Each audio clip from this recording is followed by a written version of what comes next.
It's pretty interesting to see how insanely popular Red Dead Redemption 2 has become.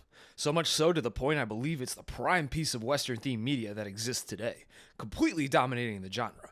You got guys like Kai Cenat and IShowSpeed putting on a silly cowboy outfit to play some GTA with horses for their fans, only to find themselves crying over a fictional thug murderer cowboy that they came to love as a human being. It's kind of insane to see. Hell no, bro. I don't give a about this lion. And today, I want to take a look at how this game series does it. Because outside of the Red Dead series, and the occasional new age film, Westerns have fallen pretty far out of the mainstream spotlight, a bygone genre of a bygone era. You see, back in the day, Westerns were like the modern day comic book or video game movies, popular all across Europe and America, and they pump out these suckers by the dozens year over year, giving rise to superstars like Clint Eastwood and Marion Robert Morrison, known by his grittier, less feminine sounding stage name John Wayne, who made their fames and fortunes and even became American icons off of how cool and tough they looked as cowboys and gunslingers. These films defining what exactly a Western looks, sounds, and feels like. And one of these films is called His Name Was King, or better known by its Italian name, Lo chiamavano King.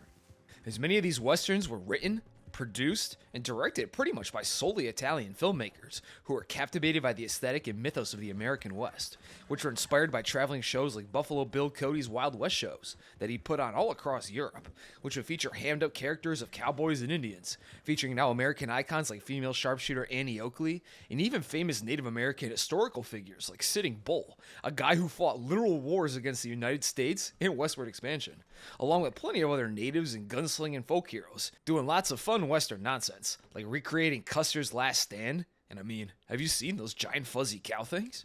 Anyway, I bring up His Name Was King for its theme song, which was called His Name Was King, as it is also the theme for a little PS2 game called Red Dead Revolver, which I also recognized almost immediately as King Schultz's theme from Django Unchained, which immediately put me in the right Western headspace. And Red Dead Revolver is Red Dead Redemption's granddaddy, despite how detached and relatively obscure it is from the Redemption series, which was made world famous by Rockstar. It was initially developed by Angel Studios, and was planned to be published by Capcom, the idea for a Western-themed shooter even coming from Capcom themselves. But while the game was in development, Angel Studios was acquired by Take-Two Interactive in 2002, and was rebranded as Rockstar San Diego. And despite Red Dead Revolver's current build at the time of acquisition being completely unplayable, Dan Houser, the former co-CEO and creative director at Rockstar, thought this Western shoot game looked pretty tight, and had his spurs jingling it seems, and Rockstar San Diego decided to move forward with development and released Red Dead Revolver on May 4th, 2004 for the PS2 and the OG Xbox, releasing to a resounding It's alright. from critics. But as we know now, this game set the foundations for the current largest Western IP on the planet. So if we want to take a look at this amazing series, we gotta pay respects to the grandfather. Unlike its successors, Red Dead Revolver is nowhere near an open world game, and it's rather a much simpler third-person arcade-style shooter, a collection of shooting galleries strung together by loading screens, extremely low-res cutscenes, and the occasional hub level. This was how they'd make your grandpa's video games, before open worlds were the industry standard. But getting into the meat of the game, which, by the way, I'm playing on my totally legit PS2 that I've got hooked up to my 2K HD monitor, and I just modded it to be in widescreen and 60 FPS by hooking up its GPU to an array of 4,000 PS2s to overclock it like Saddam Hussein's Super PS2, which is a real theory, by the way. People thought Saddam was making a supercomputer out of PS2s. Look it up. But like I mentioned, Red Dead Revolver is a third-person arcade-style shooter, and 90% of the game is spent running around and gunning down scores of goofy-ass looking Wild West-themed goons to rack up money by shooting them in the face. And shooting is incredibly simple. Use the left bumper to aim and the right bumper to fire. And the game gives you this generously sized yellow crosshair to line up shots with. And since this was a console shooter, and aiming with a controller can be pretty clunky and unwieldy at times, especially in a game that requires some pretty solid aiming and strafing like this, and the game thankfully gives the player plenty of aim assist. And Red can feel a little bit like a bullet bender at times, as your bullets will more likely than not hit your enemies if your crosshair is touching the enemy in any way. But this is balanced out by enemies being pretty tanky when getting shot in the stomach and limbs, and some guys can take almost 6 revolver shots to the liver before going down. Although headshots are pretty much always lethal, but to land them properly, I find you have to aim slightly above the head to land the headshot, and zeroing in on the head usually ended up with a stomach shot or something, which made landing headshots actually pretty inconsistent. And when in combat, you have 2 main approaches to shooting, either a run and gun play style, or a take cover and sharpshoot play style. And as far as I know, this is one of Rockstar's first games to actually have a robust cover system. That's the bread and butter of their game's gunplay today. And to take cover, you gotta approach an object that looks big enough to hide behind. Press square, and you'll snap behind cover, and stick to it like you got a magnetized body until you detach yourself by pressing square again. And from there, you can line up your shot and fire at enemies for a slower, but ideally more accurate gunfight. However, I found that this cover system was kinda ass. Snapping in and out of cover is insanely clunky and slow, and trying to line up shots with this PS2 controller aim and acceleration is, suboptimal to say the least. Now, I don't know if my Iraqi Super PS2 on a flat screen monitor makes the aiming feel shittier than it was on OG hardware on a dinosaur of a CRT, but goddamn, it does not feel good to try to line up these shots out of cover. Also, enemies can take cover too, and can pop out at lightning fast speeds to shoot at you, and then phase back into cover in a frame or two or less. And these cover taking enemies are real pieces of shit, because I ran into several moments where I tried to flank an enemy that's hiding in cover, and I line up a shot to remove his jaw from his skull, only to hit nothing, or some invisible geometry, wasting several bullets in the process, which doesn't feel great. But luckily, the second gameplay method, run and gun, was way more efficient and way more fun. I played this game a bit how I would play Commando in Risk of Rain 2 or something, constantly strafing and staying on the move while keeping my crosshair stable and constantly shooting enemies. And as long as you stay on the move, enemies will have a hard time hitting you, giving you a decent amount of openings to ice these freaks. And these enemies will be strafing and running around as much as you are. These guys are literally wave dashing across the ground like they put on their frictionless boots and anti-gravity spurs that morning, so you need to keep up with them. And when you have Red in the flow state, dodging bullets and gunning down dozens of goons, Red Dead Revolver can be a pretty great time. Also, despite the name of the game, we can use more than just a revolver to kill our ops. We can also use dual revolvers, rifles, shotguns, and throwable items like knives, and dynamite, and even bottles of whiskey for some slower, but heavier hitting projectiles. And I personally favored the rifles for their high accuracy and high damage at a distance, so much so that I'd probably call my playthrough Red Dead Repeater instead of Red Dead Revolver. Finally, there's melee attacks where you can throw punches and grab and throw enemies, but the melee combat in this game is just so ass. I literally never used it once outside of one bar fight section where it was completely required. It's clunky, slow, and enemies can trap you in an insta-lock grab if they get too close to you. And there's literally zero setup for this attack. You literally just teleport into their arms. It's just straight up buns. But finally for combat, there's the classic Deadeye system, where you can slow down time, highlight the enemy's body with red targets, and then let it rip, unloading 6 bullets into the body of an enemy in under a second, making them do a little jig from all the bullet impacts. And it works pretty well, although you'll have to travel the enemy's entire body with your crosshair to get up to 6 targets, as the game won't let you put targets too close together. And this is a pretty powerful tool in your gunfighting arsenal, making Red the damn Flash on the draw. So to balance this out, the game, especially the late game, nerfs Deadeye when fighting boss enemies, so the amount of Deadeye damage you can do is pretty pitiful at times. And you can also run into trouble straight up whiffing your Deadeye shots if the enemy moves, or rolls when you let her rip, or if you try to unload into an enemy, only to get cock-blocked by some invisible geometry. But speaking of boss enemies, they're usually just regular enemies with health bars, and will do a bit more damage, and are usually more mobile, and harder to hit as they dodge roll all around the arena. Or get a load of this boss enemy who plays chicken with you as you chase him around the fountain in a circular manner. And there's other bosses who can fire cannonballs, or set up a temporary Gatling gun for some huge damage. Or this boss who throws barrels at you before giving up to charge you down like an enraged bull, and you have to make him run into furniture and walls to stun him, otherwise bullets just bounce right off him like he's got reinforced Kevlar skin and adamantium bones. Some boss enemies require a bit more finesse though, like Big Josh here, who you have to shoot in the back only, as he blocks all front and side shots and will rush you down and blow your ass to smithereens if you even try. There's also bosses like Grizzly here, who can jump from totem pole to totem pole like the monkey boss from Twilight Princess. And don't even get me started on the dark wizard cowboy who drinks a magic green potion, teleports around in a cloud of fart gas, and summons small, high-pitched dwarfish clown outlaws to take you down. Like, what in the goddamn? And when you complete levels, you can use the money you acquired shooting Western caricatures in the face for better weapons, journal entries, showdown mode maps and characters, and Napoleon Bonaparte, of course. But all these showdown rewards were worthless, because I didn't even touch the showdown mode.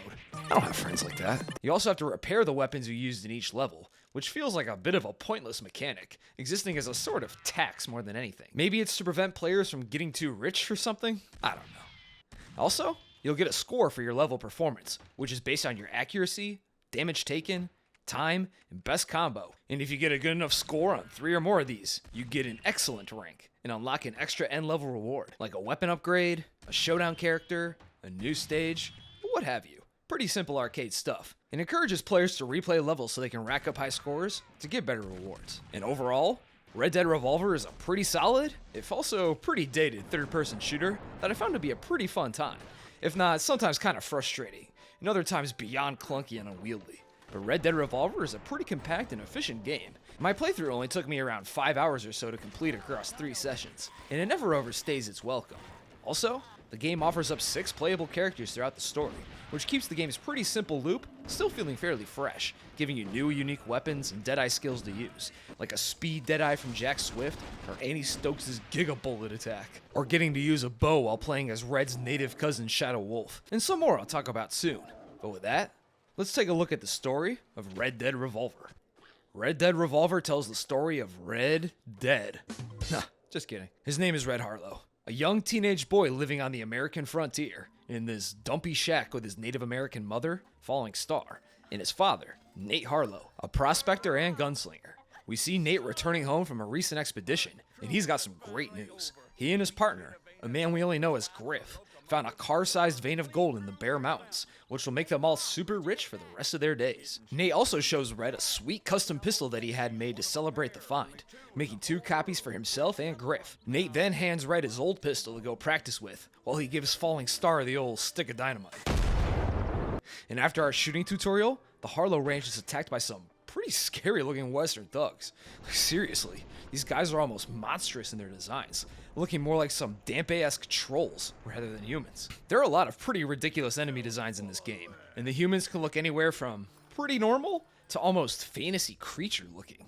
Like these enemies here who look like Dampe the Gravedigger from Ocarina of Time, squat, sombrero-wearing goons who look like fantasy dwarves wearing Western costumes, to wacky Western wizards and zombie men, like Professor Percy and his short clown army, Skibbity Cooper here, or Mr. Black here, who carries a coffin on his back that he pops a Gatling gun out of to attack, who cartoonishly falls into his own grave after he's been shot to death. Red Dead Revolver seems to have an almost graphic novel style to most of its character designs. It reminds me of something like Jonah Hex, and the contrast between the more normal-looking humans and the absolute creatures that you gun down is on level with, say, One Piece, on how liberal they get with how humans can look. And it gives the game what I can only describe as a classic Rockstar game feel. It's a pretty violent game. Red is a totally unrepentant mass murderer who speaks in one-liners. Hate to kill a lady. It's a bit crass, you got titties and ass popping out at you at times, but it also doesn't take itself too seriously at all, and feels simultaneously like a parody and a love letter to classic spaghetti westerns. But these conflicting themes actually work together to make a unique vibe for Red Dead Revolver that sets it apart from the usually pretty uniform western setting. I mean, I'm never gonna forget about that potion-drinking clown army guy. But back to the story. Red guns down these attacking goons, and he tries to reach his family. But it isn't enough, and his mother and father are killed in the attack, and we're approached by this tall soldier, whose name is Colonel Darren, who calls Red's dad a yellow belly for being a responsible and loving father, I guess. But right before Darren kills Red, Red snatches his father's custom pistol out of a fire and blasts Darren, the bullet ripping his left arm clean off. Damn, this thing's got Fallout New Vegas gun punch. Damn thing is shooting cleavers. Red then escapes from the thugs and hides, nursing his now burned hand. We then cut to Red 12 years later, who has grown up to be a stoic bounty hunter and drifter, accompanied by his dog. And he looks a lot like John Marston's later designs, John's design being heavily based on Red's. The face scars are almost pretty much identical. And he then meets an uncle-like merchant who gives us a tutorial on the shop system, and we then get harassed by some more western mutants, so Red kills all of them for the inconvenience. And we then arrive at a desolate town overrun by a gang of outlaws, as we try to cash in the pile of corpses we just made. But the outlaws shoot our dog for no reason, so we send this entire town to hell for that. And we also get a tutorial on how to do the Showdown Duel minigame, where you have to flick the right joystick up and down, and then fight against the reticle's drift movement, and lock in shots on a weak to critical range by pressing the left bumper at the right time. It's pretty simple and cool to pull off a quick draw just right, but sometimes you and the enemies both fuck up your aim. I mean, the drift is really strong, and you stare down, draw, aim, and fire, but both sides just tank the bullets and survive. A bit of an awkward moment. So you have to spring into action and mop up the guys that you didn't kill. But once we kill all these outlaws, we find that the sheriff of the town was injured in the gunfight, and the dude is hacking up alone. and he tells us to take him to the nearest doctor, which is in the town of Brimstone. So we hop on a Brimstone-bound train, even doing a shootout on the moving train when some bandits attack it. And it took me a sec to get used to the platforming controls, because the platforming is more robust than I thought. Red can jump up to grab ledges, and you can control how fast he pulls himself up, as you need to flick the joystick up when on a ledge to actually climb up. Otherwise, Red will just dangle, and you gotta time your jumps and mantles to avoid bars and walkways as the train goes past, which is easier said than done. But once that's done, we arrive in Brimstone, which acts as a sort of hub area where you can enter buildings, buy weapons and buffs, talk to NPCs to get some extra dialogue, and it's all pretty small and inconsequential stuff, and it's mostly here to break up the endless killing between levels. We then get recruited by the sheriff to take down 3 outlaws, Pig Josh, Bad Bessie, and Mr. Black. We first take out Pig Josh, who I mentioned earlier, and watch out for his explosive attacks, as he will throw Red like a Dragon Ball Z character who just got hit by a massive punch. Dude flies and tumbles for a long ass time, and the animations here are surprisingly smooth and fluid. In fact, this game has a lot of great animations. Anything from enemies recoiling from being shot, to how they'll dramatically fall and die when killed, while yelling out, "See you in hell!" more often than not. And when you kill enemies who are up against walls, they'll slump down along the wall when they die, which is a pretty cool detail. It's all very entertaining to watch. But anyway, we kill Josh by blasting his butt cheeks off and free this British dude in a suspended cage. And his name is Jack Swift, the second playable character, who we then play as to kill that potion-drinking cowboy dark wizard Professor Percy. And Jack is my favorite character to play, as his dead eye locks in and fills out immediately, and his dual-wield pistols can give you up to 12 shots at once. And he was a lot of fun to play as with his bot aim. But once we kill Percy, Bessie, and Mr. Black, we return to Brimstone and head to the bank to cash in on our bounties, as it seems that our gold payment hasn't come in yet. And at the bank, we find a local rancher named Annie Stokes, arguing with the manager about getting an extension on a $5,000 debt on her ranch. And it seems that the governor of Brimstone is trying to force her off her land, bribing her ranch hands to leave. The bank manager then suggests that Annie just sell her ranch to the governor anyway, and go be a prostitute at the saloon instead, which unsurprisingly pisses her off. But before she storms out, she mentions that the governor is already rich from mining gold out of Bear Mountain. So what the hell does he need her ranch for? But if you'll remember, Bear Mountain is exactly where Red's father said that he and his partner found that Subaru-sized gold deposit all those years back. So Red manhandles the manager and forces him to tell him where Annie's ranch is, so he can go ask her about the governor's gold. And we then get to play as Annie, as her ranch is attacked by thugs on horseback, and we blast them to smithereens as we free her extremely jacked roid cows from a burning barn. And be careful, these things will plow you over, so stay clear of the doors. And also, we have to square off against 2 boss enemies on buffalo back, one of them wearing a horned hat like he's a damn Viking. And the fucking cows also turn cloak and start running you down on purpose. Damn, I should have left these weirdly jacked cows burn in the barn. And the whole scene is just pure chaos as you dodge Reuter cow charges and blast cannonball-sized shots out of a normal-sized shotgun at a guy dressed as a Viking riding a buffalo. You can also press square to ride one of the charging cows, Red Dead Revolver being the first game to have horse riding technology in the entire series. But actually aiming on these things is hard as shit, so I tried to stay grounded and finish off the bosses. But once we kill these buffalo riders, Red saunters up to the ranch and asks Annie about the gold mine, but she then tells him to do a 180 and ask about it in the saloon in Brimstone. But before he goes, Red hands her a flyer for the upcoming 6th annual Brimstone Battle Royale. Fortnite stole this, with the reward being $5,000 cash, the perfect amount needed to save Annie's ranch. Back at the saloon, Red gets into a massive bar fight with some of the local goons after pressing them on how Colonel Darren actually lost his arm. Only a cannon could replace that man's arm. How'd he lose his arm? We ain't telling you nothing, stranger.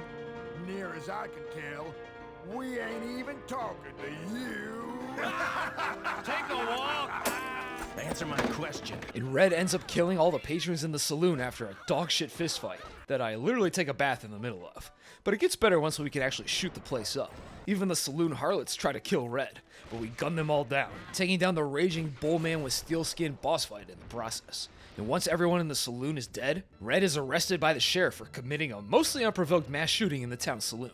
But while in jail, Red says that one-armed Darren killed his parents, and the sheriff then connects the dots in his head and recognizes Red as Nate Harlow's son, and the sheriff then reveals what happened leading up to the slaying of the Harlows, and we go back in time, and play as General Diego, a Mexican military general trying to fend off the American military from attacking a sketchy bridge. And our main objective here is to launch flares to take out the cartoonishly large artillery cannons to succeed, this being Diego's only skill. He unfortunately wasn't born with Deadeye powers. But once the cannons are destroyed and the American troops are fended off, this level being by far the hardest one so far, no Deadeye making it a pretty tough challenge to blow the heads off all the attacking US troops, and the artillery flares can be wildly inconsistent with their hits, and the whole time, you're getting swarmed by soldiers and cannonballs, just more chaos.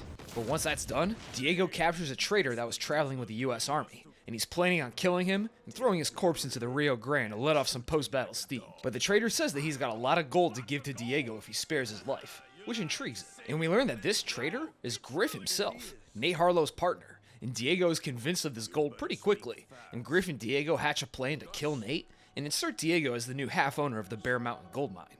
Diego sending his top goon Darren to kill the Harlows in the first level.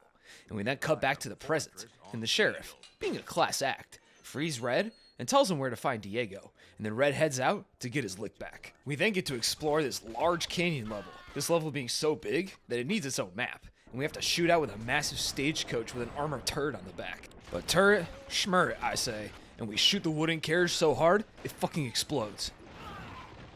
But as Red investigates the wreckage, he gets silent takedown by one-armed Darren, who just walks up right behind him. Embarrassing! And Diego then tells Darren to take Red to his gold mine to be imprisoned and questioned. But we see a native warrior watching from above, and this is Shadow Wolf, Red's cousin, and we get to play as him as he sneaks towards the gold mine, using a bow and arrow as his main weapon.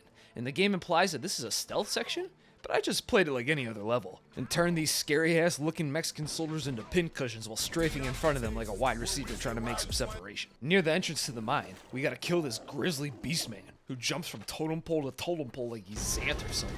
But he's very, very easy to fight, and he focuses more on jumping around than actually attacking you. So just blast him endlessly until he's a corpse. We then cut to Red sitting in his mine prison, but there's another guy here, a US Army soldier we only know as Buffalo Soldier. And don't worry, he's chill. And fun fact, the term Buffalo Soldier historically refers to black soldiers who served in the US Army in the Indian-American Wars, allegedly getting the name from the Plains natives that they fought, who likened their curly dark hair to that of buffalo hair. But anyway, Buffalo and Red were just chilling and chopping it up when Shadow Wolf arrives and busts Red and Buffalo out, telling Red that their blood bond had led him here. Cousin Red? Shadow Wolf? I knew I'd find you. The blood bond between is strong. I guess he can sniff out Red's blood plasma from great distances or something. And Buffalo, being a bro, says that he'll head right back to Brimstone to report what Diego is doing at this mine. And Red then has to sneak through the mine to find keys to progress. And we can even crouch down to sneak around the mine and avoid patrolling guards. But again, I just shot through the place and left the corpses clogging the tunnels. Stealth is more of a suggestion than an actual game mechanic. And we then take control of Buffalo as he rides on a stagecoach full of explosives and TNT, and we get raided by a small army of bandits and Native American shooters. But Buffalo's rifle can one-tap these fools at all distances with great accuracy. So this level was a pretty fun little shooting gallery. Buffalo then makes it to Brimstone and barges into the governor's mansion to report that Diego is running an illegal slave-driven gold mine on his territory. But the governor reveals that Diego actually works for him. And then Buffalo is then detained by this metrosexual vampire in a Christian Dior cowboy outfit. We then cut back to Red and Wolf in a huge gunfight at Diego's fort. And after we disable a Gatling gun, which, by the way, has some gnarly acceleration on my Super PS2, making it barely usable as I swing it all around the place unintentionally, just trying to aim at an enemy. So I jump down and mop up their remaining goons the old-fashioned way. And we then get to face off against that one-armed bastard Darren. And we finally avenge our parents. But Darren has replaced his arm with a damn artillery cannon that can blow your ass up and send you flying with a massive cannonball. That's way too large for the cannon he actually shoots it out of. But PIM particle-enhanced cannonballs are no match for my gunslinging, and we finally murk Darren for good. But sadly, Shadow Wolf is too injured, and you can tell it's bad because he's hacking up a damn lung coughing. That's the way this game conveys that someone is injured while in the cutscene. And we lay Shadow Wolf to rest, and unselfishly drive his knife into Darren's gut so he can take credit for the kill. And we then head after Diego's armored super train, And I mean, this thing has massive turrets, is completely covered in metal armor, has Gatling guns, and spikes sticking out of it to make it look like a World War I era super weapon. If World War I also happened during a zombie apocalypse. This thing looks fucking insane. And we ride alongside it on our horse, and hop on and off the train to detach its cars, and kill the soldiers on board, making this probably the most dynamic level in the entire game.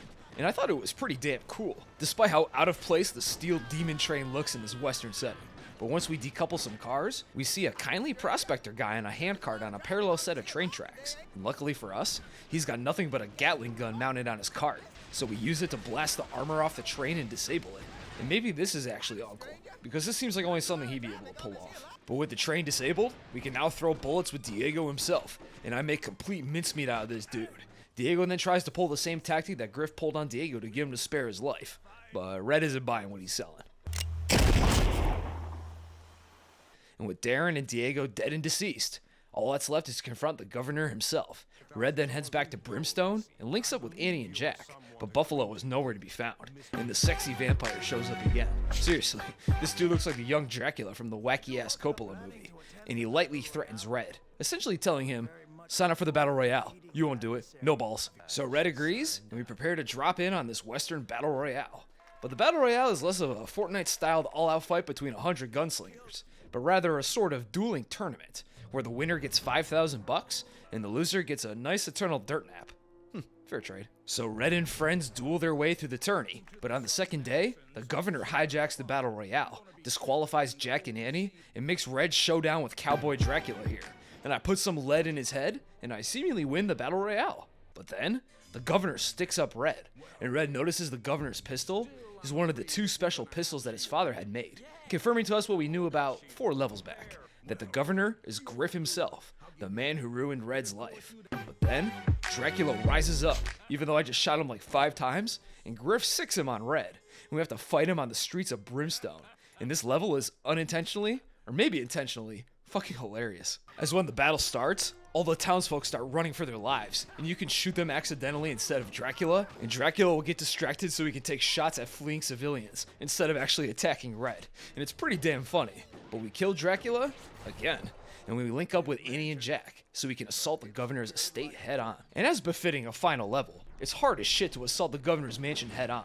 He's got several boss goons and troglodyte men soldiers at his disposal. And we also have to protect Jack as he lockpicks the front door, completely exposed and with no cover. And this is no question the single hardest part of the entire game. My hands were literally starting to ache from squeezing the bumpers for so long while fending off riflemen, pistol-slinging goons, and this asshole boss character who runs around the fountain opposite of you.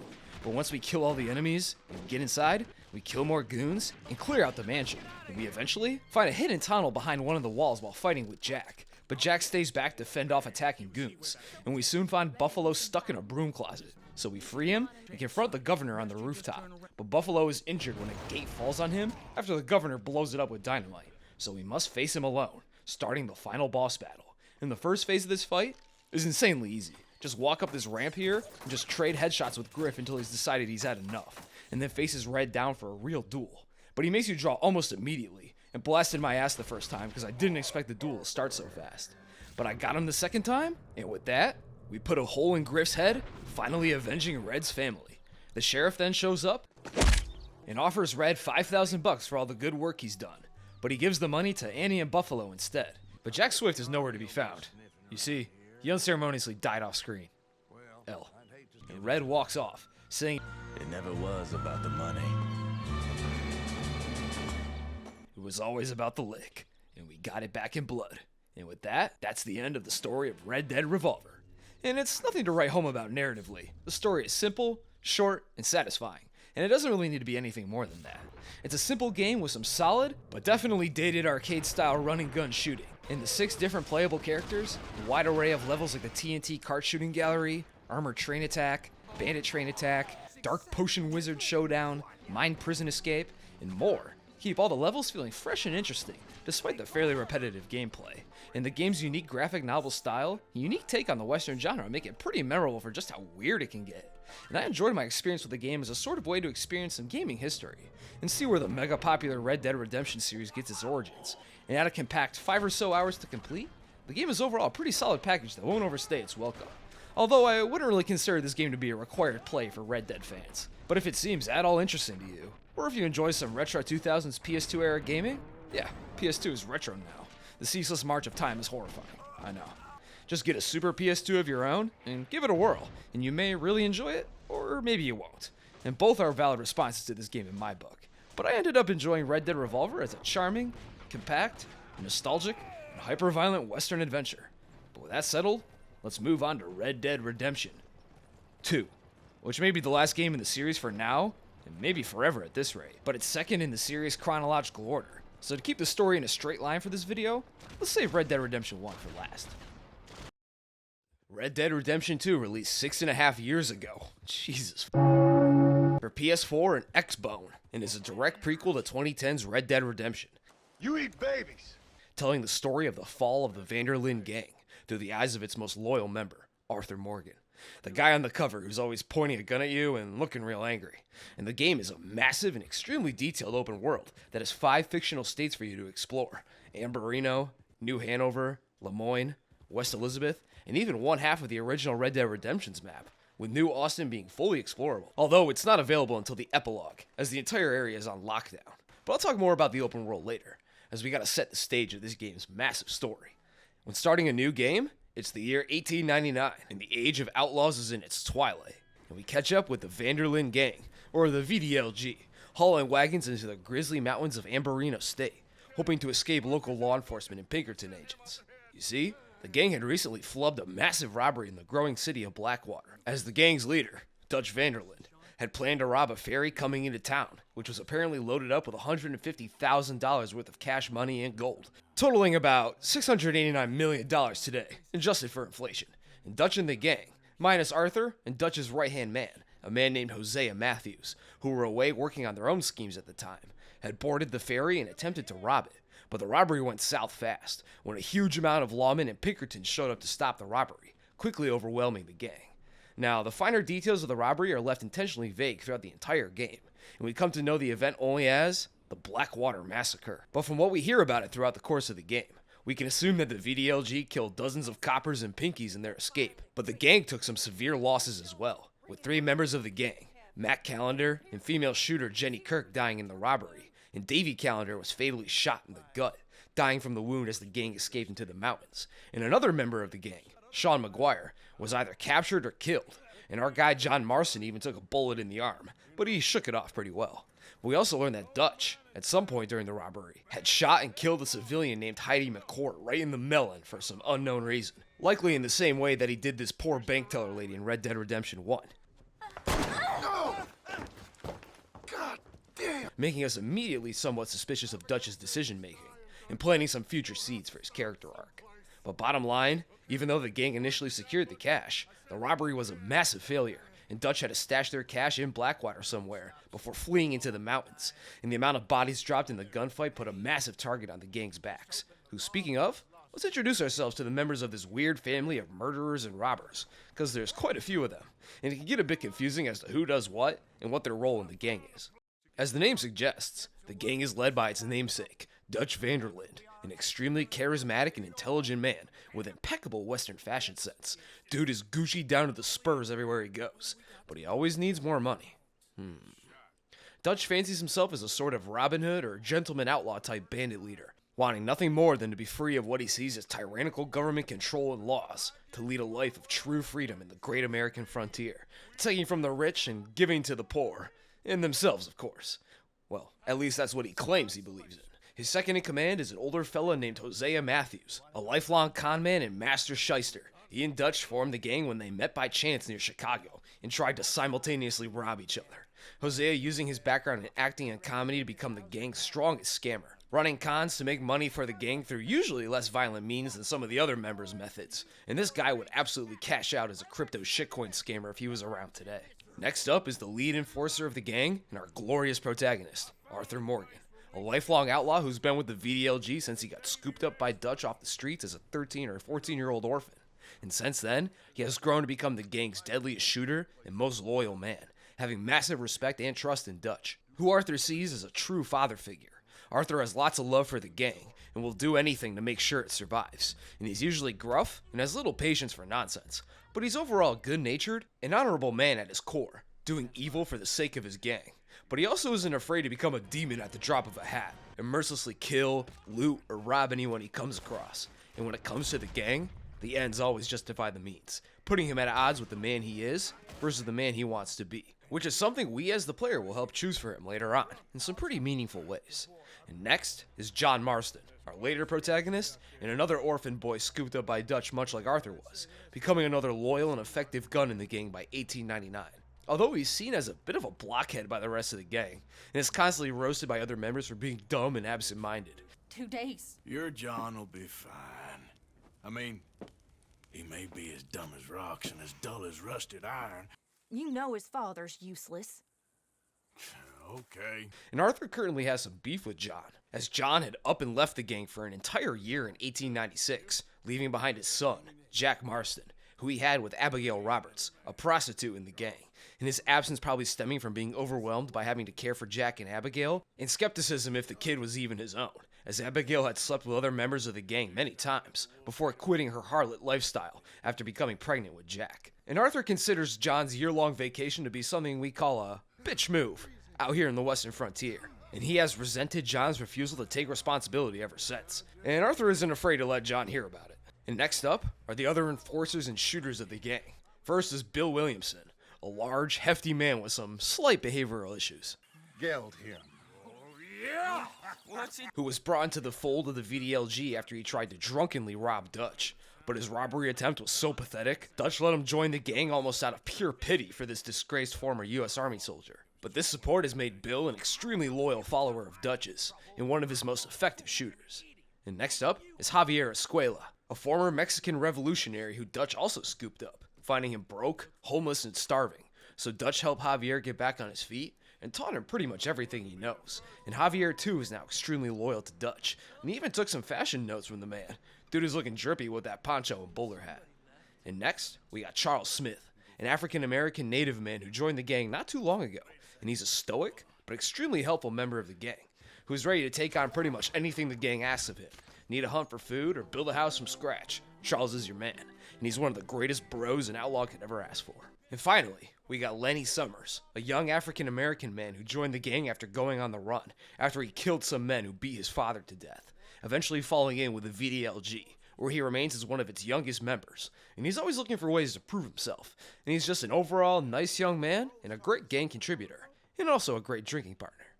And next, we got the non-combat focused members of the gang, who can still up-pole when the need arises, but their roles in the gang are usually more focused on keeping the gang together and operating smoothly. There's Mr. Pearson, the gang's cook and butcher, who you can deliver hunted animals to in camp, and he will make a nightly core-restoring stew for the gang, based on the foods that you give him. But beyond that, Pearson mostly just sits in the background, looking real girthy. And next, there's Leopold Strauss, a diminutive, rat-like Austrian man, who acts like a loan shark to help fund the gang's exploits, giving broke and desperate people shitty loans, and then sending beefy thugs like Arthur to collect when the victims inevitably fail to make their loan payments. And despite his successes fleecing these clueless borrowers, having a guy in your gang act like an evil-ass bank flies in the face of Dutch's supposed noble outlaw philosophies, making us question Dutch's true intention and beliefs. There's also Reverend Swanson, a drunkard, morphine fiend, crash-out priest who's probably the most useless member of the gang. Dude can't rob or make money for shit, bums around camp all day feeling sorry for himself and getting sloshed, and the gang has to constantly fix problems he creates while off the sauce, making keeping him around seem like more trouble than it's worth. But apparently, Swanson had saved Dutch's life at some point in the past, this debt to him being the only reason the gang still keeps him around. There's also the ladies of the gang, Tilly Jackson, Abigail Roberts Marston, Karen Jones, and Mary Beth Gaskill, who all help out the gang by helping with robberies and scams, along with some simple classic thievery to help the gang farm that sweet, sweet cash. And Susan Grimshaw leads them and acts as a sort of camp manager for the gang, keeping the gang's camps in order, barking out orders, and dishing out punishments when a member acts up. And finally, there's Molly O'Shea, an aggressively Irish woman who is currently in a relationship with Dutch, and she spends most of her time with him, making her isolated from the other women in the camp, as well as the other gang members, as she refuses to get up off her buns and help contribute to the gang in any way, besides making sure that Dutch's knob is spit-shined, and she has an irritating sense of superiority towards the other gang members, due to her rich background, and she mostly just loiters around in Dutch's tent all day, waiting for him to give her that hammer. Then finally, the last member of our gang is Uncle, a highly mysterious man. Nobody knows how old Uncle is, what his real name is, where he came from, or if he's even anyone's uncle at all. Uncle spends most of his time lounging around, drinking, and telling dubious stories about his past, very rarely contributing to the gang's schemes due to his crippling case of terminal lumbago. Very serious. But it seems Dutch loves Uncle's presence as a sort of jester or storyteller for the gang, and lets him stay because he's just too funny and entertaining. I mean, come on, it's Uncle, baby. But that's finally most of the gang out of the way, and that leaves only one man left, Micah Bell. A recent addition to the gang, who had saved Dutch's life during a gold deal that went south, making Dutch a big fan of the guy, despite the rest of the gang not really liking him much at all, seeing him as crude, unstable, shifty, and completely untrustworthy, which he is, and they all constantly prey on his downfall. You fall, there'll be a party. But despite his unpopularity with the rest of the gang, Dutch, for some reason, really seems to respect and trust Micah, often listening to his ideas and schemes over those of gang members who have known Dutch for far longer. The Blackwater ferry robbery even being Micah's idea, which was a complete disaster, and Micah exists as the biggest wildcard in the entire gang. But with the gang's background covered, let's get back to the story. The gang travels deep into the mountains, eventually reaching an abandoned mining town called Coulter that they shack up in. Once everyone gets inside, Dutch gives the gang a short speech not to lose hope, and that together, they'll thug this shit out, showing us here that despite the massive robbery failure, Dutch is still keeping the gang together through almost sheer force of will, leading the gang to safety, and doing all he can to make sure everyone's spirits stay up in this extremely desperate moment for the gang. And the voice acting in this game is phenomenal. I don't think there's a single dud performance to be found in the entire gang, but especially Dutch's voice actor. This dude is absolutely killing it, and I think he's the best actor in the entire game. And don't get me wrong, I love Arthur, I'm gonna use some cheese.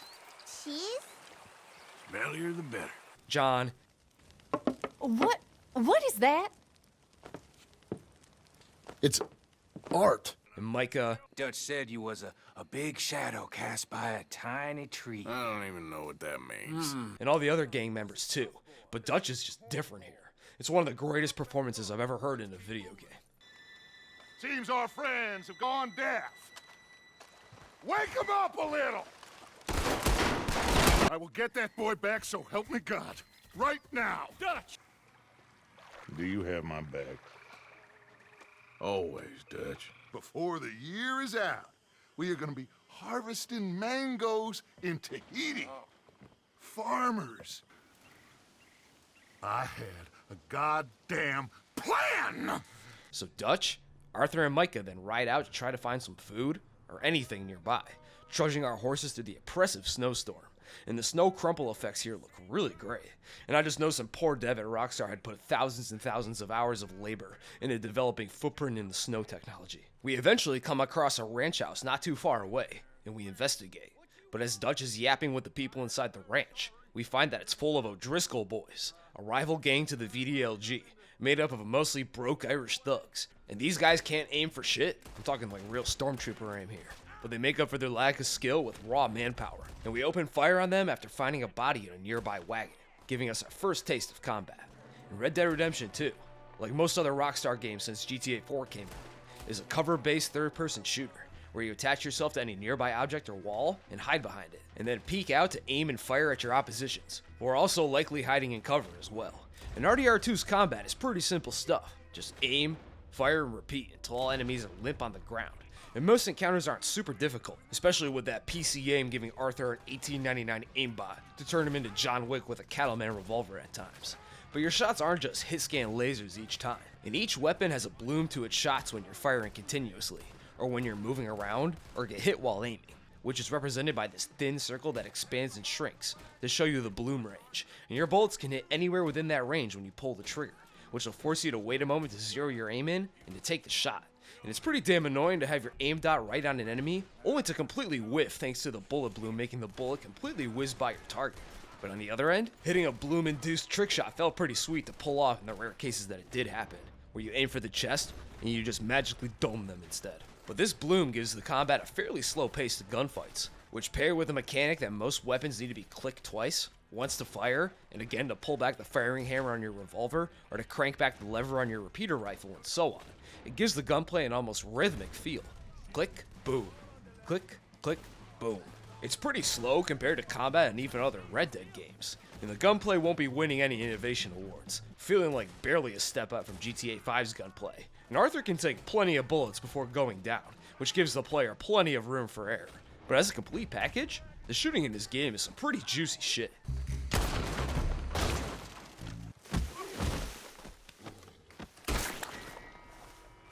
Each shot feels powerful with great sound design and effects, and hitting enemies with non-lethal shots will make them recoil or stumble around before flopping to the ground in a very fluid and natural way. Like, that's probably how I had to react to getting shot too, not gonna lie. Or if you do land that headshot, they'll crumple to the ground in a way so natural, it almost feels a bit too real at times. Like, damn, I almost feel kind of bad for these NPCs I gunned down. They're just so lifelike. They'll react for a short while too, grabbing out where they were shot or recoiling back before going limp and flopping down dead. It's almost uncanny. And snapping in and out of cover is also incredibly smooth and intuitive, and gone are the days of taking cover behind a wall and straight up snapping to it like you got a magnetic body or something. And this has got to be the most fluid and natural feeling cover system I've ever seen in a game yet. Anything from running into and then sliding into cover, popping out to advance forward, or simply moving back from cover to detach yourself from whatever cover you were taking is all incredibly slick and smooth feeling, which are all accompanied by slick and seamless animations to make each fight feel incredibly realistic and cinematic. And I had a lot of fun with the gunplay, despite it being pretty damn easy overall. You can use revolvers, repeaters, shotguns, sniper rifle, and even more modern pistols like the Mauser or the M1899 to dish lead death across America, which you can also upgrade and bling out with some sweet ass engravings and carvings of wolves, deer, eagles, and plenty more. And you can even give them custom golden paint jobs to walk around feeling like a billionaire outlaw. And there's even a gun maintenance system to keep up with. Although it's incredibly easy to maintain guns. Just wait until it gets caked in shit or crusted in dirt, and use some gun oil to make it as good as new. And gun oil can be easily purchased, looted in the world, or found on bodies. And you'll never have to worry about this system too much. And there's also, of course, the classic Red Dead mechanic of Deadeye to help make combat even easier, where you slow down time, tag enemies for each bullet your gun can hold, and then let her rip and open 6 new orifices on the unlucky bastard on the receiving end of your revolver. Now, Deadeye has always felt pretty OP to me, making Arthur a damn Terminator with bullet time in an already pretty easy third-person shooter can completely trivialize some combat encounters when any thug or thug squad you come across can be gunned down before they can even get a howdy mister off. And popping Deadeye will automatically refill your ammo without having to reload, and Arthur can just manifest the bullets into his gun or something, so you can use it and take one shot as a quick reload tech. But again, the fantastic sound design and presentation make Deadeye just so much fun to use. And I never really got tired of slowing down time, lining up a perfect headshot, and then releasing that boom on him. Although, I do have one issue with the system, as it seems that there's 2 modes to Deadeye, auto highlight and manual highlight. And the game seems to start on automatic, as you just move your aim dot around to paint targets to hit, but at some point, the game switches to manual mode, and you then have to press Q to manually lock in targets. But I forgot that you need to use Q to lock in your shots, and I just mostly used Deadeye to line up singular headshots. But I didn't mind this too much, and I don't want to make the game too easy now. Come on. And it always felt pretty good to just stare down an enemy, and then delete his entire existence while he helplessly watches in slow motion. But anyway, once these O'Driscoll thugs are wiped out, we investigate the ranch, and loot it a bit for some loose food items, which is another facet of this game's hyper-detailedness, as many of the loot items exist in the game world, sitting on shelves or being found in drawers or cabinets that you can open. And Arthur can seamlessly pick up the items and drop them into his magic bottomless satchel. As long as the object is about the size of his hand, the dude can fit almost anything in there. And busting into random houses and shotgun shacks to swipe anything not nailed down was always fun to do.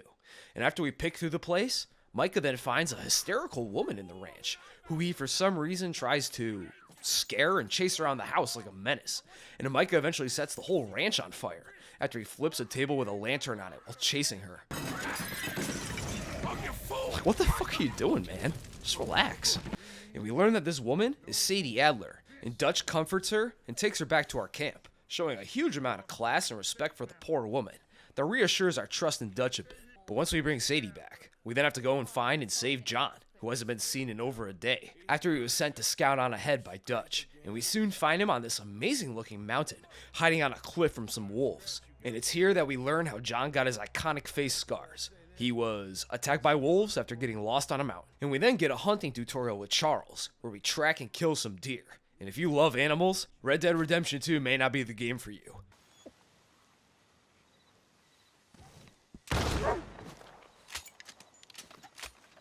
As if you can find an animal, you can also likely kill it and skin it. Anything from deer, to snakes, to bears, to cougars, to squirrels, frogs, possums, and more. They can all be hunted and turned into meaty corpses by skinning them. Or Arthur will just jam the carcass in his bottomless satchel if the animal is small enough. And you can donate the animal meat to camp like I mentioned, as well as sell their skins and body parts for some extra cash. And pelts can range in quality from poor to perfect, being denoted by being rated 1 to 3 stars. And it's incredibly easy to get poor pelts, as it seems unless you get a one-shot kill on your hunting target animal, your pelt will be complete dog ass, full of holes and burn marks or something, and will fetch you a price at the butcher somewhere between jack and shit. So to get better pelts, you need to land lethal headshots only, as well as use the bow and appropriately sized game arrows when hunting. And it works pretty well, but admittedly, I don't do much hunting in this game, as I usually don't have the patience to track and kill animals and collect their pelts, and the cash from hunting usually seemed pretty negligible, mostly only hunting any critters that I came across when I needed a bit of extra meat. But there are legendary animals for you to track, where you gotta pull up to the legendary animal's location and make sure that's the right time of day, which is denoted by this text pop-up telling you that you're in legendary territory, and make sure that this pops up, otherwise the animal won't even spawn in. So you search for it by examining glowing yellow clues using your focus sense, which will slow down time and will highlight animal tracks and other loose collectibles that you can interact with. And you examine these clues until the beast decides to make an appearance, so you can mag dump into it and collect its body parts, which can be sold at a trapper to make unique clothes and gear, which is pretty sweet. But also, it kind of feels like a pixel hunt at times, scouring these pretty decently sized areas for loose poop mounds and broken sticks to conjure the animal into existence. But I mostly just hunted for that juicy meat. Pause. Because collecting animal meat and cooking it at your makeshift campfires are the best way to restore your health, stamina, and deadeye cores, which you'll want to keep high to make sure you have the best regeneration at all times, which adds some very light survival elements to Red Dead Redemption 2, as having drained cores makes regenerating your deadeye meter, stamina, and health take ages. And if you don't have any fresh meat, no worries, as you can hunt and loot for canned foods, candies, cigarettes, and booze as quick items to use to restore your cores, which are very easy to find in camps or cabins, or just purchase them at general stores if needed. And you'll really not need to worry about the cores as much as you think you might. They're very forgiving, actually. But once that's all done, Dutch rounds up his best shooters, and we move to attack a nearby O'Driscoll camp, as Dutch thinks the O'Driscolls want to take him out. But he also heard about a potential scheme to rob a train that'll be passing through the mountains soon, so we move out and pay a visit to our beloved Irish hops. And once we kill around 20 or so O'Driscolls, we steal their dynamite, plans, and loot their corpses for loose alcohol and silver belt buckles. And this game probably has the sleekest looting animations I've ever seen. That little jingle when Arthur plucks something off a corpse feels so good to hear. And on the way back, we kidnap and lasso up a straggler O'Driscoll, a lad named Kieran Duffy, and take him back to camp for some cock and ball torture. But once that's all done, Dutch decides he's going to steal the O'Driscoll's plan to rob a train passing through the Grizzlies. This train belonging to the notorious industrialist Leviticus Cornwall, an Andrew Carnegie / John D. Rockefeller type Gilded Age robber baron, who became hyper rich off his various businesses like oil and rail. And Hosea isn't a fan of this plan to rob Cornwall at all, though, as Hosea fears that Cornwall will retaliate against the gang hard, using his vast resources. And not only that, the gang ought to be lying low for now, considering the whole Blackwater Massacre thing that happened not too long ago, and there's still a ton of heat on the gang.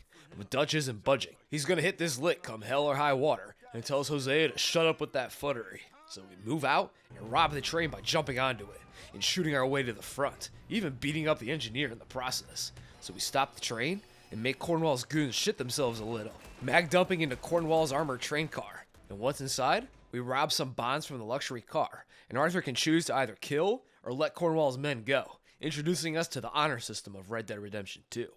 Your honor is based on how you conduct yourself throughout the game, gaining honor for doing honorable deeds throughout the game, like helping NPCs by giving beggars money, giving snakebite victims medicine, and helping travelers and townspeople with their myriad of randomly generated problems, like giving them free rides into town, freeing them from bear traps, or retrieving lost horses for them, and lots more, along with making honorable choices during quests, like sparing NPCs you have the option of killing, and a bit more that I'll discuss later. But on the other end, you can lose honor by acting like a thug outlaw, killing NPCs, killing horses and animals people own, and stealing, robbing, or looting corpses of non-hostile NPCs will all give you negative honor hits, which are denoted by these little circular icons, with a white Arthur face for positive honor, and a red skulled Arthur face for negative honor, which are coupled with very distinct sound effects for each.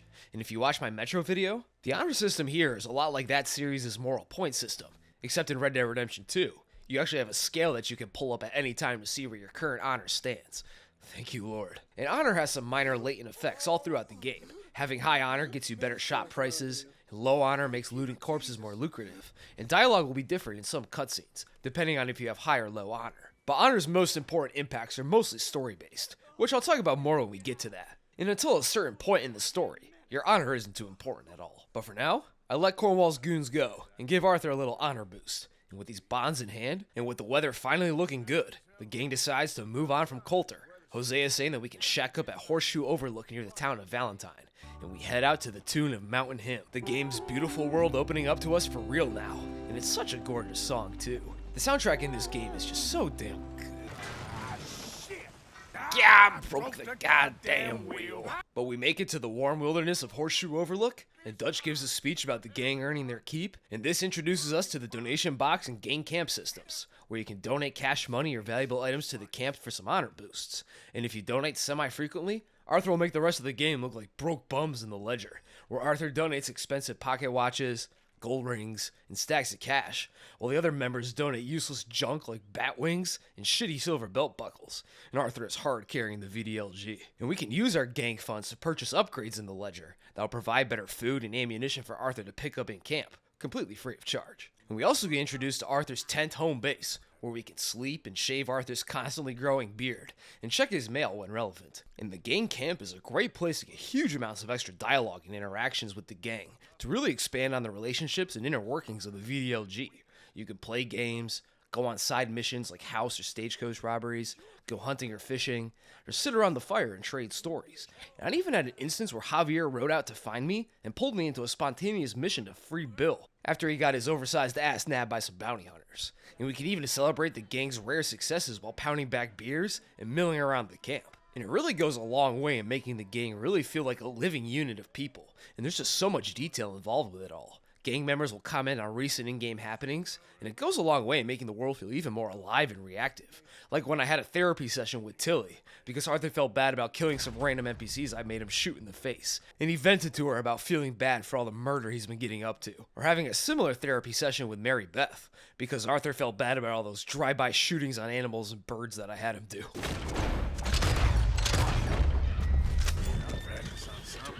And it's really impressive how reactive these camp encounters can be, although you have to be willing to play the role a little and make frequent stops into camp to enjoy this side content, as the camp can also be very easily ignored if you want, as the bonuses you get like extra ammo and food aren't super consequential for success, and you can have Arthur be a total gang deadbeat if you want him to be, and you won't really feel any negative effects for it gameplay wise. But with that, we're finally cut loose into the open world, as the entire first chapter of the game had us stuck in the mountains following Dutch's railroaded lead. But now, we're pretty much free to go anywhere and do anything we want. Unless you want to go to Blackwater and beyond, as Arthur will get smited by God if he gets too close to these restricted areas. And although Chapter 1 is a fine tutorial for a first time playthrough, it has some pretty good moments, and it gets you real comfortable with the gameplay feel and mechanics, and it does some solid work setting up the gang's characters, motivations, and interpersonal relationships.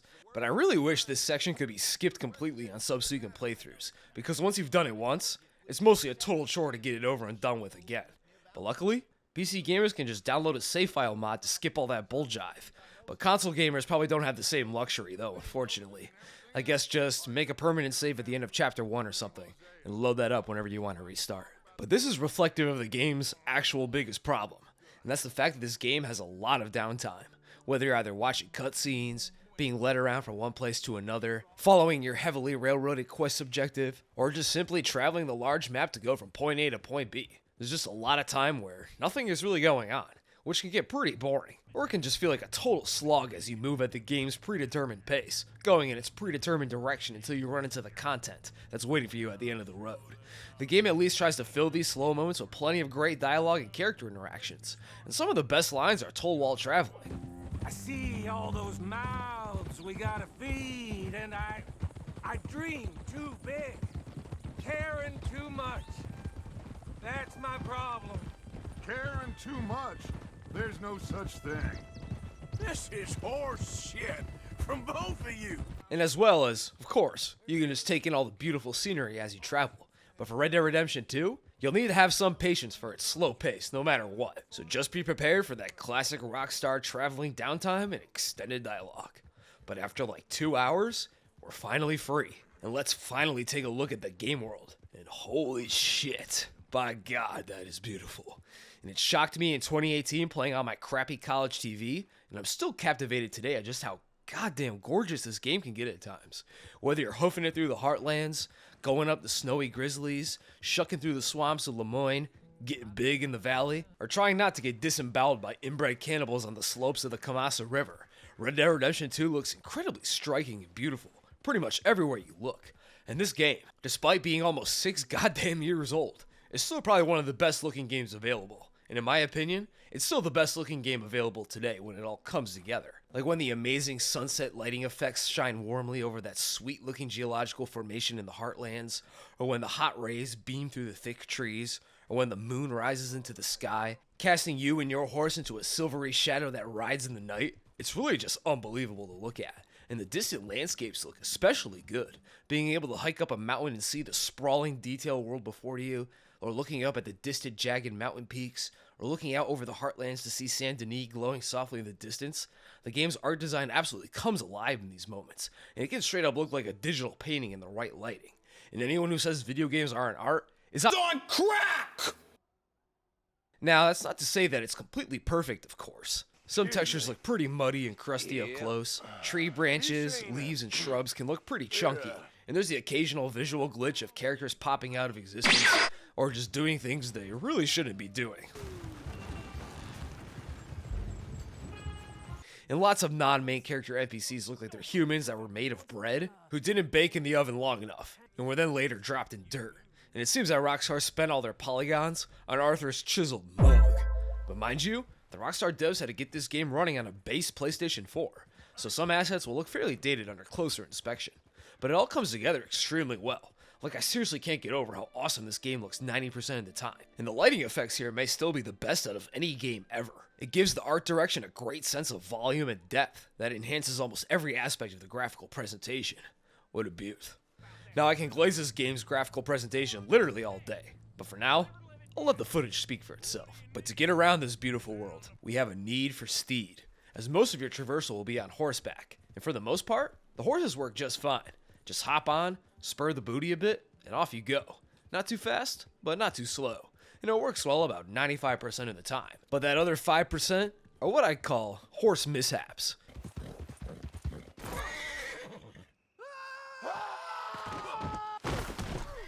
And those can be things like your horse getting a mind of its own and trying to fight against your inputs to move in its own predetermined direction. Or when the horse gets fucked up trying to turn and decides it's horse donuts time and will go anywhere but straight. And trying to dismount your horse at speed, only to get knocked out by its momentum and flop over. Or when you're running at top speed, and you think your horse will auto-hop a small obstacle, only to not, and catapult Arthur into the dirt after crashing into something. And I also managed to make my horse do a massive moon jump after trying to jump a short ledge. And it doesn't happen often, but the horses can sometimes just go completely rogue on you and run off in its own direction, leading to a few goofy moments as you tear a path of destruction through a town as your horse brutally tramples any poor soul who gets in your way. But moving on from mishaps, horses are also mobile storage units too, as you store your entire weapons arsenal in your horse's bottomless saddlebags. You need to be on or standing near your horse to access and equip your long guns, or when you need to change outfits quickly or grab any other equipment, horse has it all. Horses also have a bonding and care system, where you can power up your horse's health and stamina by being buddies with it.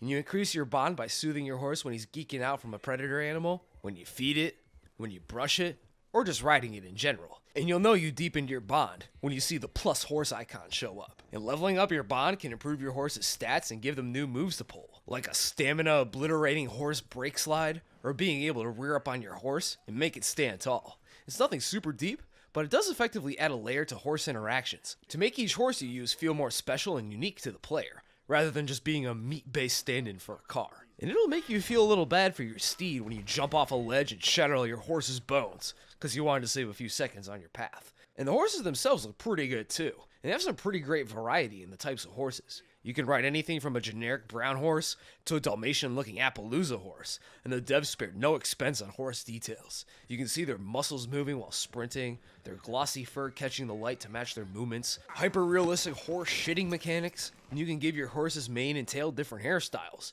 And there's even reactive horse nuts that will shrink or grow with the temperature. Imagine being the guy who coded this for a living. But speaking of these types of deeper interactions, Red Dead Redemption 2 introduces a full interaction system that's tied to the right trigger that you can hold down to focus in on any nearby people or animals you come across, which opens up a context menu to interact with the NPC, where you can greet them. How do you do? Howdy, mister. Or be a dick for no reason. Or just straight up mug them for all they got, if it's a normal NPC just minding their own business. But if you encounter an NPC in trouble, like their horse died, or they suffered some kind of injury, you can choose either help or ignore the NPC from the menu. And now, acting as a horse Uber for these NPCs may not sound very appealing or exciting, but I recommend you help out any of the NPCs that you come across, because you won't know what may happen with these freaks of the frontier. The NPC you give a ride back home will more than likely have their own story to tell. You can get a full story on how the NPC got to this point in their life. And I was getting pretty invested in these random characters' life stories during my horse Uber shifts. Or how about when this NPC flagged me down in the bayou, who said his house got attacked by some outlaws, and he recruited me to help. So I went to his shack, and I saved his wife from 2 thugs who tied her up, and I freed her, and I took the bodies out to get her to relax a little bit, and she then gave me a reward from their hidden money stash.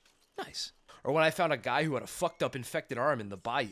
So I took him to the doctor in Saint Denis, and the doctor sat his ass down, examined him, and decided that he needed to amputate, and then sawed his fucking arm off to save his life, all in one seamless sequence. And I was impressed at how deep this seemingly unremarkable encounter went. And it really makes the world of Red Dead Redemption 2 feel alive and reactive in a uniquely natural way. Which is one of Red Dead Redemption 2's greatest strengths, as all these random encounters feel so seamless and natural, whether you're getting jumped by enemy gangs, running into mad preachers, saving people from animal attacks, stumbling across this fucking thing, or this fucking thing, or even sneaking into your house and watching all the people inside pass out drunk after playing poker, so you can then quietly slip in and rob the place. It's just all so natural and slick. But my absolute favorite part of the world is just how weird and unsettling it can get. Rockstar has always been pretty weird with it, especially when it comes to side content and Easter eggs, like the GTA 4 Hillary Clinton Statue of Liberty, which has a realistic, massive living human heart chained up inside of it, ghosts, UFOs, the cryptic unsolved Mount Chiliad mural, the literal Easter egg in Vice City, and of course Bigfoot, just to name a few. But they really flexed their freak muscles for Red Dead Redemption 2. Like this Heaven's Gate reference shack full of skeletons on beds who are all wearing matching boots, and if you go to the shack around 2 a.m., a damn UFO appears above the shack. Or climbing into a house to find Al Gore's worst nightmare strung up on a wall. Or coming across this abandoned town where every gravestone died violently on the same day, and there's a big "Keep Out Plague" sign on a barn door. And I remember many people thinking this was an Undead Nightmare 2 teaser. This is what GTA Online took from us. Or how you can read in the newspapers about how an athletics club out of Blackwater went missing, and you can later find the whole team dead in a mass grave in the tall trees area. It looks like we found the Kansas City Chiefs sacrificial altar. Or how about out in Rhodes? We can find this man dressed as a kid who's stuck in the gunsmith's basement, and he asks us to free him. And when we stick up the gunsmith, he takes us down to his basement, where we can then free the man from his childlike imprisonment. And it seems the story here is that after the gunsmith's real son died somehow, he had a mental break and kidnapped a random man off the street and forced him to be his pretend son. And other shops can have hidden secrets as well, like the general store in Strawberry running a secret moonshine operation in the basement, or the doctor in Valentine, who lets the O'Driscoll boys run a gambling den out of the back of his shop. And to access these secrets, you just gotta find them first, usually by looking through a window, or getting a tip from some NPCs. Otherwise, you don't even have the option to access it. Or we can run to this weirdo couple who invites you in for dinner, but they drug you, do God knows what to you, and then dump you in a mass grave. And if you return to explore the home and pay the couple back. You ain't. Now keep still.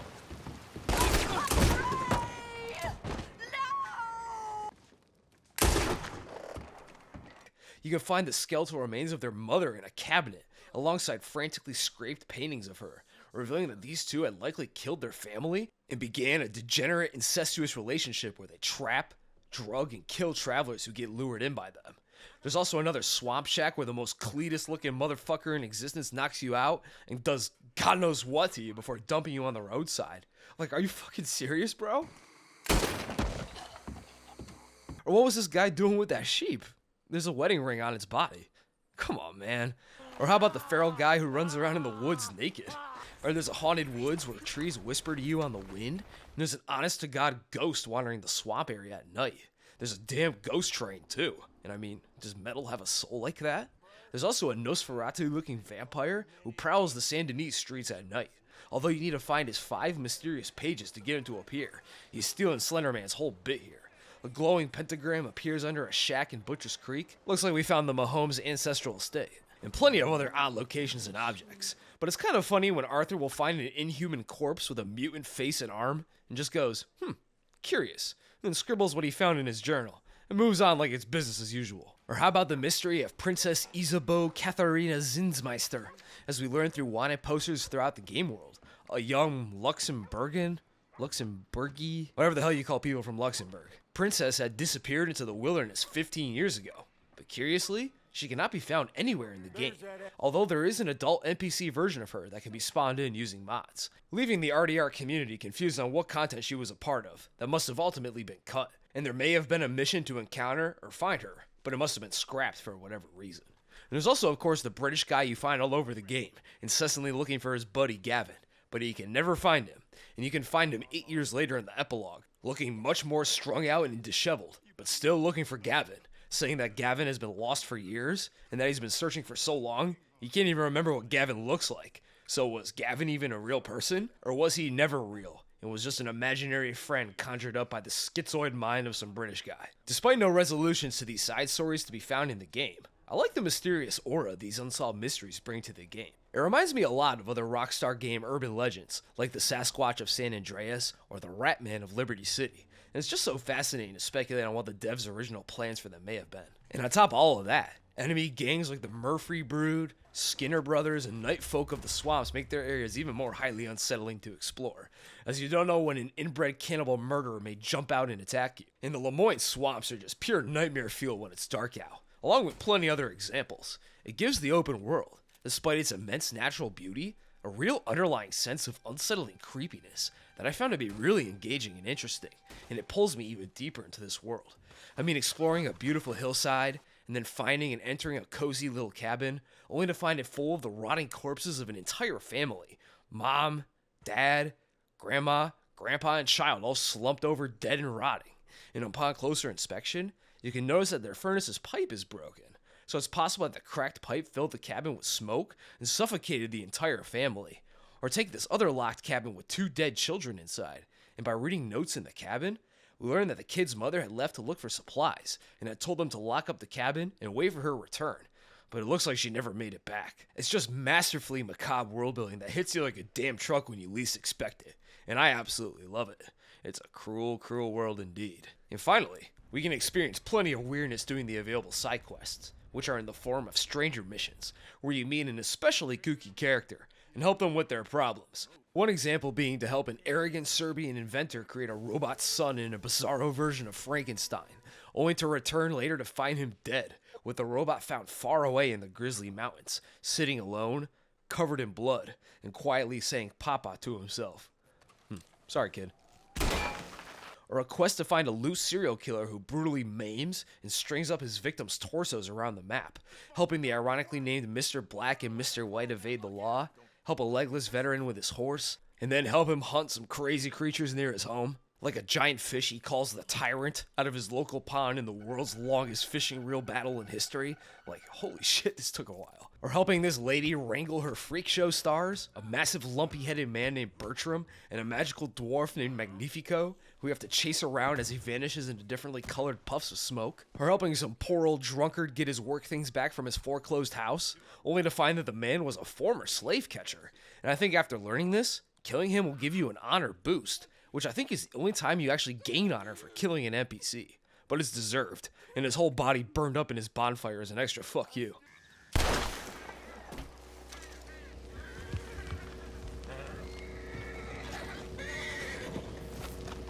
And there's several others that would take way too long to list out here.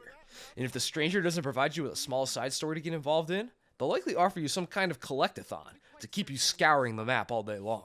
Like a lady who asks you to find 30 or so dinosaur bones across the map, a potentially time-traveling man who asks you to examine 10 odd rock carvings, a man who asks you to collect all the cigarette cards in the game, which there are like 144 of in the whole game. So you'll be buying premium cigarette packs like a Pokemon card scalper, and busting into people's houses to swipe the cigarette cards they have to complete each set. And these collectathons will keep you plenty busy scouring the map. But anyway, let's get back to the story. Now that we're set up in Horseshoe Overlook, the gang can finally get back into the swing of things, and Arthur gets up to plenty of shenanigans helping the gang out with their various dirty deeds. He has to wrangle a drunk Reverend Swanson and save him from getting run over by a train after a poker tutorial, go hunting a massive bear that can take 15 bullets to the head with Hosea, let Kieran become an official member of the gang after he helps us take out some O'Driscolls, do some loan shark thuggery for Strauss, with one of the debtors we confront being rancher Thomas Downs, who coughs up blood right in Arthur's face when Arthur starts manhandling him. Gross. Make sure you wipe that off, Arthur. And we get in contact with Arthur's old squeeze, Mary Linton, and we help her return her brother from the Chelonians, some turtle-obsessed cultists who really like cliff jumping. Turtles. Yeah, turtles. Hey, you love turtles. I love them too. Turtles. And at camp, we run into a frantic Lenny, who says that Micah got himself arrested after getting drunk off his ass and shooting a man dead in the town of Strawberry for seemingly no reason. And it sounds like the whole town will hang him soon if they don't bust him out, with Lenny just barely escaping the lawman. Arthur hopes Micah swings on that rope, And there's talk of hanging him. Here's hoping.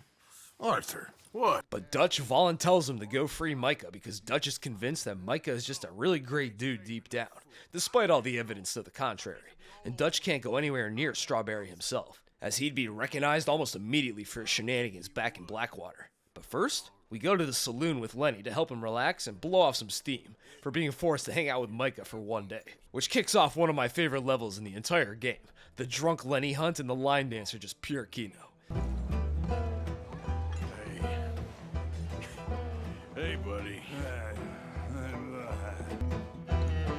There you are, Lenny. Do I look like a Lenny to you? What? I said, what did you say? Get lost, buddy. Shut up, mister. Yeah, shut your mouth, mister. But once we're done partying with Lenny, we actually have to go and bust Mike out. Damn. And we use this machine to pull the wall off the Strawberry Sheriff's jail. But instead of bailing out of the town right away, Micah decides it's get back time instead and starts shooting up the entire town. And we're forced to help him murder half the population of Strawberry. Micah then stops at a small house, callously kills the owner and his wife, and emerges with his cool pinkish gripped revolvers. Bro just shot up this entire town just to get his pieces back. Dude is moving like King Von. Goddamn. But as a reward, Micah gives us a pelvic holster that allows us to now dual-wield pistols or sawed-off shotguns, doubling your pistol fire rate at the cost of accuracy. So that's at least something. We'll also be forcibly given a bounty during this mission, as Micah's impromptu mass executions of Strawberry's population is frowned upon by the law. And when you commit a crime, it won't be immediately reported like in GTA, when the cops just appear nearby after you do something illegal. Someone has to actually witness and report your crime for the law to start chasing you. And if you act fast enough, you can either kill or intimidate the witness NPC to prevent them from reporting you. And it's fun to scare the pants off an NPC by tackling them and then putting them into a chokehold. But if they do escape and set the law on you, it's nothing too special. Lawmen just spawn in large areas and pursue the player with deadly rage until the wanted bar runs out, like any other Rockstar game pursue, and will leave you with a bounty if you get away. But no worries, if being a wanted man is giving you some anxiety, just head to the nearest post station and you can pay it off via mail, so you can be cleared of murder by slipping the clerk a $20 bill. But if you played the game like me, mostly staying out of trouble and making any would-be witness shit their pants, run-ins with the law were pretty few and far between. Later on, after Arthur scares off some hoes in Valentine's Saloon with his El Riz, Ain't that a nice way to talk to a lady? Oh, I didn't know I was talking to a lady. Excuse me. and gets into a fight with this burly bisexual man. Come on, pretty boy. Pretty boy? You're kidding me. Pretty boy? The unarmed combat in this game is okay, I suppose. You can only punch or block, and the best way to win any brawls is to block and then immediately counterattack when they punch you, as enemies will most likely block any punches you throw as well. But once he's beaten into submission, we find Dutch on the streets of Valentine, accompanied by Josiah Trelawney, a British conman who works as a sort of affiliate of the VDLG, a part-time member if you will. He shows up almost at random to give the gang leads and support on potential scores, but will often vanish and leave the gang to go to God knows where. But he usually pulls through for the gang when he does appear, so most of the gang members like the bloke. And Trelawney is here to tell us that while he was hanging around Blackwater looking for the gang, he heard that some bounty hunters had taken Sean McGuire hostage after he went missing during the Blackwater massacre, and they're trying to negotiate a nice bounty price for him. So we go upstream and free Sean, and with our favorite Irish gunslinger back home, maybe things are actually starting to look up for the gang. Maybe. Back at camp, Abigail asks Arthur to spend some time with little Jack, as John is being a deadbeat again, and doesn't seem to want to spend any time with his stupid chud son. So Arthur goes full unk and takes Jack down to the nearby river to teach him how to fish, where we get introduced to the fishing minigame, which is pretty simple. Cast, wait for a bite, hook the fish, pull against whatever way the fish is swimming to tire it out, and then reel it in. Very, very, very slowly. Can we crank that shit a bit quicker, Arthur? The rod won't explode if you reel it in faster, man. It's okay.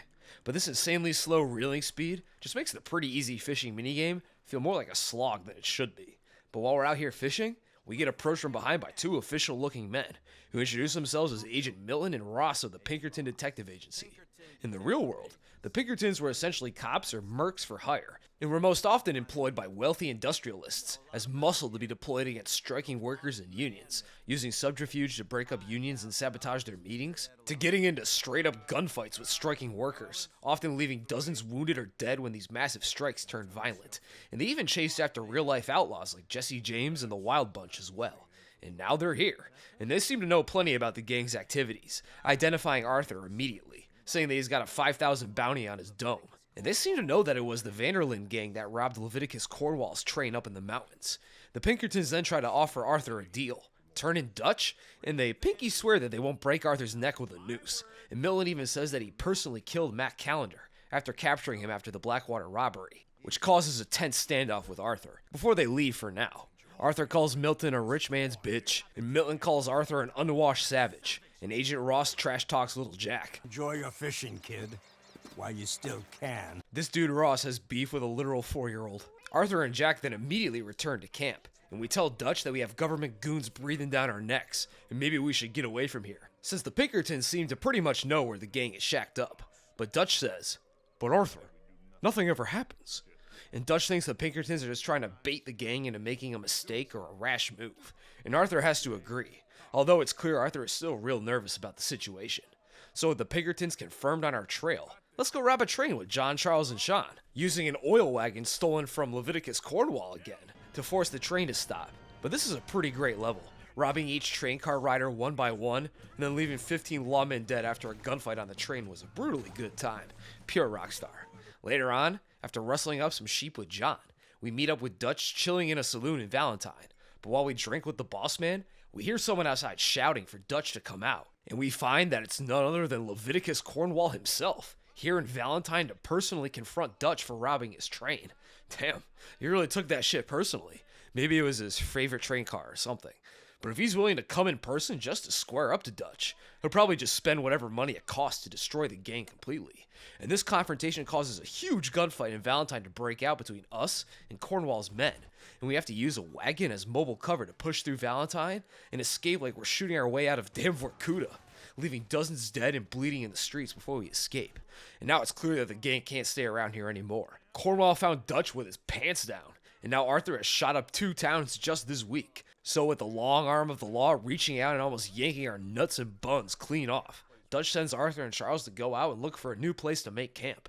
And after rescuing a German family and recovering their dad from a gang of outlaws, we find our next camp spot, Clemens Point in the southern state of Lemoyne, a small hidden peninsula on Flatiron Lake, which starts chapter 3 of our story. Now, I haven't mentioned it up until this point, but Arthur has been keeping a journal of all that's happened recently, and he also fills it with illustrations of animals you examine, side quests you do, and examinable POIs that you can come across, and it's a really awesome addition to the game. Arthur is kind of cracked with the pencil, and he has some rough but honestly very pretty artwork and sketches of most missions and locations in the story that you can skim through at any time if you want to enjoy the art or get a refresher on what's happened so far.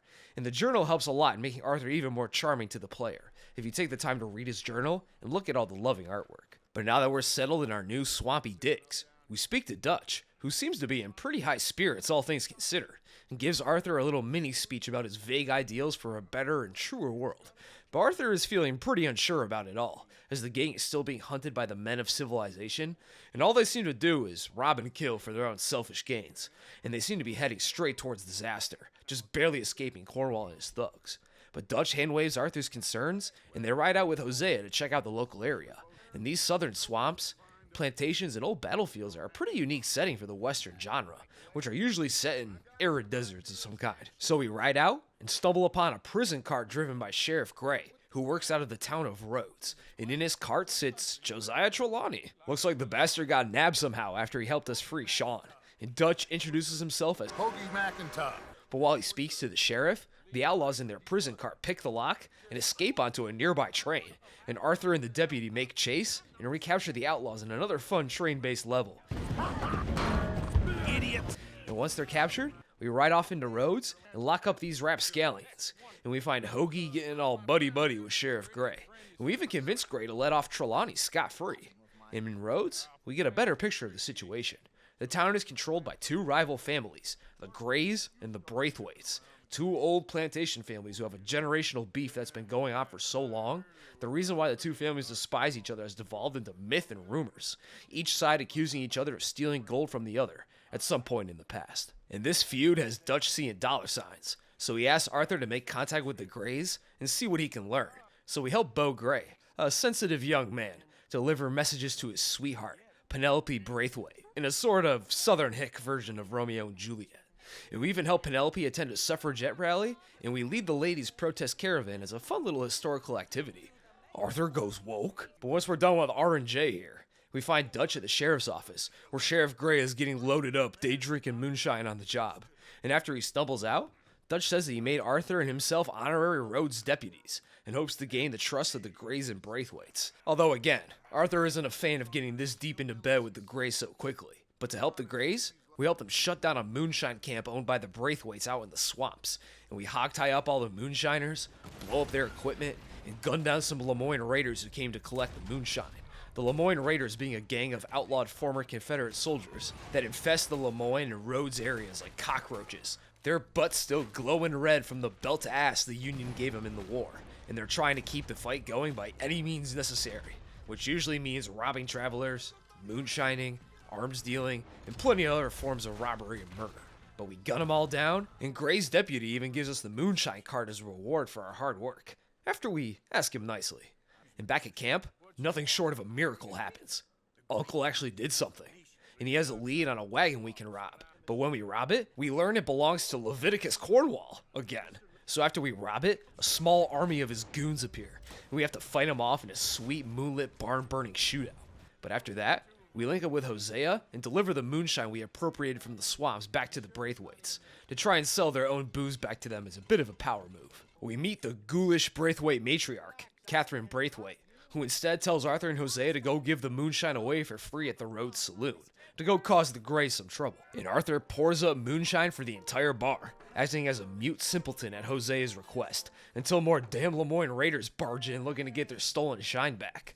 But Fenton ain't afraid to uphold. Later back at camp, we find Dutch and Micah scheming together, which is a very bad sign, and they reveal their plan to rob both families by doing their dirty work for them, and then finding and stealing their mythical gold and other loot in the ensuing chaos. Well, hopefully. Hosea hasn't been able to locate any plantation gold yet. Dutch even has a bit of a personal investment in this scheme, as he has a stark hate boner for Southerners and ex-Confederates, as his father was killed in Pennsylvania while fighting for the Union Army, his father's death being a direct cause in his decision to run away from home and turn outlaw. Arthur again thinks this scheme is too risky to even try. The gang is still red hot and have lawmen in 3 states still hunting for them, and we aren't really familiar with the area or how the people here think and operate, or if the gold is even real or if it's just a myth. But Dutch gruffly dismisses Arthur's concerns and tells him to get his ass to work. Cause I mean, how hard could it be to play two hick families against each other, right?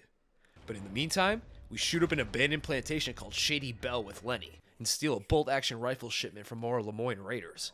We rustle some of the Braithwaite's horses for the Grays. The Grays rustlers absolutely scalping John and Arthur on the horse sales, giving them only a few $100s for the horses, when they were promised a few thousand for them. We saved Trelawney from some bounty hunters who came looking for him due to his association with Dutch's gang, forcing us to play lethal hide and seek in a cornfield. And we even go back and rob the bank in Valentine with Bill, Karen, and Lenny. And I have Arthur crack open each safe by hand like he's Catwoman or something. But we make off with the cash and make a dash. And on the way back, we return to the Downs homestead to shake them down even more. But when we arrive, we learn that sick old Thomas had kicked the bucket shortly after we roughed him up, and the family now has to leave their home since they're now completely destitute. And this is Arthur at his absolute worst. He even threatens to kill Thomas's son for not being happy to see the guy who beat his sickly father's ass over like $40. Well, maybe when your mother's finished mourning your father, I'll keep her in black on your behalf. Arthur's probably just trying to dissuade the kid from seeking revenge on him, but still, I wonder why he isn't happy to see you, Arthur. But afterwards, we do some opera-themed stagecoach robbery with Trelawney to help lighten the mood a little bit. Back in Rhodes, we meet up with Hosea and the Braithwaites again, where Lady Braithwaite has cooked up a pretty diabolical scheme. She wants us to take a wagon full of moonshine over to the Gray's plantation, Caliga Hall, and use it to torch their tobacco fields as revenge for the horse theft, which we do by sneaking around the fields and pouring moonshine all over it. And the inferno that follows is such a sweet backdrop for the gunfight against these Gray goons. And once we torch Caliga Hall's fields, we meet with Micah, Dutch, and Pearson at the camp, where Pearson said he met a few O'Driscoll boys out on the road, but instead of shooting at each other, Pearson said that the ODBs were actually pretty chill, and they wanted to have a parlay to settle the gang's differences for good. And Micah is completely on board with this plan. Now, it's 99.9% likely that this is just a trap. We also learned that the beef between Dutch and the O'Driscoll boys' leader, Colm O'Driscoll. Colm isn't even his real name, by the way. His real name is actually Colm, but Dutch just doesn't even care enough to correct this mistake. It was a different time back then. Started because Dutch had killed Colm's brother, and then Colm had later killed Dutch's lover at the time, a woman named Annabelle. But despite the sketchiness of all this, Micah's silver-tongued Riz convinces Dutch to go, despite his less than believable motivations. And Arthur tags along to act as a sniper to watch out for any ambushes. And Dutch meets Colm, and they have some awkward conversation.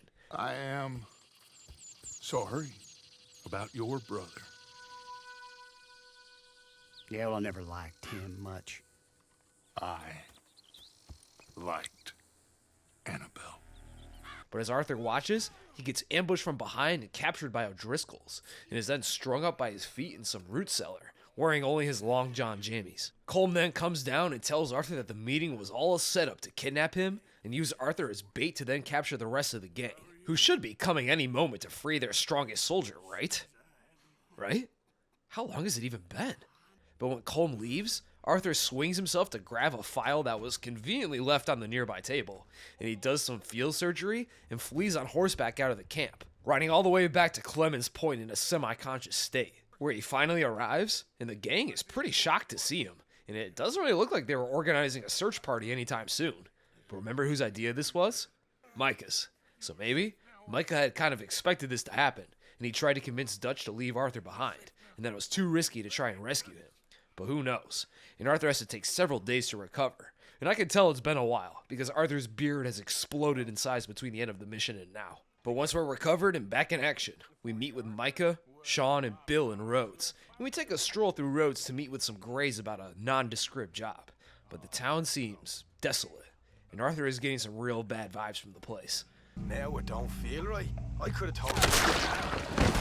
Oh, that's probably why. The Grays ambush us in town, and we're forced to shoot up our third town in the last few months. But once we survive the ambush, we confront Sheriff Gray, and he reveals that they know what the gang has been up to pretty much the whole time. And while there's no one moment that reveals our game to them, it makes a lot of sense that they caught on.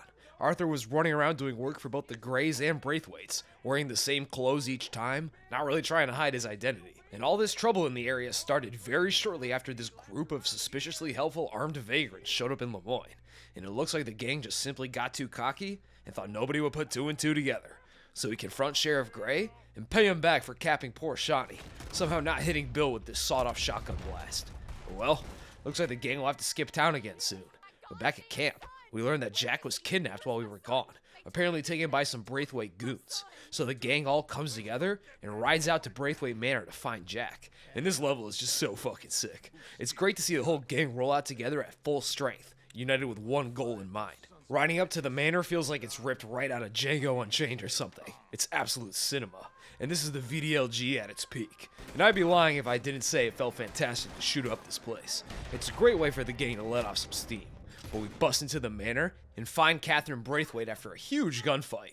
And I also love the scene of Dutch dragging her down the stairs near the sweet painted walls as she sobs uncontrollably at the sight of all her son's holy carcasses as the manor slowly is engulfed by flames. It's just even more cinema. Once outside, Catherine tells us that she gave Jack to a man named Angelo Bronte, who lives in the city of Saint Denis.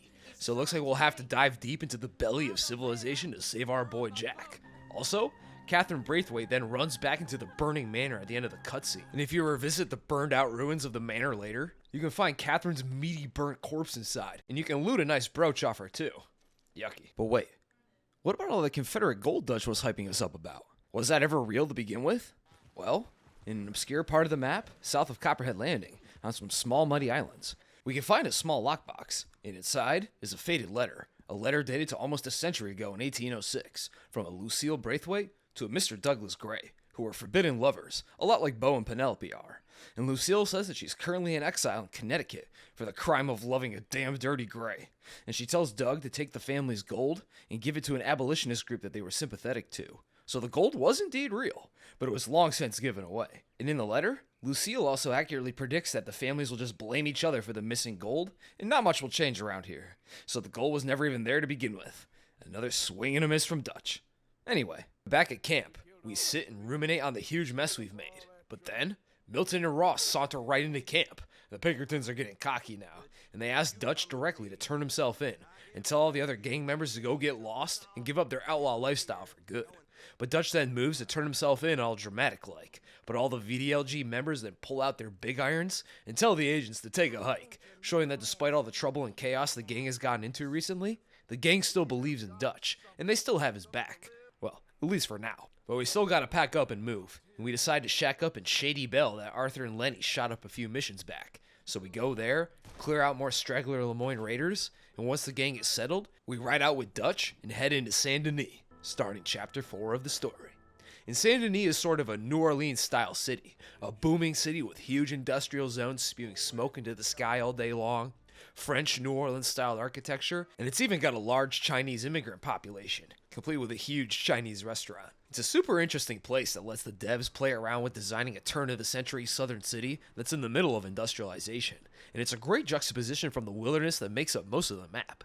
So we ask for Bronte, and once we get done chasing after some kids who steal Arthur's bottomless sack through the city, we find his mansion and get led in by some armed Italians, and it seems like Bronte is a little mobbed up, a new breed of outlaw for Dutch and the gang to deal with.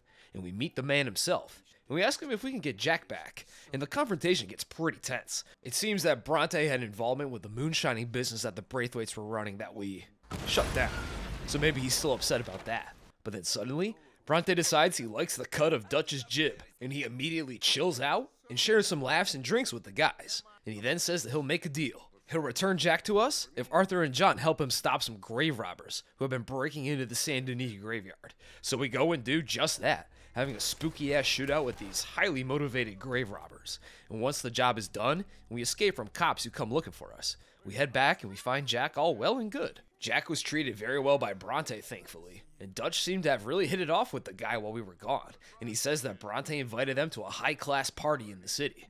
It seems that Dutch and Bronte really bonded over their shared love of being criminal shot callers or something.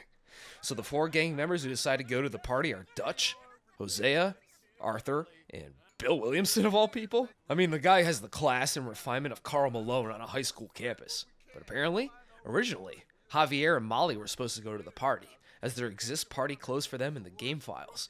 And I wish that they kept Molly in this mission, or swapped Bill for her, as we barely see her for most of the game. And this setting will be well suited for her character. And maybe we could have gotten a better look into her and Dutch's relationship, and develop it a bit further for what happens later. But anyway, we arrive, and the who's who of Saint Denis are here. The mayor, Henri Lemieux, Alberto Fusar, the owner of a massive sugar plantation on the Isle of Guarma that's off the coast of Cuba, and even the chief of the Wapiti Indians, Rains Fall, and his son are here to try to speak with the mayor, with not much success. But Bronte is acting like a god-tier asshole, shitting on the Indians for being exploited by dumbass Americans. And he heavily insinuates right to Dutch's face that he and his boys are nothing more than cow-fucking unwashed killers. You long for the days when you could shoot each other and screw cows out on the open range. Those sure were the days. But when Dutch mentions that they need some money, Bronte gives him a little tip that there may be lots of cash stored in the Saint Denis trolley station. So we mingle with the crowd, meet the mayor and save him from a drunk prick, and steal a document from Leviticus Cornwall to the mayor after sneaking through this amazingly detailed and ornate mayor's mansion. We then link back up with the fellas, and we discuss what we found. Hosea says that we can rob the Saint Denis bank. There's the trolley station, of course. And Dutch mentions a high-stakes poker game being held on a riverboat that we can infiltrate. And that paper that Arthur found, too. And I first move on the boat-based poker game and get Gucci'd up with some help from Trelawney. And Arthur has to pretend to be a rich oil baron for this heist. And they've got a good scheme cooked up for this one. Apparently, Trelawney had paid off our dealer, and Strauss will be sitting behind the table within our view, where he can see our opponent's hand. So we have to look at Strauss and see if he's nodding or shaking his head to see if we should play or fold the hand. And by following his cranial movements, we fleece the balls off our opponent and collect his watch and cash with only minimal trouble. Shit, let's hope no one heard that. But when we return to the boat, the guard who Javier stole his uniform from barges in and tells everyone to shoot Javier. And shit immediately goes sideways, but the comedic timing here is impeccable. But I have the good manners to keep my mouth shut. There he is! Shoot that man! So we massacre the boat guards and escape the boat by swimming back to shore. And despite our cover being blown and a dozen or so bodies dropped, we escaped with the cash and the timepiece. So mission accomplished. We take those. Back in Saint Denis, we meet with the mayor's friend, writer, and envoy for the Wapiti, a Mr. Evelyn Miller, and the Wapiti guys we saw at the party. Rains Fall, and his son Eagle Flies, who tell Arthur about their plight, despite them being moved several times already, and many of the treaties they made with the US being brazenly broken in the past. It seems that the Wapiti will be forced to move yet again, as it appears that Cornwall and his associates have claimed to found oil on their little remaining land, and Miller wants us to steal their prospecting reports to confirm his suspicions that it is indeed an oil grab. So we sneak into Cornwall kerosene and tar, beat up the foreman Danbury, and escape after Eagle Flies blows up an oil well as a distraction. Back at Shady Belle, we discuss the trolley station lead with Dutch, but while we scheme up with Mr. Planderland, we turn around and spot something mildly disturbing. Kieran Duffy, with his head cut off and his eyes gouged out, his severed head resting in his lap, his headless body slowly riding a horse towards Shady Belle, which is an opener to a damn siege by the O'Driscoll goons. And it's during this fight that Sadie really gets to prove herself, stabbing several O'Driscolls to death and shooting plenty more, screaming her head off the entire time and rushing right at them with zero fear. She can finally let all that femcel rage out on those ODB thugs who ruined her life, which is great to see. But this assault finally seems to have fired up Dutch big time, and he wants to immediately move on robbing the trolley station now. So we get to it. We meet Dutch and Lenny near the trolley station, and Dutch tells us about a new plan he has cooked up for the gang. He now wants to skip the country entirely, and we just need to rob this station so we can hire a boat and take the gang to Australia or Tahiti to start a new life. But Arthur is again skeptical. He doesn't even know where Tahiti is. Where the hell is Tahiti? South Pacific, an untouched paradise. Who lives there? Tahitians, I guess. But we need cash by any means necessary, and Bronte says they have cash here. So we mask up and barge in to rob the joint. But we soon find that the amount of cash being held here has been greatly exaggerated. And a horde of Saint Denis police officers show up to arrest us pretty damn quickly.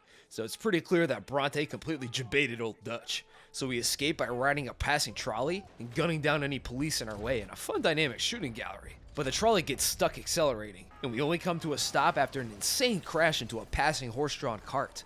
We then have to shoot our way through the streets of Saint Denis on foot, hijack a wagon, and kill our pursuers to escape in another huge gunfight. And this trolley crash has led to a lot of speculation in the fanbase, with many believing Dutch suffered a concussion or some other kind of blow to the head, which permanently affected his judgment and made him way more violent and unstable from that point onward, which definitely could have been a factor in his descent. And Arthur acknowledges that Dutch got his head bashed up a bit at the end of the mission, but I don't think it's the main culprit of Dutch's downward spiral, and that he just went crazy because he got CTE in a trolley crash. But regardless, the three escape, filthy and badly bruised, but still alive. And we split up our haul of about $15 each, shot up half the city, and crashed a trolley for $46. Classic VDLG shenanigans. But Dutch is seething at Bronte's betrayal, and he resolves to still try and rob the Saint Denis bank, even though the police will probably be on high alert, looking for this well-dressed criminal for a long while after this lethal and bombastic robbery. But it doesn't matter. The money is still needed for that boat to Tahiti. Back at Shady Belle, we meet Dutch and Hosea, who are arguing over their next move. Dutch wants to go and off Bronte, but not for revenge. No, of course not. Dutch ain't no hypocrite. But to make the bank easier to rob, of course, because Bronte surely protects that banker, something with his mob goons. Yeah, Hosea hates the idea. It's too loud, it's too dangerous, and it's too soon. But Dutch disregards his concerns, and even says that this bank robbery will be the last job they ever pull, and they'll be farming mangoes in Tahiti before they even know it. Seems like wishful thinking, to say the least. But Arthur reluctantly goes along with it, despite how insane the plan sounds, and the fact that most of Dutch's recent schemes keep blowing up in his face. He still ultimately has to trust in his surrogate father, and other options are pretty limited right now. So Dutch leads us to the swamp settlement of La Gras, as he has arranged a boat ride out of there to attack Bronte's mansion by water. And we get the boat after an extended detour through the swamps of Bayou Enwa, helping the boat's owner Thomas find his buddy Jules, who's hiding up in a tree from a massive alligator that we have to fend off. And like the legendary bear, this thing is a damn adamantium skull and lead skin, and can take dozens of bullets to the head just to get him to piss off. But with Jules rescued, Thomas takes us via swamp to Bronte's, where we pay him a little house call, and we bust into his mansion and nab his ass like we snagged Catherine Braithwaite, before shooting a few more cops and escaping on Thomas's boat. Mob goons and SDPD are useless in trying to take down the VDLG's best shooters. Dutch starts jawing at Bronte, who tries to bribe one of the gang members with one singular grand to kill Dutch here and now, but they are all VDLG for L, so nobody budges on his offer. But then, Dutch lets the demons win, and he suddenly grabs Bronte and forces his head into the murky swamp water and drowns the bastard while yelling at him. Call them now! You call them! And then feeds his body to an alligator that's lurking nearby, shocking even these hardened killers of the gang. John even goes, "Damn, Dutch, what part of your philosophy makes you feed people to alligators?" And it's a pretty great scene, and it's the first real crack we get to witness in Dutch's carefully maintained facade of righteousness, because that was absolutely personal for him. This wasn't about making the bank heist easier. Dutch just wanted that smug Italian obliterated for wronging him. Which makes you wonder, is Dutch really losing it? Or is this how he's always been, deep down? Past the guise of civility and Robin Hood type philosophy, Arthur says nothing, but it's clear that Dutch's unhinged behavior is really starting to worry him. Back at Shady Belle, we meet up with Hosea and Dutch, who are planning the big bank robbery, and the plan is thus. Hosea and Abigail will cause a distraction in the city, while the gang shooters smash and grab the cheddar as fast as they can, and God willing, the heist goes off successfully. So we throw our poker boat threads on and ride into Saint Denis. Dutch has got on his designer black coat with the sinister red lining. Dude is like a baby, always throwing a fit. Sheesh. Meanwhile, John over here looks like a damn chimney sweep. We then see a huge explosion go off a few streets away, and that's Hosea's sign for us to get to work. So we barge in and stick up the bank, and do some more expert lockpicking. And it seems that the robbery is going well, until we look outside, and we see that damn Fed Milton holding Hosea hostage, before he pushes him into the road and shoots him in the chest, killing him. Hosea Matthews, the longest tenured member of the VDLG, Dutch's oldest friend, and another father figure to Arthur and John, shot like a dog in the street. And it's all pretty much Dutch's fault. We then massacre the attacking Pinkertons, the whole gang enraged by Hosea's brutal slaying, and each bullet is personal here. And we blow up a bank wall and attempt to escape via the rooftops. But on the roofs, we hear that John got arrested back in the bank, and we then follow after Lenny, but then he gets ambushed and shot to death by some Pinkertons who appear from around a corner. And you can't shoot them no matter what. The game will block you from drawing your weapon until Lenny gets iced. Damn. Rip Lenny. The robbery has gone from crap to pure shit, but we have to press on. The cops are swarming the area, but the gang hides out in a boarded up building for now, and they have to discuss their next move. And Dutch's plan is to wait until nighttime, and then sneak out to the Saint Denis docks, and then sneak onto a boat, and hope it takes us somewhere far away. Not great, but it's all we got. And we sneak toward the docks, but Charles has to leave the group after acting as a distraction to draw away some guards, using the Sonic the Hedgehog method of, "You're too slow," to draw them off. And the rest of the guys hop onto the closest boat they can find, and the boat then goes out to sea, and we then learn it's on its way to Cuba from Dutch, who made friends with the ship's captain using his silver-tongued riz, and some of the money he stole from the bank as a bribe, where we can hopefully slip onto shore once there, and head home. but we never even get the chance, as the boat gets caught in a massive storm. And goddamn, the storm is bad. The whole damn ship is on fire, and it's getting knocked around like a toy on these waves. It gets so bad, Arthur is forced to jump into the dark ocean waters to survive, where he eventually washes up on a beach in Cuba, maybe? Maybe Tahiti? But we get up and struggle to walk forward towards the unknown. The game revealing where we are with the 5th chapter title drop, Guarma. And Guarma is, by far, the weirdest part of Red Dead Redemption 2, as we're taken out of the quad state area of the main game to the tropical island of Guarma, a small island off the coast of Cuba, which, if you'll remember from the San Denis party, is run by Alberto Fusar, who runs a brutal sugar plantation on the island, which is backed by a hired army of Spanish-speaking goons. And Guarma was originally supposed to be way bigger in the game's planning stages, and would feature a whole separate open world that you could explore fully to find rare animals and treasures in, as seen by the existence of cut animals like the tiger shark, and at how huge the map for Guarma is at first glance. And you would have been able to return to Guarma later on in the game at any time via a ferry ticket booth, but it's pretty clear that Guarma was eviscerated from its original plan due to time constraints. So now Guarma exists as a sort of weird diversion for the gang almost, as there's very limited exploration, and the missions are very railroaded and linear, and there's only a few of them before we leave and get back on with the main quest, and it's a lot like the first chapter in terms of freedom. Anyway, we press on, and we, very fortunately, run into our fellow gang castaways very quickly at a campfire, and we get a rundown on the current situation. We all seem to have survived, but the money we stole from the San Denis bank is now sitting in Davy Jones' locker. So we're now back to square one. But now, we're castaways on a remote island. So more like square -1. But we're then quickly taken captive by Fusar's goons and get put into a chain gang that we gotta shuffle along with. But not too long after, our chain gang are ambushed by guerrillas. And after we kill Fusar's men, we meet the guerrilla leader, a Haitian man named Hercule Fontaine. And he's cool. He's just kind of here to boss us around until it's time to go, and we shack up with him and his crew and help him out. And most of the story here isn't too developed, or important, really. We rescue some runaway slaves, rescue Javier from Fusar's thugs and blow up one of his sugar processing buildings, and then fight off a huge assault from Fusar's men at a fort, even blowing up an old iron-sided ship with a Gatling cannon, along with Fusar himself before Hercule gets us a boat back to America. But Guarma isn't just a pointless side trip to pad out the game's length, and it does indeed have a point in the main game story. And that's solidifying the growing rift between Dutch and Arthur, which we see in this cave mission, as Arthur has serious doubts about Dutch's judgment and his recent behavior. He seems pretty unfazed that Hosea and Lenny both ate it during the bank heist, and Dutch suspects a rat may be in the gang, as the Pinkertons are always on the VDLG like a rash, showing up in force to thwart the gang's robberies with suspicious efficiency. Dutch also shows more of his increasingly unstable personality, as he brutally chokes out this weirdo woman he hired to guide us through the caves, and then lies to Arthur's face about why he did it too. Horrible old crone. But you killed her. She was gonna betray us, Arthur. Couldn't you tell? No. Well, I got some Spanish. She was. So how did you know she was gonna betray us? What'd she say? It was in her eyes, in the way she was leading us. But you said you knew Spanish.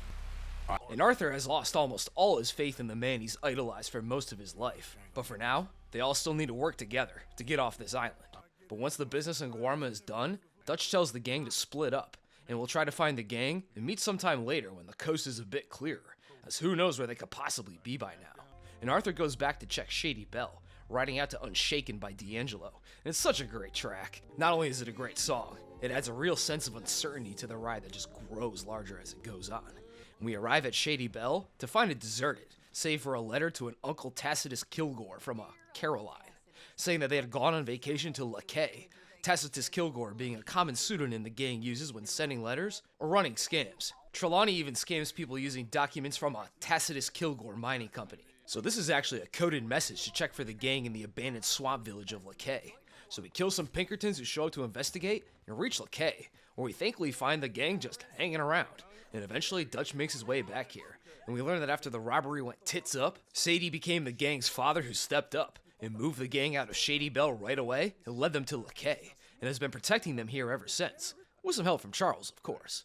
And then Bill busts in all pissed off, saying that he asked around where the gang was until eventually someone told him, and then about 5 seconds after, we hear Agent Milton outside threatening us, and it seems that Bill's fat mouth led the Pinkertons right to us, and Milton just decides to open fire. Smart enough idea. No need to get cute with these guys anymore. But Arthur and Sadie get to drill in these bastards by flanking them. We even get to hop on and use the Maxim Gatling gun to make some excellent Pinkerton Swiss cheese. delicious. But with the Pinkertons all fought off, we need to move again right away. And Dutch is stressing the fuck out.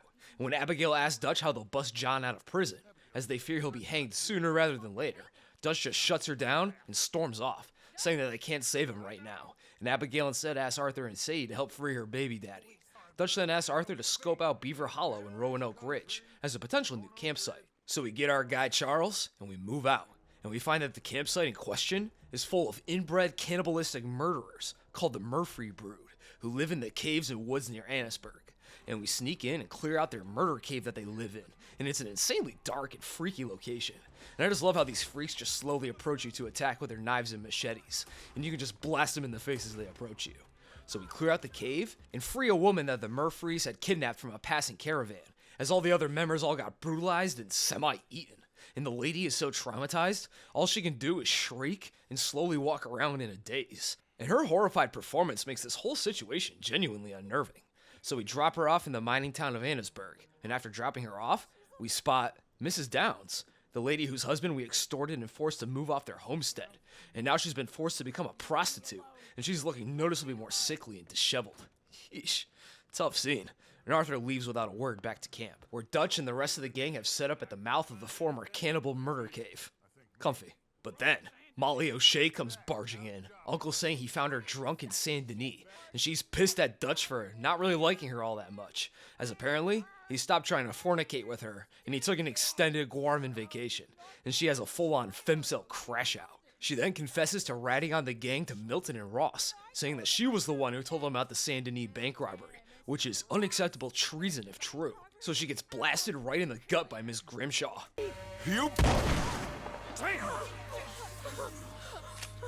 Ice cold, but rules are rules at the end of the day.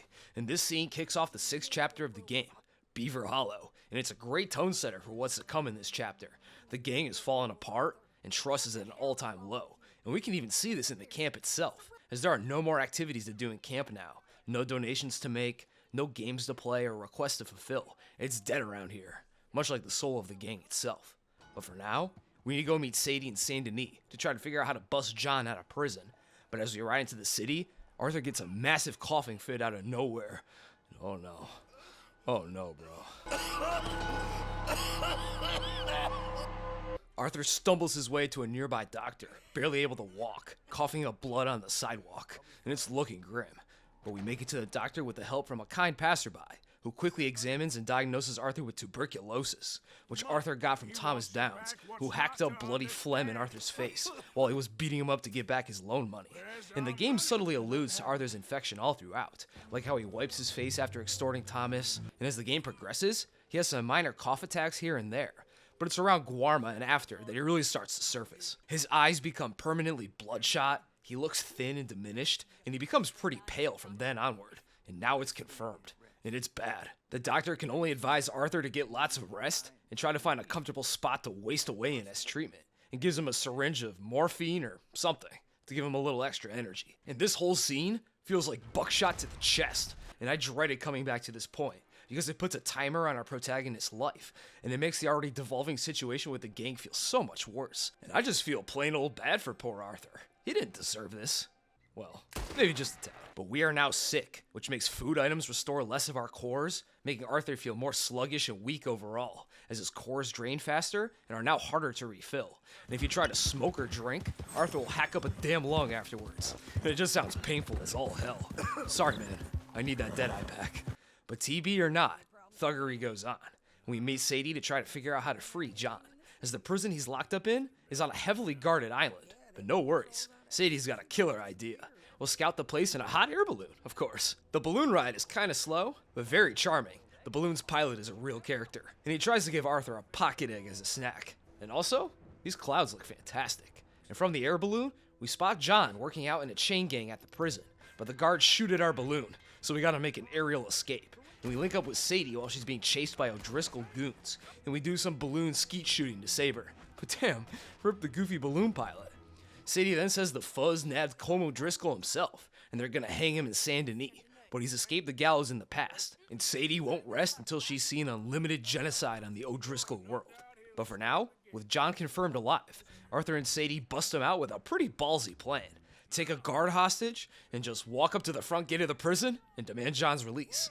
And it actually works. They trade John for the guard. We have to escape on foot under a hailstorm of bullets. And it's a pretty tough gunfight too. You gotta protect John and Sadie and move with them to escape the prison island via boat. And these guys lit up my buns when I fled with John and Sadie, as there's very little cover to work with. So it took me a few tries, but we managed to escape with Rip Van Winkle here and ride back to Beaver Hollow. And we catch up with John and tell him about all the misadventures and chaos the gang got into while he was in the doghouse. And we tell him that Dutch didn't even want us breaking him out at all. And then John says that when he got grabbed by police during the robbery, John thought Dutch could have saved him in that moment, but chose not to and fled. So John isn't exactly a big fan of Dutch right now either. But back at camp, Dutch is pissed to see John's scarred ass walking free, and he confronts Arthur for disobeying his wish to not save John, saying it'll ruin his great and unknowable plan. But then, John interrupts Dutch's non-binary friend while they were speaking, which pisses off Dutch, who stomps off. They was talking. They was talking. Later on in camp, Mary Beth tells Arthur that Micah and Dutch are in Ansburg, on business related to Leviticus, Cornwall, so Arthur goes to meet them. And Micah kindly greets him. Was you followed? No. Was you followed? And it's clear Micah is really trying to get in Dutch's ear like the worm tongue, convincing him that there's more rats beyond Molly in the group, and maybe even Arthur himself is a rat, which would be very convenient for Micah if his biggest rival in the gang turned traitor. But we're here for Cornwall, and Dutch has a great plan, maybe his best yet. He's gonna wait for Cornwall to arrive via boat and just square up to him, and hope they can make a deal of some kind. Brilliant. Arthur thinks the idea sucks ass, but he still goes along with it after he makes Dutch swear that this won't be a revenge killing, as that would just cause even more problems for the gang if they offed one of the richest men in America in broad daylight. So we hide and wait for Cornwall to arrive, who chews out Milton for not killing Dutch yet, which is fair. The dude has wasted like 4 opportunities to end the gang for good so far. And once the Pinkertons leave, we reveal ourselves and confront Cornwall head on with the deal. And here's the deal. Give Dutch 10,000 smackaroos, the boat Cornwall is currently standing on, and safe passage out of Annesburg. And in return, Dutch won't kill him. And Cornwall just laughs in his face. So Dutch pulls out his pistol and blasts Cornwall right where he stands. I prefer it this way. You lost your man! Noise, Arthur! Noise! We have to fight our way out of Annesburg and escape back to Roanoke Ridge. And Arthur is pissed that Dutch lied to him again and went through with the revenge killing. But from some documents we stole during the chaos, Dutch sees that Cornwall is moving some dynamite south, and he has bonds stored at his oil factory. And in that moment, Dutch hatches another crazy scheme that he won't tell us about for now. But back at camp, we learn a bit more. Dutch now says he wants to go to New York, where the gang can commandeer a boat out of there to make it to the promised land of Tahiti. But Dutch now wants to create chaos on purpose, which he hopes to use as a distraction that will let the gang slip away to the north. Somehow. But it's pretty clear he's just making shit up as he goes along. Because wouldn't they be way easier to capture in the more civilized and policed north? And getting a boat out of New York seems way easier said than done. But as they discuss the plan, Eagle Flies arrives with Charles, asking the gang for more help getting back some horses that were confiscated from the tribe by the army and their local commander, Colonel Favors. And then Dutch suddenly becomes real interested in the natives' plight and starts trying to get all righteous about the situation, which means he's definitely up to no good. But we infiltrate and crash the army ship and swim these surprisingly buoyant horses back to shore. And Dutch is loving these attacks against the military and tries to goad Eagle Flies into attacking the military again soon, as he hopes to use the conflict between the natives and the army as the distraction they need to escape, which sort of mirrors his later exploits with the natives in Red Dead Redemption 1. And Eagle Flies is eager to fight the army for all the shit they did to their tribe, against the wishes of his father Rain's Fall, and Charles as well, as he made a promise to Rain's Fall to keep Eagle Flies out of trouble. And we decide to continue helping Eagle Flies at Charles' request, to hopefully dissuade him from going to war with the army. And of course, I can't say no to my bro. We then steal that dynamite Dutch mentioned with Micah and Bill, Micah being a total asshole to Arthur, now calling him Black Lung Morgan on account of his terminal TB, which is just so unnecessarily cruel, it loops around and becomes kind of funny to me. Once we have the dynamite, we meet with John and plant our ill-gotten gains on a bridge, and Arthur and John discuss their problems with the gang and Dutch. John thinks Dutch has totally lost his marbles, and Dutch now seems to really enjoy killing and getting brutal revenge on those who wronged him. And his plans just keep getting more and more dangerous and nonsensical, and he seems to be creating chaos just for the sake of it, while actively ignoring the safety of the other gang members. Because how does exploding a bridge make it easier to escape the authorities? I don't get it. Arthur then recommends that John just take Abigail and Jack and get the hell out of here before it all blows up, as Arthur thinks the Vanderlyn gang is a cooked product at this point, and he hopes to see John escape, as John can still make a life for his family when the gang is gone. And once we plant the dynamite, we have to escape a train on our push cart, but I fucked up trying to figure out how to use the crank, and got ran over like 7 times before finally escaping.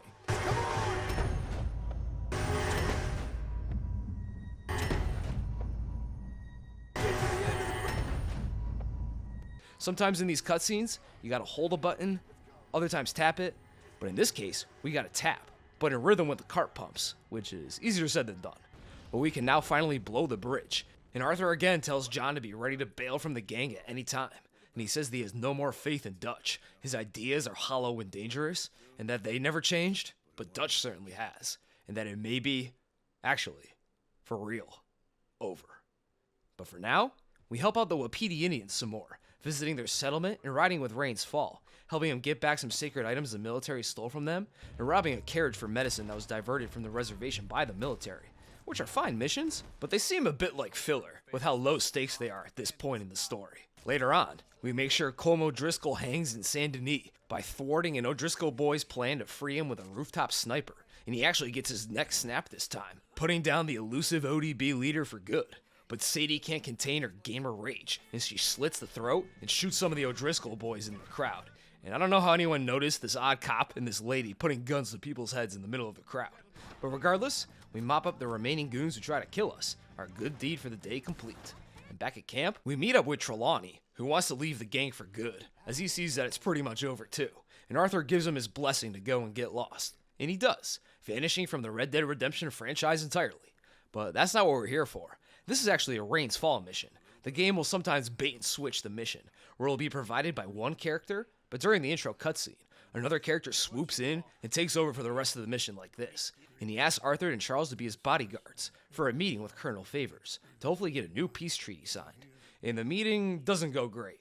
Favors is a disrespectful and ignorant ass, spending more time trying not to call Rain's Fall instead of discussing actual terms. And while on tuberculosis timeout, Arthur overhears that Favors wants to hang Captain Monroe, who is sympathetic to the Wapiti, and he's the guy who helped us get the medicine in that earlier mission.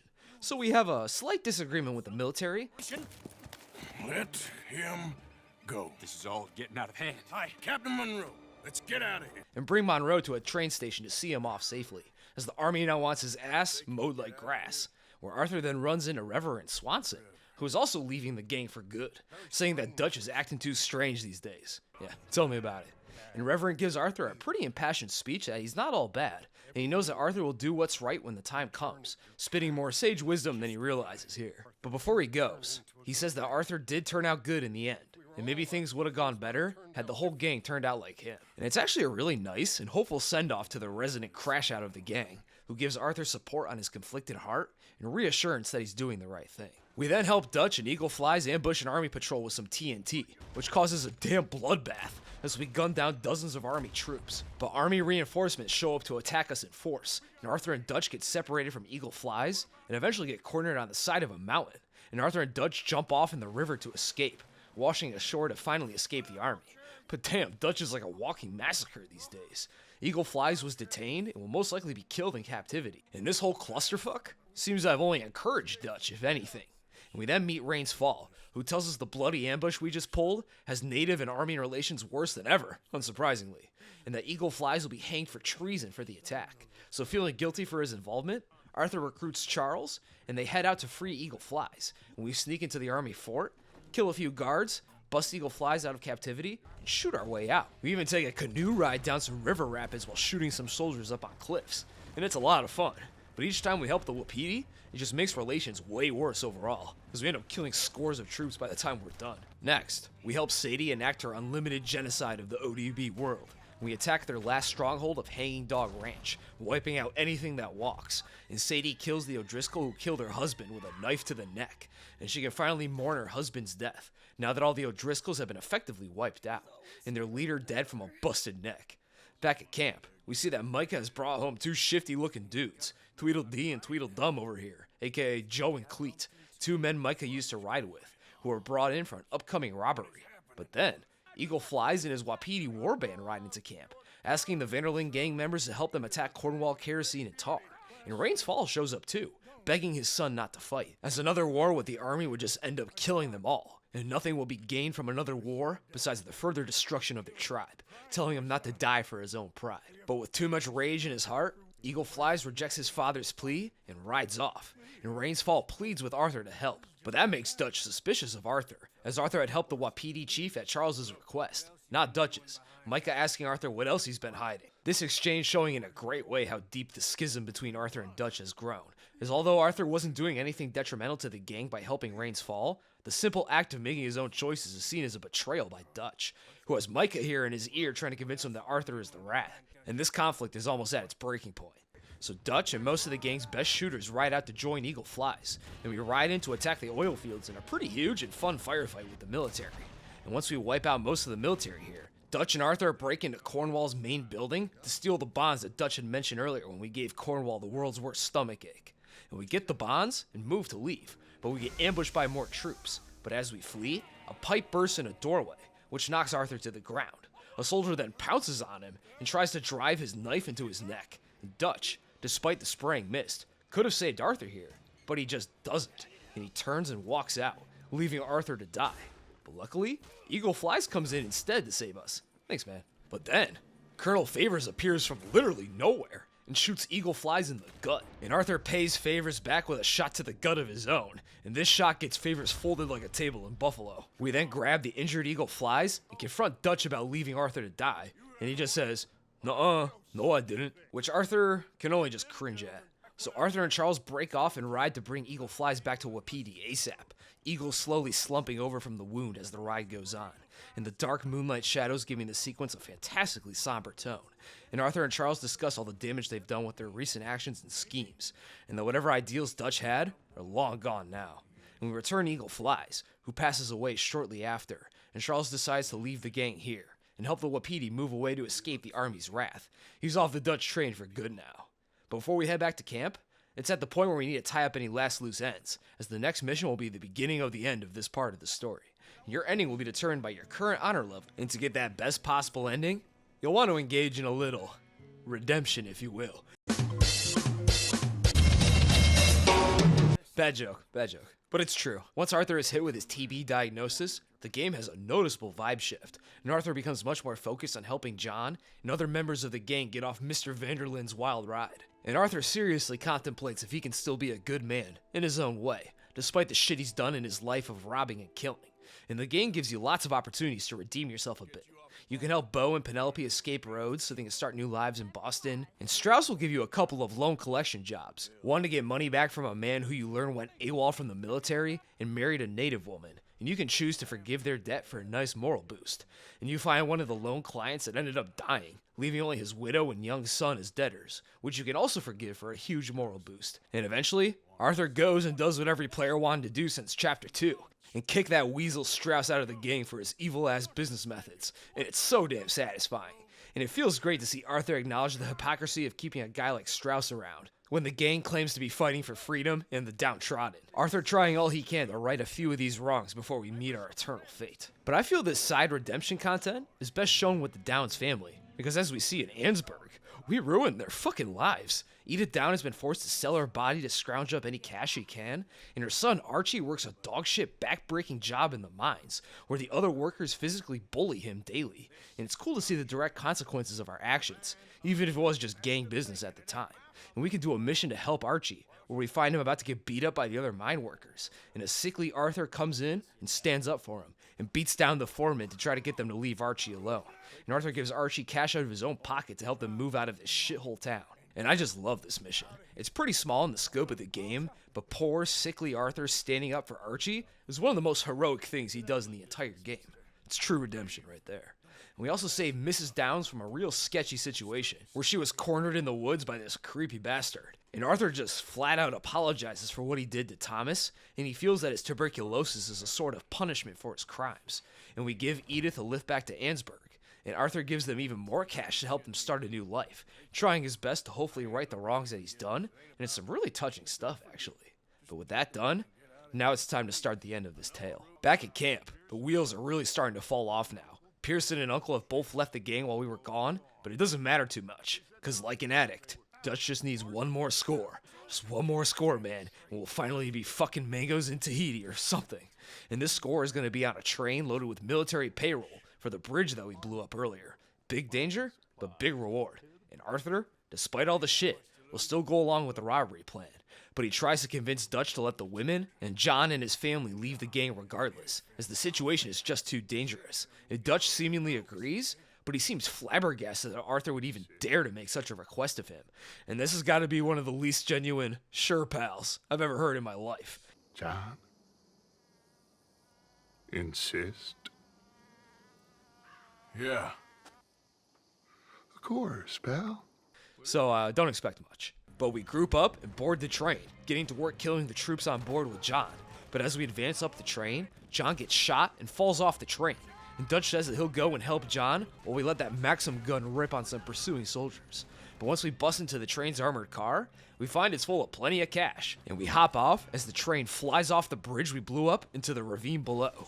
Well, the robbery was a success, but Dutch returns sans John, saying that John was killed by a patrol, and that he tried, but couldn't save him. Yeah, probably gave the same amount of effort that he did back in the oil factory, which just leaves Arthur speechless.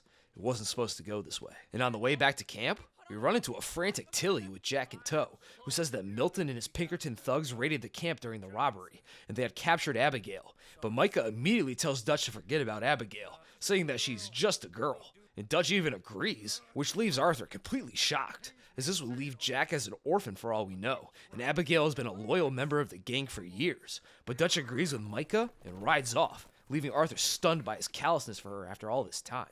It pains me to say it, Arthur, but he's right. Touch! Come on, boys. Arthur and Sadie then agree to go save her at Van Horn Trading Post, and Arthur gives Tilly his own sack of supplies and extra money from the train robbery so she can make a clean getaway with Jack. And he says his goodbyes to them, and we ride out to save Abigail. Arthur provides cover fire for Sadie, but she gets captured in the Trading Post building.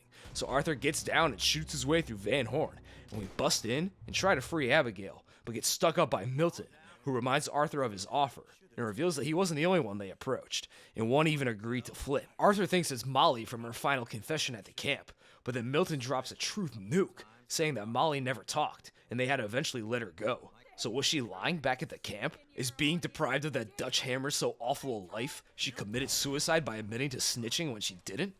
Seems so. But Milton says that they pinched Micah after our unexpected trip to Guarma, and he's been a double agent ever since, to the shock of absolutely nobody. But if Micah hadn't flipped until Guarma, then that means that there was no rat that sold out the gang at Blackwater or the Saint Denis Bank, and the gang was just that sloppy, or they severely underestimated local law enforcement's capabilities, which is kind of a more brutal reality than if Micah was a rat from the jump. Arthur then tries to wrestle Milton's gun away in a desperate struggle, but the TB is making Arthur lose this gun wrestling match to this DYEL Lanklet Milton. But no worries, Abigail blows the top off this prick while we're wrestling, and I knew saving her was a good idea, and we escape with Pinkerton shooters in hot pursuit. But once we're safe, we tell Abigail that John is either dead or captured, and Arthur sends Sadie and Abigail to go meet Tilly and Jack. Before we go, Abigail hands Arthur a key to Dutch's money stash, and we ride out one last time, to the tune of That's the Way It Is, as voices echo in Arthur's mind, which will reflect your current honor level, the game letting us know that our journey is coming to an end. It's beautiful, it's heavy, it's fantastic shit.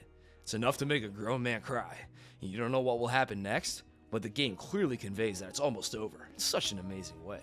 And we arrive at camp to find Von Bell, and Arthur tells the whole camp that Micah snitched to Milton, which causes a standoff between the entire camp. Micah and Arthur both trying to convince Dutch of their side. And during the standoff, in walks John with a bullet wound to the shoulder. That bastard is tenacious. He nearly got his shoulder blown off and fell off a train, but he got up and hauled himself back here on foot. It must have taken ages. And John begins yelling at Dutch, accusing him of abandoning him during the train robbery, which he only half denies. But during the argument, Grimshaw decides to back Arthur and John's side, but Micah shoots her in the stomach.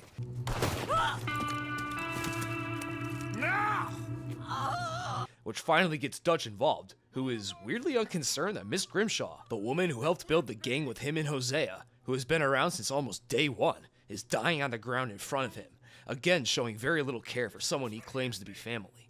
making us wonder if he even cared about the other gang members at all, or if they were always just a means to an end for him. But Arthur and John soon find themselves standing alone, as Dutch joins Micah and the rest of the remaining gang members aside. But then, the Pinkertons appear before the gang can all kill each other in this standoff, causing everyone to scatter. So Arthur and John then shoot out with the Pinkies, and we escape through the cave behind us. And we mount up with John and try to escape to reach Abigail and Jack, running from both Pinkertons and the remaining Vanderlyn gang members who try to take potshots at us. And the game will even kill your horse here, shot down by Pinkertons. This is just cruel and unusual punishment at this point, man. We then had the choice to get John to safety or go back for the money with Abigail's key. But I choose to help John here to keep the ultimate good Arthur mode rolling. And we run up the mountain and fight off more Pinkertons. But Arthur stops near the top. The TB is just too much for him. And he gives John his hat and tells him to go on. And Arthur will stay back to make sure that John gets away. And John calls him his brother. But Arthur already knows that. Go. Arthur, go to your family. Arthur, get the hell out of here and be a goddamn man. You're my brother. I know. And we make a stand against the Pinkertons. But then, Micah comes out of nowhere and tackles Arthur down. And we have a brutal slugfest on the cliffs. Arthur barely able to do much to Micah. His punches are awkward and weak, and he's stumbling all over the place. And Micah is just brutalizing this poor guy. And we eventually get knocked to the ground and try to crawl towards a gun that came loose during the brawl. But then, Dutch appears and puts his foot down on Arthur's hand. And Arthur pleads with Dutch, and Dutch just glares at him. Arthur says that he gave all he had to Dutch, and Dutch knows it's true. I tried. In the end, I did. And he seems to finally have a moment of clarity, seeing his son, for all intents and purposes, dying beneath him, pleading with him to stop the madness. And it seems it finally got through to the man, and Dutch just walks off without a word, leaving both Arthur and Micah. And Micah makes a little seethe noise and storms off as well. Arthur then crawls to the edge of the mountain and looks towards the golden rising sun, finally succumbing to his injury and sickness as Crash of World plays. And we zoom out from Arthur's resting place, and the game then cuts to 8 years later, beginning the prologue of Red Dead Redemption 2. And I mean, this whole scene is just transcendent in terms of emotion and storytelling. Seeing Arthur on death's doorstep, weakly pleading with Dutch to believe him and remember how he gave his all for his gang is genuinely heartbreaking to see. And it's the perfect way to show the final fall of the gang with the death of its beating heart in Arthur Morgan. And the imagery is just gorgeous too, as despite dying alone, beaten down and sick, he still redeemed himself in the end and rose above the terrible circumstances and gave John and his family a new chance at life, got the Downs' life back on track, and saved any member of the gang he could, ending his life by protecting, not killing, or robbing, or scamming, or extorting. Well, that is if you got the high honor ending. The low honor ending sees you get shot in the head by Micah, instead of crawling to the cliff edge, where he then laughs in your face before leaving, which is a bit less beautiful and fitting for Arthur's tale.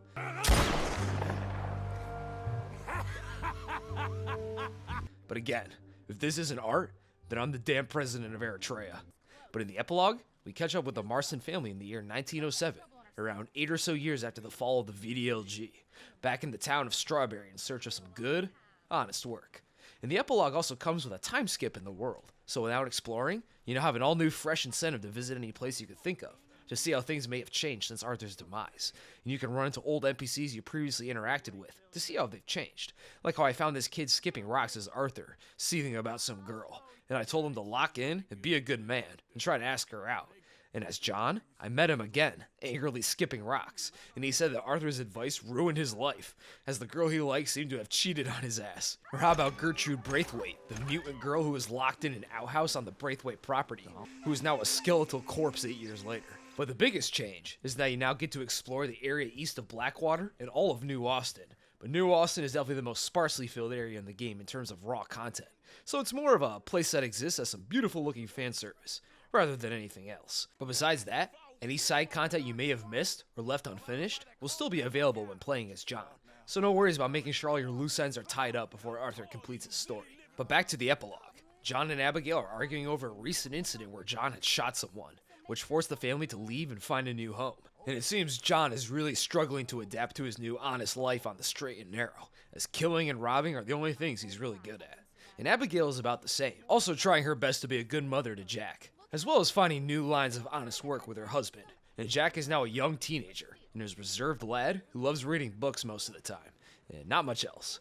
Also, John looks like he's been bulking or something, because is it me? Or does he look fuller than he used to? But he actually is larger. As for the epilogue, John's head was pretty much put on Arthur's body to keep the in-game models and outfits consistent across the main story and epilogue. John even inherited Arthur's powerful jawline, turning him into this Jarthur Morstan man we play as in the epilogue. And Jarthur's hair and beard grows continuously just like Arthur's, so you can make Giga Chad Bushman John a reality. But for purists, there are John Marston restoration mods available, as the community tries to give John his old jawline and slighter build back. So we try to get a new honest life going, and John agrees to deliver some goods to Pronghorn Ranch in Big Valley, which is owned by the Geddes family, and John is able to grab himself as a position as a ranch hand there, after he steals back a wagon that gets stolen from the ranch by some goons belonging to the Laramie gang, who were hired by a man named Abel Atherton to try and run the Geddes family off Pronghorn Ranch so he could buy up the land. And Geddes and his employees are very skeptical of John's past, his lack of ranching skills, and his ability to steal back wagons from armed thugs without any fear. And they pretty much clock him as an ex-outlaw pretty much immediately. But they still decide to give John and his family a chance for sticking up for them, letting them stay on the ranch in a pretty nice guest house. So we get to work, shoveling cow shit, building fences, milking cows and taming horses, even subbing in as a horse midwife, a far cry from sieging southern plantations and robbing military trains. And the game is really taking its time with these pretty boring and monotonous tasks, showing us how much of a grind this honest lifestyle can really be. That is, until those Laramie goons show up again to harass the Geddeses, and John puts his background in thugnology to good use and beats the brakes off their leader to make them flee for now, much to Abigail's chagrin, as she wants John to not get involved with any sort of thuggery at all, but he keeps finding himself in violent situations like this. That night, the Laramie gang attack Pronghorn Ranch by setting fire to some wagons on the farm, stealing cattle, and assaulting the ranch hands, and John springs into action against Abigail's wishes, feeling compelled to help Mr. Geddes for giving him a chance, and we beat up some Laramies, rally the troops, and John busts out his old outlaw arsenal to help Mr. Geddes get his stolen cattle back. So we then ride to the Laramies' camp, and John gets to work euthanizing the Laramie gang completely, and we beat down their leader again, who describes his best cuck fantasy to John, before John politely tells him to shut up. Hey, tell her I'll let her in my sheets. Long as she bathes first in sheep dip.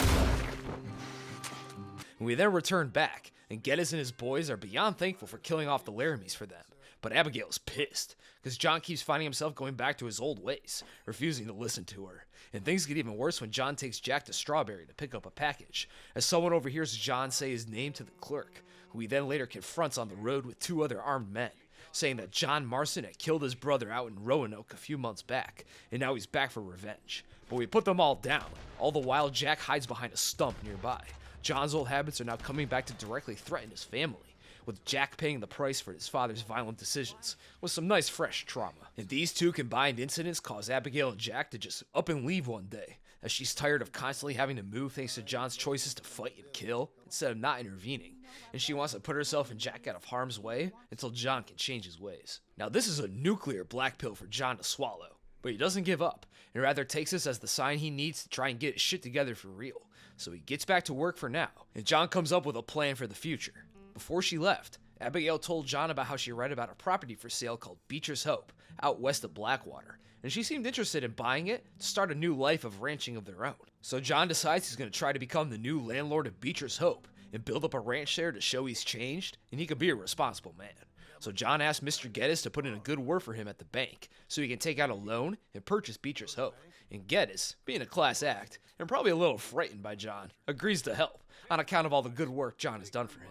So John busts out his classic Redemption 1 fit, and we ride out to Cruel, Cruel World, the Willie Nelson copyright nuke edition. Out in Valentine, we run back into Sadie Adler, who now works as a bounty hunter, and she's got a new outfit and massive leather jacket to match her new line of work. And John and Sadie catch up, and she recruits him to help do some bounty hunting to get some extra cash. And John joins Sadie on several bounties throughout the epilogue, riding around on her horse that looks like it's got a skin disease or something. Seriously, the thing looks like a nasty patty bun. But we head to the Blackwater Bank and ask for a loan. And John, despite his sketchy background and lack of farming knowledge, is still able to get a loan to buy Beecher's Hope thanks to Mr. Geddes' support. And we check out our new digs, which is a total dump, containing nothing but dry dirt and a shotgun shack made out of loose wood and scrap metal, which is also inhabited by these 3 unwashed squatters. So we christen our new homestead by adding some new fertilizer to the land.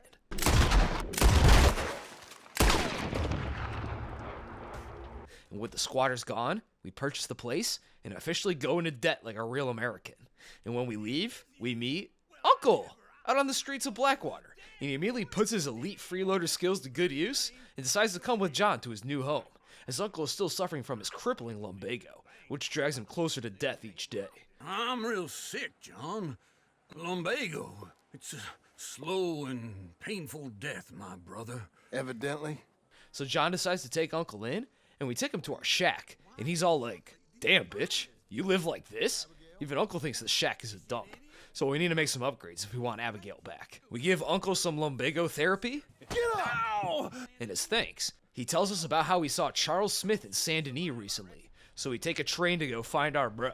And we head there, and we find him working as a street fighter, engaging in seedy back alley fistfights to make a little extra cash. But we tell him that he doesn't need to fight random dudes anymore. He can just crash with us at Beecher's Hope. And we catch up with Charles about all that went down with the gang. And we tell Charles Micah was a rat. And Charles tells us that Strauss was arrested and later died in custody. But apparently, he never ratted on the gang, which honestly surprised me if true. The little weasel man was loyal to the bitter end. Honestly feel kind of bad. And as for Dutch and Micah, nobody seems to know where they went, and both seemingly just vanished into the wilderness. We then kill some mob goons and head back to Beecher's Hope. And with another worker who isn't suffering from crippling lumbago around, we can finally get to work on making Beecher's Hope a Beecher's home. And we tear down the poop shack that John and Uncle have been living out of. And John rides into town to buy a pre-cut ranch house that we just need to put together with some good old-fashioned elbow grease. And once we get some tools from a Danish hermit who can only say, okay. What's up at Beecher's Hope? Beecher's Hope, okay. And shoot a bunch of Skinner Brother goons. The Skinner Brothers being a gang of wild men who live in the tall trees forest behind Beecher's Hope, who kidnap and kill travelers for sport, much like the Murphy brood, but a little less inbred. We finally get to work on building our house in this amazingly charming interactive house building cutscene. And the music here is just iconic too. I loved this part 6 years ago, and I still love it now. And there's even a little blue jay watching John and Charles work. I like to think that this is a stand-in for Arthur's soul, being able to watch all his good work helping John come to fruition, and maybe listen to some sweet twangy music as well. Once the house is built, John pens a letter to Abigail and Jack, saying that he bought Beecher's Hope and built a pretty sweet house on it, and invites them back to start a new life as ranchers, with hopefully no more violent relapses. Pinky promise. And we help Sadie collect a bounty on a member of the Del Lobo gang, a gang of Mexican and American outlaws who operate mostly in the New Austin area. And we capture him, bring him to Rhodes, his gang buddies attack Rhodes, and we steal him back from his gang, and we capture him trying to escape on a boat, and then finally turn his ass in for cash. It's a bit convoluted. But back at Beecher's Hope, we build a barn for the place, and Charles, Uncle, and John all get hammered together and have a grand old time playing piggyback tag or something. But when we wake up, Uncle is gone, captured by Skinner Brothers in the night. So we head into tall trees to rescue him, finding him tied up over a fire. The Skinners roasting his already lumbago-ridden back. So we save him and wipe out even more Skinners, and bring the poor old bastard back home to recover. Back burns are temporary, but lumbago is forever. And Charles then says that the Skinner Brothers won't bother us anymore, which kind of surprised me. I mean, they just swiped Uncle, and I assume there's plenty more lurking in the trees. And I assume the massive casualties we inflicted on them would make them eager for revenge. But I guess we killed so many of them by now, they can't attack in force. Or maybe they just fear John's aura now. But soon after, Abigail and Jack return, along with a new family member, a yellow lab named Rufus. An excellent choice in breed, I might add. And we go fishing with Jack and save poor Rufus from a snake bite as a family bonding activity. And we also take Abigail into town on a little date. John's saying that he wants to get their picture taken, but he secretly wants to formally ask Abigail to marry him, using Arthur's old ring.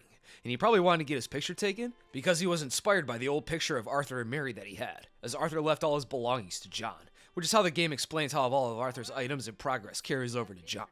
John even picks up Arthur's journal where he left off, drawing pictures and taking notes of the side content that we come across. And it's pretty funny to see how trash of an artist John is compared to Arthur, and your punishment for rushing the main story is shittier sketches. But we get our picture taken, see a goofy stop-motion show, and take a boat out into the lake, where John officially proposes to Abigail, really showing how far he's come. He went from an avoidant deadbeat to a hardworking, honest, and loving husband, who is genuinely trying to make the better life they've dreamed about a reality. And it's all thanks to Arthur and his determination to save John in his final days as a final act of redemption. And it's great to see John not let it go to waste. And things are looking real good for John. His family is back, they've got a sweet ranch, and they've been working hard to improve their lives. And he hasn't shot anyone outside a bounty hunt for weeks.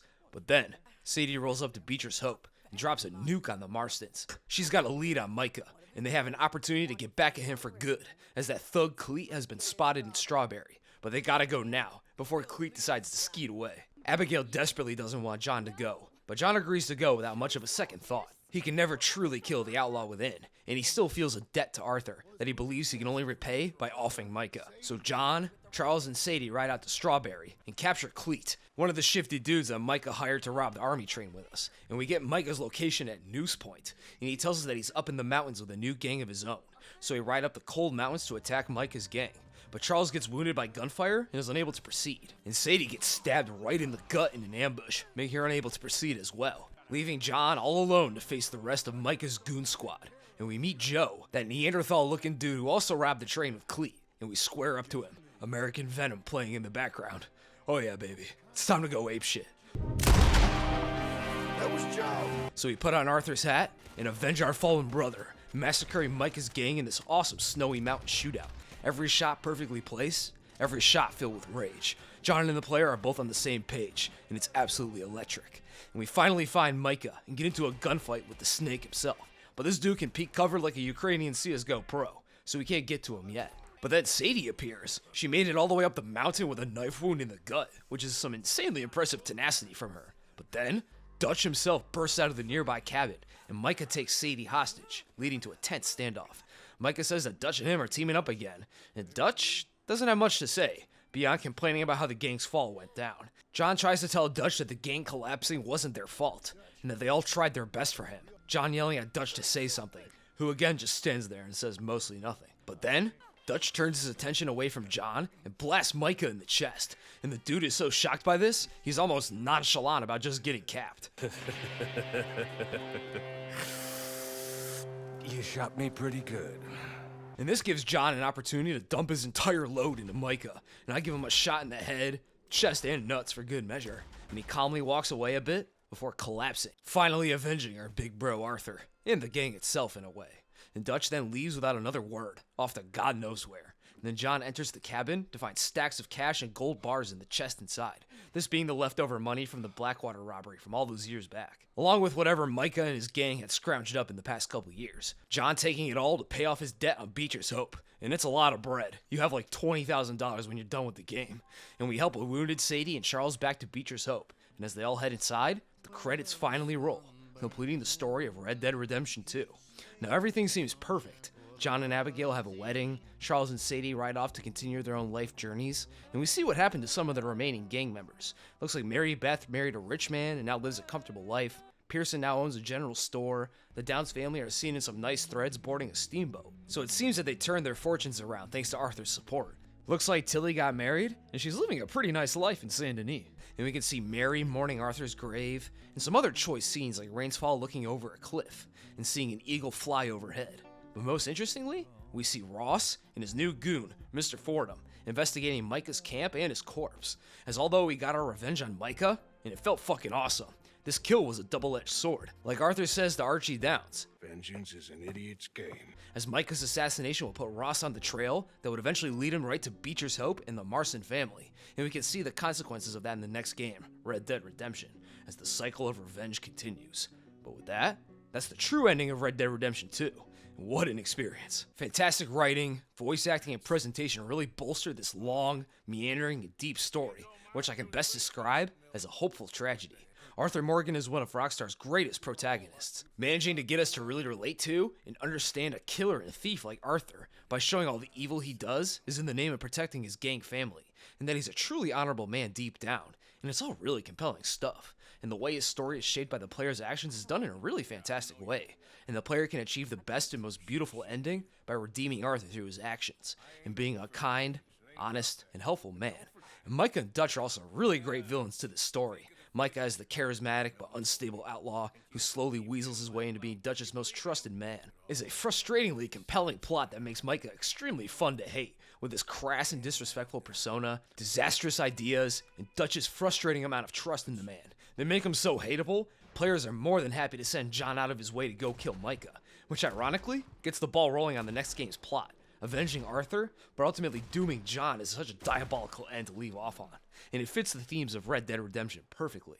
And Dutch's descent from a charismatic, fatherly, and caring gang leader to an angry, impulsive, and cold killer is such a fantastically tragic arc to see happen. And Dutch's personal psyche, motivations, and true feelings are all things that are left unknowable and vague. Like, why does he trust Micah so much? We simply don't know. We weren't there when Micah allegedly saved Dutch's life, nor do we know what they discuss when they get to scheming and hand-wringing, making Arthur and John's frustrations with the man feel even more realistic, because they're just as confused at Dutch's behavior as we are, and it makes you question if Dutch ever really truly lost his mind, or if he was always this chaotic and cold. He was just better at covering it up with his charisma and confidence in the past, and his true self came to the surface as he loses more and more control of the gang's situation.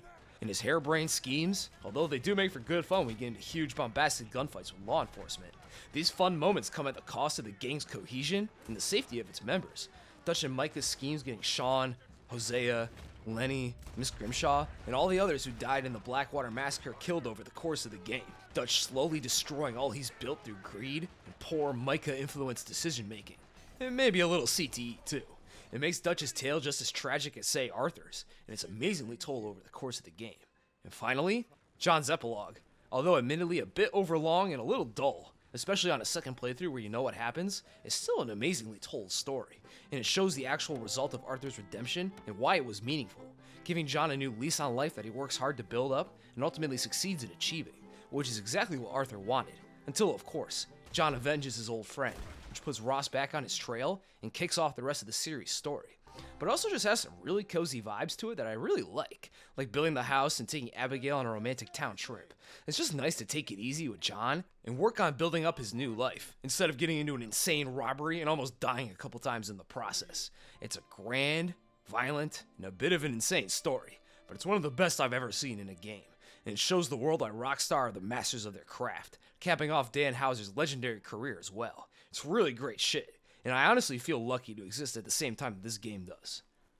And to finish the story of Red Dead Redemption, we now gotta go back in time to 2010. And picture it, GTA 4 had just come out in 2008, and this was during a time where it would take Rockstar less than 5 to 7 years to actually release a new game.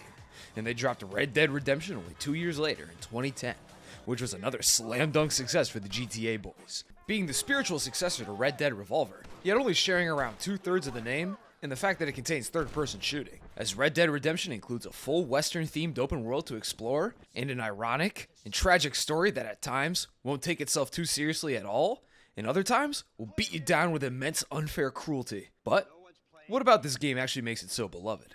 Let's take a look.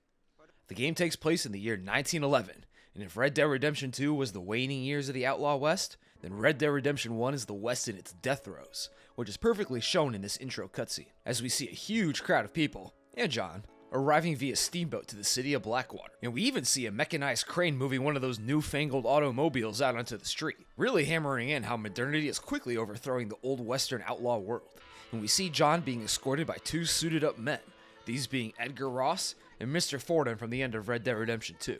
Ross has moved on from his Pinkerton hired thug job and now works with the newly formed Bureau of Investigation, the Red Dead Redemption world's equivalent to the FBI. And after years of lurking in the shadows and seeing John live a peaceful life with his family at Beecher's Hope, Ross decides that he would rather die than see a Marston family member happy, and decide to put his grand plan into motion.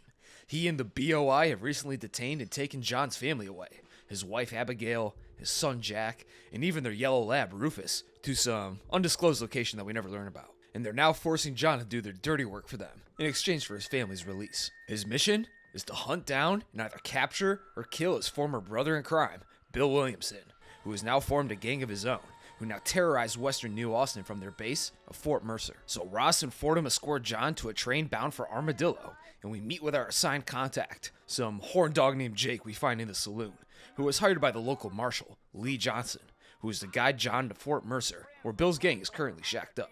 So we ride out and get a spiel about the area from Jake, and make it to Fort Mercer.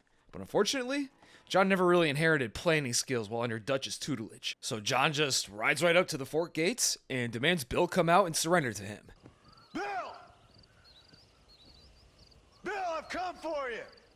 And Bill reveals himself, along with a few more shooters than John probably bargained for. And Bill's voice actor here is the same in Red Dead Redemption 1 and 2, and he gives another great performance here. I implore you think about this. You implore me? You implore me. But Bill refuses to go with John, so John tries to draw on the Williamson goons, but gets shot in the flank pretty much immediately. Bro forgot to pop that deadeye, and John just lays splayed out on the ground, bleeding out, until a woman from a passing cart saves him and carries him back to her farm, where John is then nursed back to health. And she introduces herself as Bonnie McFarlane, and we decide to help her out with some ranch chores to pay off our crippling $15 bullet removal debt. So we ride around with Bonnie and get accustomed to the settlement shops and services, and the horse riding. And unlike Red Dead Redemption 2, where horses feel pretty well controlled and realistic in how fast they can go, just hold down the gallop button and off you go. Riding horses in Red Dead Redemption 1 feels like this.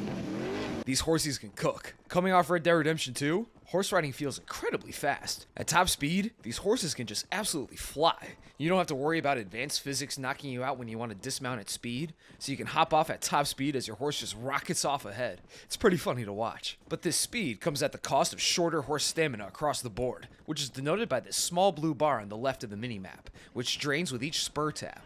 And you need to constantly be pressing the spur button to maintain top speed. And I was getting flung all the time for just spur mashing my horse too much and draining all its stamina until it bucked me off. But that's no big deal, because all it does is just get John's ragdoll thrown around for some comedic effect. Horses also don't really have any care or bond system beyond the more you ride a single horse, the more loyal it becomes to you, which will increase its total stamina. So no need to worry about feeding the horse, calming it, or brushing it. And if you get separated from your horse, you don't need to take a hike back to get in range of it, so it can physically hear you whistle. Just hit H to whistle, and the horse will hear the whistle reverberate across folded space and time. It will just simply materialize nearby, ready to ride on, saving you plenty of time on horse backtracking.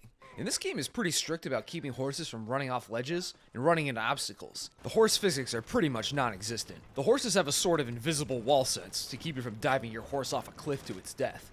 And when you run into small objects, the horse will simply bounce or just slide off the object with no damage, making them feel more like indestructible meat cars, rather than living creatures. And also, this game heavily discourages off-roading while on horseback. As horses run slower when not on roads, you'll be constantly getting stopped by medium-sized rocks and impassable short ledges, which makes horse off-roading feel clunky as all hell. But overall, they'll get you where you need to go at a pretty damn fast pace. Bonnie also teaches us how to shoot by having us hunt some varmints trying to munch on some crops. And shooting in Red Dead Redemption 1 is incredibly straightforward.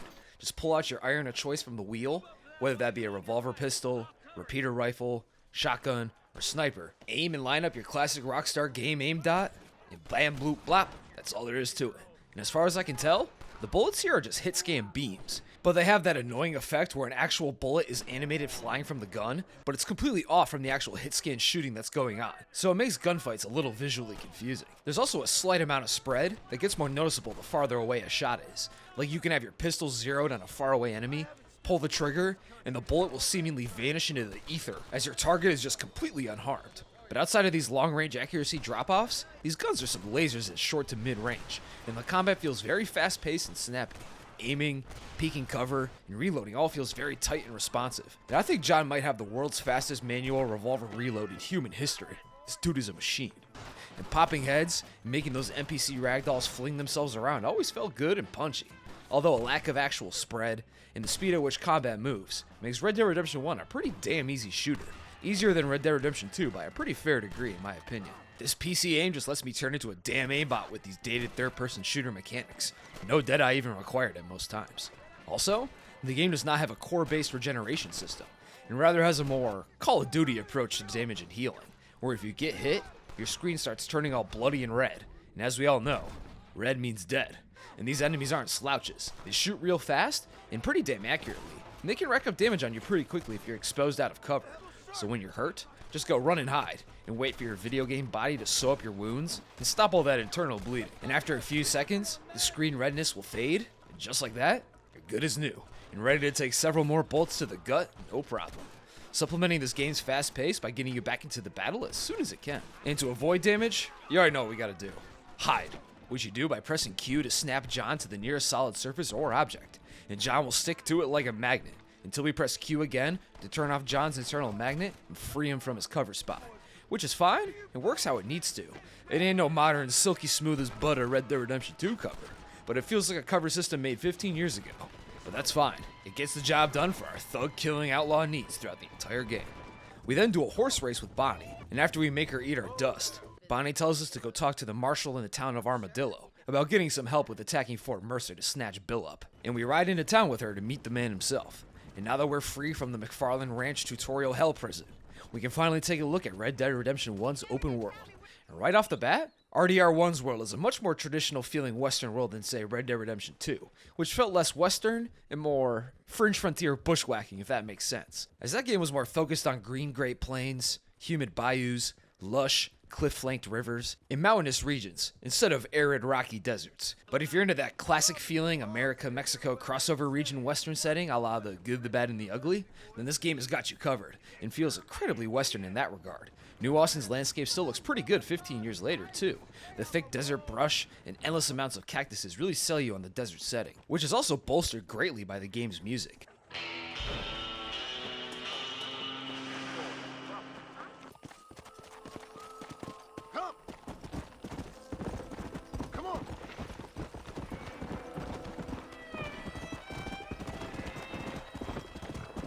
There's plenty of harmonica tunes, banjo twangs, distant airy whistling, and other freaky noises to help bolster that classic Western aura here. And when the warm sun sets on the horizon and glows all over the land, it all comes together really well. And this game still holds up graphically even to this day in these fleeting moments. Although I'm not sure if the lighting here is part of some graphical updates to the recent PC version of the game, so I don't know if this is how the game looked on an Xbox 360. But overall, New Austin is a worthy Western open world in terms of aesthetic and its overall aura. And if you want to quickly get around the area, there's no need to go to the nearest settlement, and make sure you have no bounty, and then hire a stagecoach, as you can just open your inventory, and select the basic campfire, and simply choose to teleport to any area that you've explored in the past. A pretty sick feature that can save some pretty solid chunks of time. And sure, you'll maybe miss out on some random encounters along the way, but the amount of time saved is just too good. And also, I didn't know this was a thing in Red Dead Redemption 2 until it was way too late. I played it on release, which apparently didn't have this feature, and was added in a later update. Man. And speaking of the world, there's plenty to do in it as well. We can do small events, play minigames, do bounty hunts, hunt animals for meat, do these night patrols in settlements where we get bossed around by a dog and hogtie criminals that we come across for extra cash, and clear out gang hideouts where you're challenged to massacre every outlaw in a given location for some fun gunfights on demand. And you can shoot up these places over and over again to try to get your best time possible. And there's also random NPC encounters, where we can stumble across an NPC who needs our help with their randomly generated problems, like getting a stolen horse back for them, or getting a cart back for them, getting ambushed by bandits on the road, saving people from getting lynched, returning stolen safes back to banks, getting into duels, or saving kidnapped people from highwayman freaks. They're all little bite-sized missions that you can choose to help with or ignore, and taking the time to lend a hand can get you cash, or more commonly, fame, which builds up as you play the game and complete missions and side content. And fame is supposed to represent how well known John and his deeds have become, which will make NPC random encounters happen more frequently, and it makes the law more lenient on you, as bribes become cheaper and bounty hunters will chase you less often, capping out with granting you a lifetime 50% off coupon on all bounties. And fame is not the same as honor, although they're very similar, as both grant you passive bonuses based on how you play, except you can't really lose fame like you can honor. And high honor will give you better shop prices, and people won't report crimes unless it's a murder or bank robbery. And if you max out on high honor, a nun will appear in towns to give you a rosary that adds a 25% chance for enemies to miss their shots on you. Sweet. We love magical trinkets out here. Whereas low honor gets you better prices in Thieves Landing only. It makes NPCs not report crimes unless it's murder or bank robbery, again. But if you max out on low honor, you get to summon this evil-ass scarred steed called the Dark Horse to match your evil-ass lifestyle. But overall, these NPC encounters are small and not super consequential, and I often fucked up the encounters by aiming at the NPC who needs my help, as my muscle memory to hold right click to interact with an NPC from Red Dead Redemption 2, and it made me keep scaring the shit out of the NPCs when I upped pull on them accidentally when I'm just trying to help out. But like Red Dead Redemption 2, these encounters really help make the world feel alive and active, and without them, this place would feel unsettlingly lifeless. But the biggest piece of side content is of course the strangers and freaks that we can run into and do quests for, which are marked by purple question mark icons and purple circles all across the map. Now there's a decent amount of these things, some more interesting than others, way more so in fact. And in the interest of time, I'll go over my favorite stranger missions from Red Dead Redemption 1 and skip over all the boring ones, like this one quest where you have to choose to either buy a property off a guy for another guy, or kill that guy so the other guy can get the property. Riveting, I know. One quest will have us running into distraught townspeople, asking for help finding their loved ones who went missing in the hills near Armadillo. And when we go to investigate, we find only loose shoes, a bone or two, and a small pool of blood on the desert ground. And it seems like whoever this was got completely eviscerated. And we do this a few times until when we go to investigate, we instead find an injured man this time, who asks us to help him capture another man who he claimed had attacked him. And when we hogtie the guy up and return him to the guy we met, we soon learn that the man we're helping is actually a cannibal who has been eating people up in these hills like they got eyes. And we can then choose to either kill the cannibal and free the man like a normal, well-adjusted member of society, or let the cannibal eat him up if you really feel like evil maxing. But I like to think that the Marston boys look down on eating random people out in the hills. Later, when you move to meet Seth at Coots Chapel, you'll likely come across this creepy old lady, Alma Horlick, wearing all white, sitting all alone in the ruins of a brick shack. And when we talk to her, she tells us that she's waiting for her fiance Peter to show up so that they can get married, and she eerily yowls about having the perfect day. This was meant to be my perfect day. Please, sir. Something must have happened.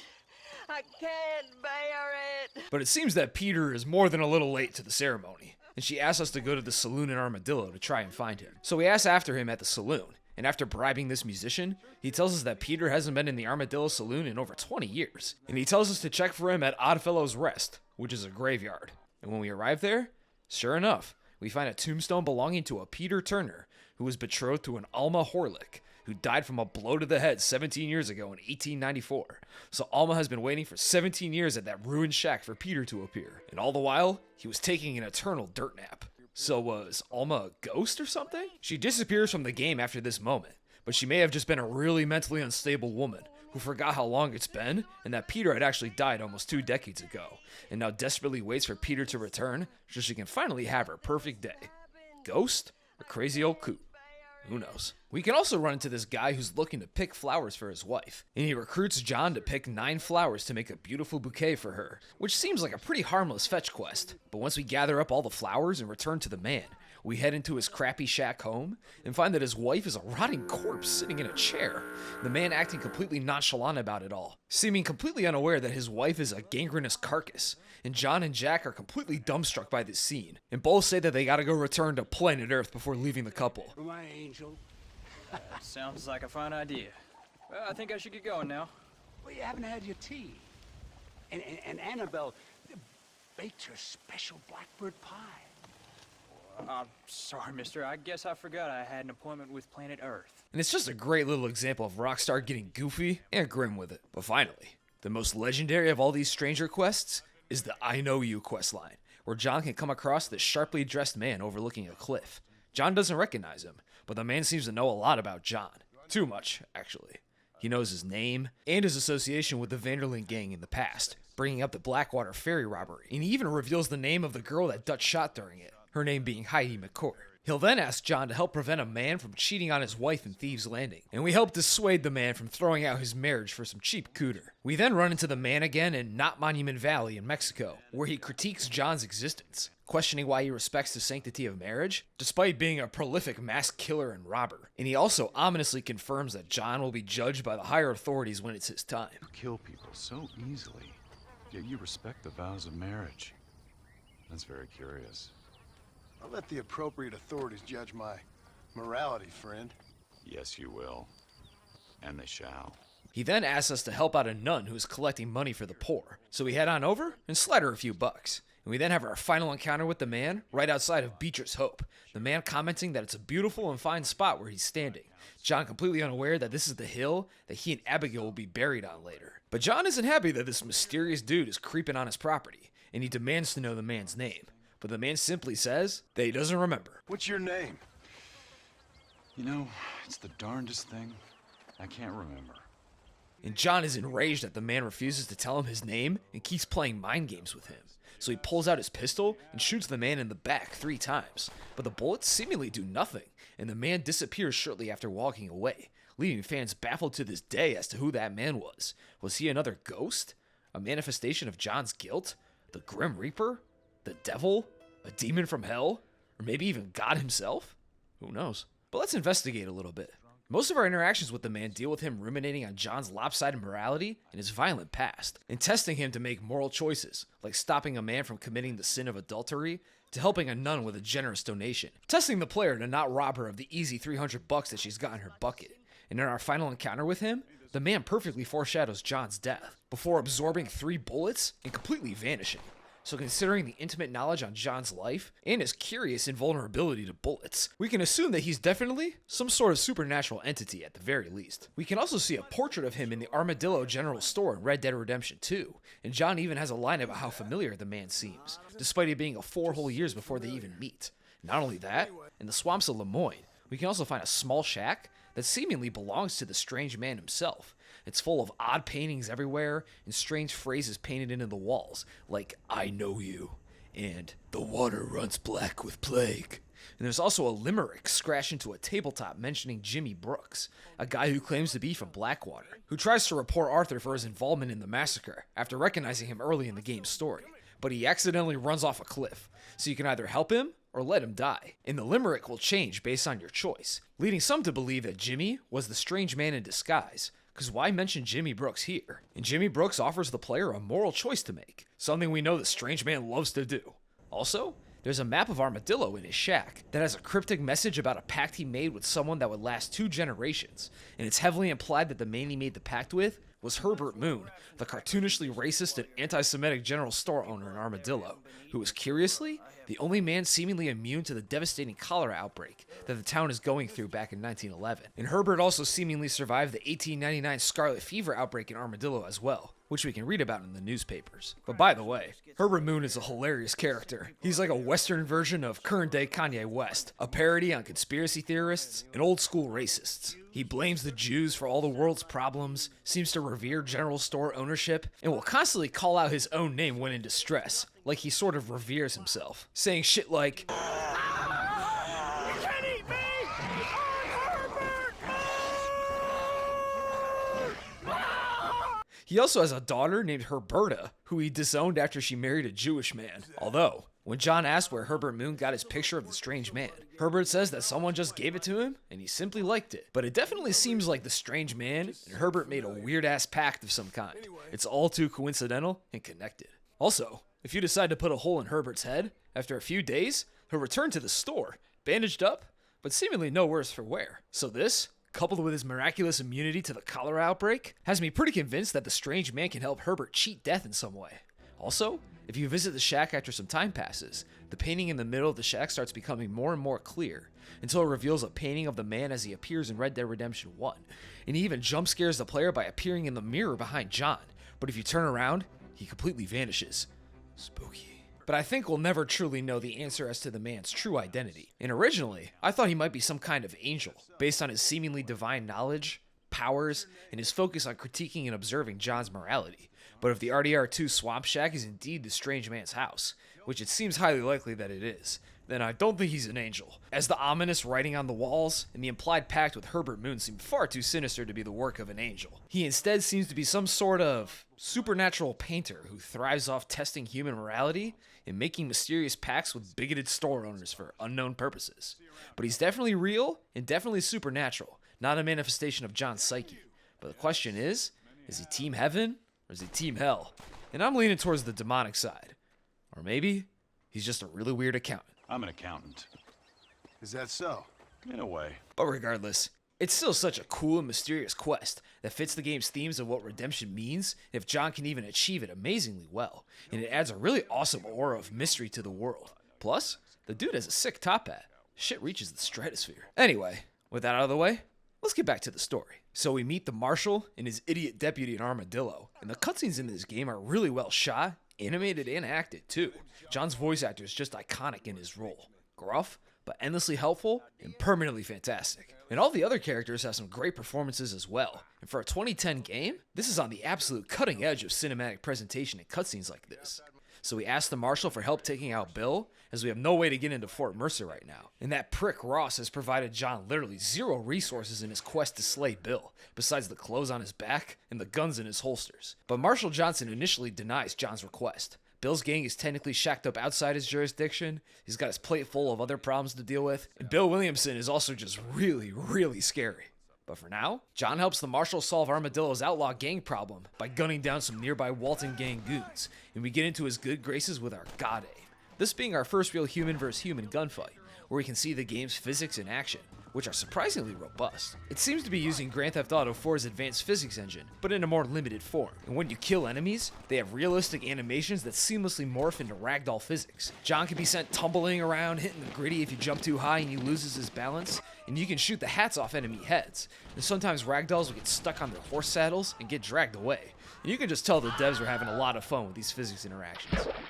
We then help the Marshal mow down some rustlers in this sweet canyon shootout, and it's also here where we can finally use our western superpower of Deadeye to take down these homeless gunslingers.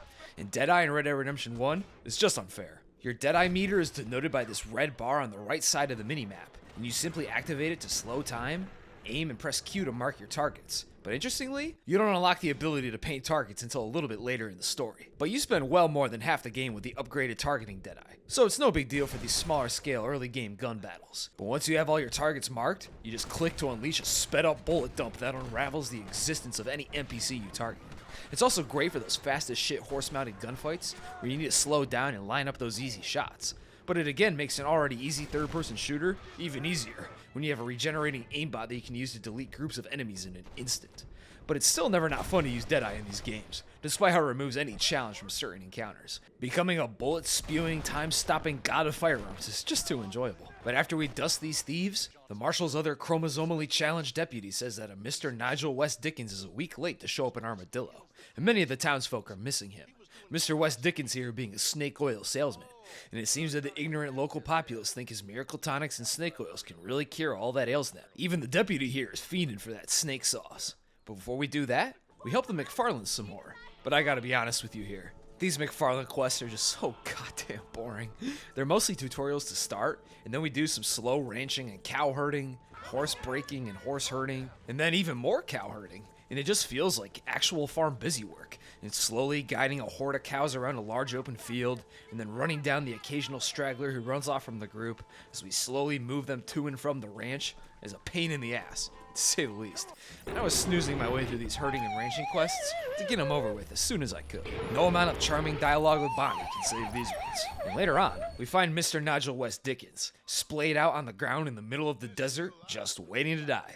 And it seems he got robbed and wounded out here. So John drags his ass up and loads him up on his snake oil cart, and then takes him back to Armadillo, fighting off a surprise attack from a squad of murderous bandits who want this goofy snake oil peddler obliterated for some reason. And we return old Nige back safely. We then help the Marshal kill some outlaws who attacked Ridgewood Farm, and we soon run into Bill on a cliffside, and we have to fight off his men he sends down to murder us. And we then take one of his best men, a dude named Norman Deek, hostage. And we then help the McFarlanes put out a fire started in their barn by some Williamson goons.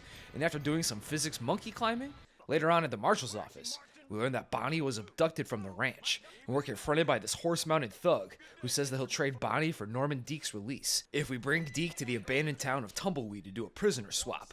Otherwise, he says that they'll run a train on her. Classy. So a few options, we decide to do the trade and head to Tumbleweed. But the Williamson boys decide, fuck the trade, and just try to kill us straight up instead. But these guys just made this deal real easy. We massacre the gang in the ghost town, and save Bonnie from getting her neck crushed. Close call there too. She was hanging for a while. Sheesh. She's bloodied and beaten, but Bonnie takes the situation on the chin pretty well, all things considered. We then act as a toady, a snake oil salesman planted performer who does amazing acts and claims it's thanks to the snake oil products for one of West Dickens' snake oil sales, and we prove his snake jizz sauce really works by using our Deadeye powers on various targets to trick the crowd into thinking that snake oil can let them use Deadeye too. But sorry, Deadeye's for developer-blessed protagonists only. You bum-ass NPCs ain't so lucky. Once that's all done, John tries to ditch West Dickens, questioning why he's wasting his time helping some fraudster hustle some local yokels instead of going after Bill so he can get his family back. But then, Dickens says that he's got a concept of a plan cooked up, and tells John to meet his friend Seth Briers at the decrepit Coots Chapel, as apparently, Seth can help John get into Fort Mercer, as he knows how to sneak into the place, which keeps John on the hook for now. So we meet Seth, who is currently digging up corpses in a graveyard. Seth is a treasure hunter, and he used to have a treasure partner named Moses Forth, who at some point had backstabbed Seth and had stolen one half of a treasure map that belonged to him, and he hid it on a buried corpse somewhere in New Austin, which apparently has caused Seth to almost completely lose his gourd, who now spends all his time desperately digging up and fondling corpses in search of his missing map, disregarding his friends, family, and his own physical and mental health to rob graves all day and night. And it's heavily implied that he gives these corpses more than just a pat down. Ugh.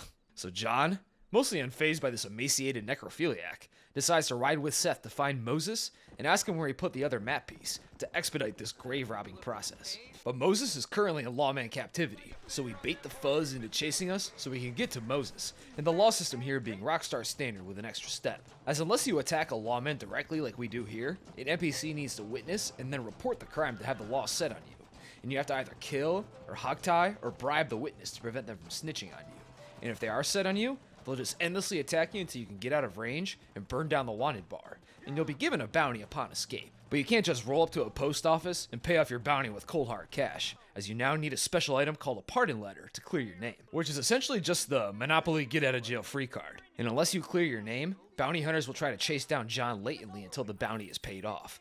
But while playing Red Dead Redemption, I almost never got into any legal trouble. Any crimes I committed were usually far out of the way where nobody could report the incident, and I wasn't looking to shoot up random civilians in crowded towns. John ain't no maniac like that. So you have to kind of go out of your way to be a massive murderous asshole to get the cops to really clamp down on you. Also, I felt it wouldn't be in character for John to go around robbing and killing at this point in his life. But once we distract the law, we confront and detain Moses. These two character models are impressively grotesque and hideous too, and sort of invoking Revolver's more wacky and liberal approach to humans in its design.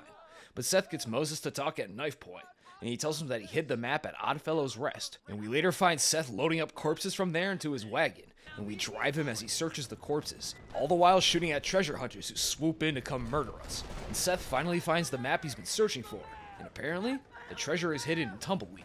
So we search the mansion and shoot up a damn army of heavily armed treasure hunters who descend on us in the town and mansion, who were all apparently lying in wait for Seth to finish the map and discover where the treasure was so they could hawk it from him or something. But once they're all dead, Seth and John finally find the treasure, which is just a loose chest on the floor of the mansion. And it seems like it'd be a logical place to check this massive creepy mansion for treasure, but whatever. But Seth opens it to find his long lost treasure, which is just a glass eye.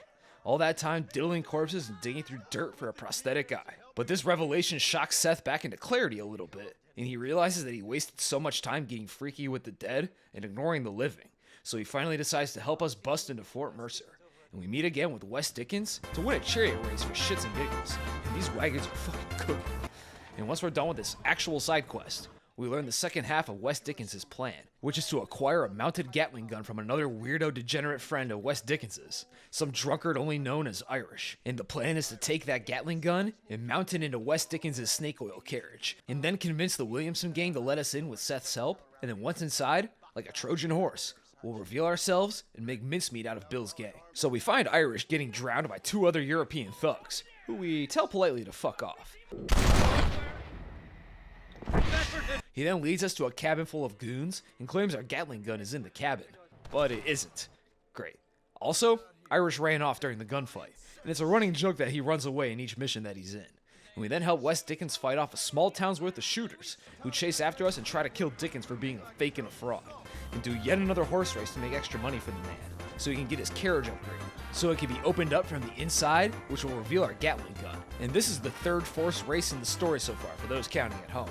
Now, John is a serious guy, but you can kind of convince him to go along with pretty much anything right now. Wes Dickens can just be like, I need money, John. Go win a horse race. And John's just like, you're fucking annoying, but sure thing, partner. I get it, though. It's a curse just to be too nice. Anyway, we then shoot up a mine and get part of the Gatling gun back, even doing some nice minecart skating in the process.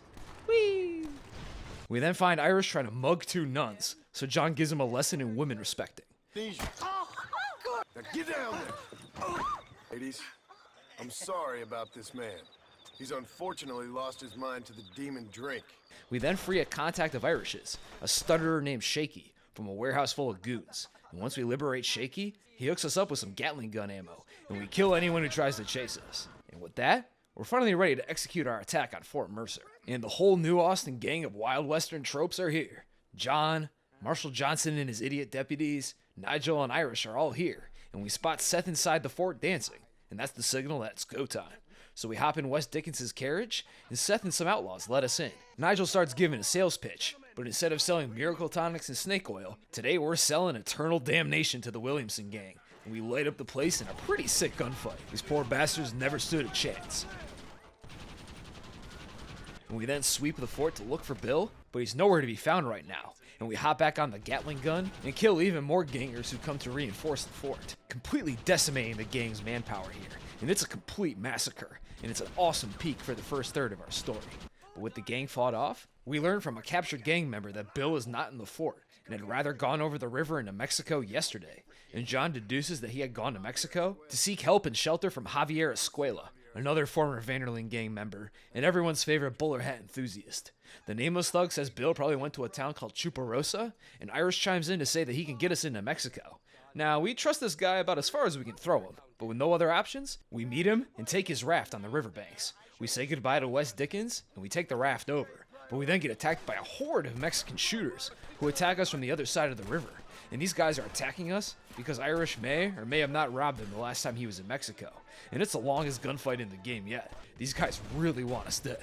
But the raft moving downstream as we shoot enemies on the cliffside was a really cool sequence to do. Once we massacre the Mexican welcome committee and get to shore, Irish says actually, he can't remember anything about his last trip here, save for an American man he met in Chuparosa, who he says he saw shoot a guy, but he was in a drunken haze the last time he was here. So who knows what he actually remembers. He also points us towards the Mexican military commander in the town of Escalera, who we could also ask after Williamson with. And then Irish rides off, never to be seen again.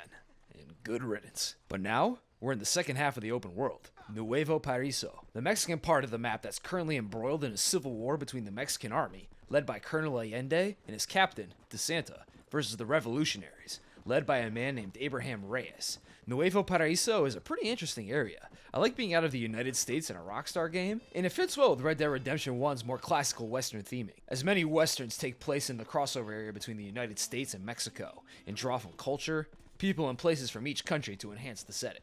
Also, it seems that Monument Valley has been moved from northern Arizona to be wholly within Mexico, which I really like seeing in this game. It looks awesome. But this begs the question, what does this Rockstar universe's North America look like? Did Monument Valley really shift south into Mexico? Or does Mexico's borders reach all the way to Arizona still?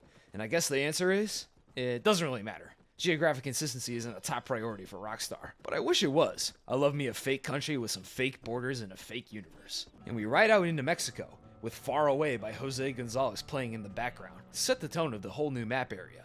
And we make it to Chuparosa, and we get accosted by 3 Mexican dudes who try to get John to pay them, even stealing his hat off his head and demanding his boots. But John just easily kills 2 of them, and then gut shots the guy who stole his hat to really make him suffer.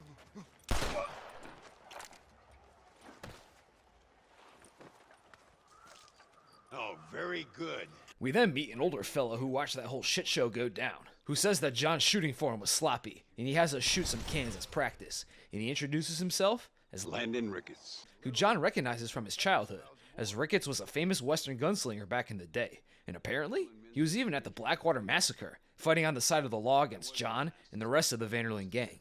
Although it seems that this is just a rumor based on hearsay, as the two don't recognize each other, and Ricketts never brings it up in dialogue, and no one in Red Dead Redemption 2 mentions a famous gunslinger making an appearance during the Blackwater Massacre. But in-game newspapers assert that Landon Ricketts was indeed in fact at the Blackwater Massacre, but I think this may be a case of early 1900s newspaper misinformation. But was he there or not?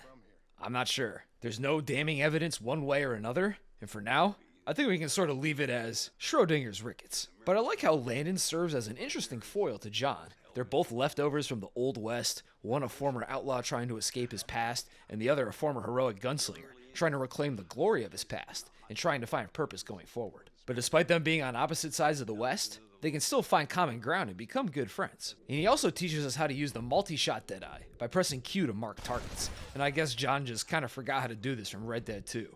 Too much ranching made him completely washed at Deadeye shooting. And we put our new aimbot skills to use and recover a stolen wagon for the Chuparosa Bank, with some help from Ricketts, of course. And we then meet with the Mexican military, and asks after Bill and Javier. But Captain DeSanta here tells us that he doesn't know where they are, but if we help the military, Colonel Allende might be able to help us find them.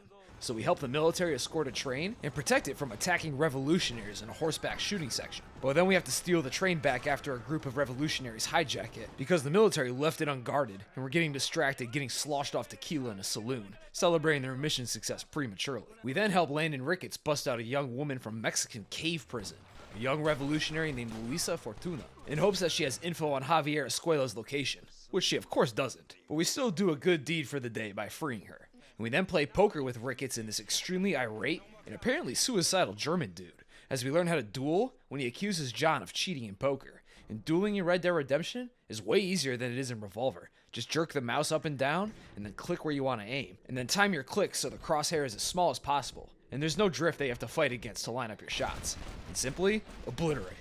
Easy. And we mop up the rest of these hyper-violent poker goons. One guy even taking a poor woman hostage, who we have to snipe in the head to free her. All this over a damn poker game? But once that's done, we then meet Ricketts again, and we have a nice drink and conversation about our pasts. And John sort of recaps the fall of the Vanderlyn gang in the broadest way possible. He says that he was shot in a robbery and left behind by the gang, that being the army train robbery. Not the Blackwater Massacre where he was also shot, but not left for dead. Nor was it the Saint Denis bank robbery, where he was arrested and left behind, but not shot. And he says that Dutch had gone crazy and shot a bunch of people. Yeah, he ain't lying. And after being left behind, John decided that it was time to go, with a little help from an Arthur Morgan or two. But John never brings Arthur up, and I kind of wish they added a little extra line for this scene for the PC re-release, where John could say something like, "So I left, with some help from a good friend of mine." I don't know, something small to make Arthur feel less retconned into the timeline. But, cheers to that regardless. It's a great scene. But then, Luisa barges in and asks us to help free some locals who got unjustly arrested by Allende's goons. So we shoot them up and steal their wagon, and Ricketts tells us to go help Luisa from now on. And Ricketts rides off on the prison car, seemingly content to help the revolutionaries in his own way for now, and he eventually returns back to America, never to be seen again. We then help Luisa take her younger sister away to avoid the war, and we link up with DeSanta and Allende, who is giving DeSanta a verbal lashing. And Allende is exactly what you'd expect from a despotic warlord general. Arrogant to a cartoonish extent, and completely uncaring for the people he rules, seeing it as a natural fact of life that they need to be ruled over, and he has no problem with exploiting and brutalizing the people underneath him. So we then help the military shoot up and burn down a revolutionary town by throwing Molotovs into the houses. John just committing some casual war crimes just to potentially find info on one guy. But we then help the military again, and attack this fortress on a sweet-looking cliff outcrop in a pretty huge gunfight. John is getting forced to turn into Mexican Army Rambo just to find these two homeless guys. But like I said earlier, you can convince John to go along with pretty much anything, as long as you dangle info about Bill and Javier in front of him. And he's getting the damn runaround from these army goons right now. But anyway, once that massacre is done, we return to Luisa, who is seemingly cool with John, despite him being a double agent and one of the Mexican military's strongest shooters right now. She says that Abraham Reyes was captured while he was en route to a sneaky link with Luisa, and he's been detained by the military. And without Reyes leading the people, the revolution will surely fail if he's killed. And not only that, Luisa is also madly in love with Reyes, and she even sees herself as already married to him, despite no formal wedding. So we help this sensitive young lady out and free her boo from a Mexican fort using a sniper, and we free Reyes and shoot our way back to Luisa. Although Reyes seems pretty uninterested in Luisa, even saying John can tap that as a reward for saving him. You will be rewarded. Money, women, Luisa if you want her. Alright, Mr. Cuckstool, whatever you say. We then ride to meet DeSanta, and we see him and Allende dragging some unwilling women around for some degenerate purposes, no doubt. Yeah, real classy guys here. It seems like they spend most of their time boozing and assaulting women instead of actually running a country. Perfectly content to sit on their asses and let some scarred gringo do all the killing for them. And they recruit John to again help escort a train, Pinky promising that they'll tell him about Javier's location this time. So we do a Gatling gun shooting gallery on a moving train, but again, we get no info on Javier for our hard murderous work, and John is still getting the damn runaround. So we return to those dickheads Allende and DeSanta, but Allende says that Bill and Javier are hiding out in Chuparosa as we speak. Damn, finally. So we ride out with DeSanta to take him out, but of course, it's too good to be true, and we're betrayed by DeSanta for freeing their ultimate enemy Reyes. But luckily, Abraham here has an impeccable sense of timing, and shows up with a sniper to help us shoot our way out of our current predicament, and we slaughter the military in Chuparosa, Reyes using this attack as a big win, giving a big old speech in the town square and aura farming the shit out of the moment. We then help Luisa ambush a military convoy using some remote detonated TNT, and we then move to attack that knave DeSanta in a graveyard, killing his men and taking the man himself captive, and we beat Javier's location out of him. And apparently, he's holed up in Casa Madrugada, so I let the fellas here deal with DeSanta for betraying me, not even giving him the respect of killing him myself. So we shoot up Casa Madrugada and liberate it from military occupation. But again, no Javier, just horse. DeSanta lied to us even at the bitter end. God damn it.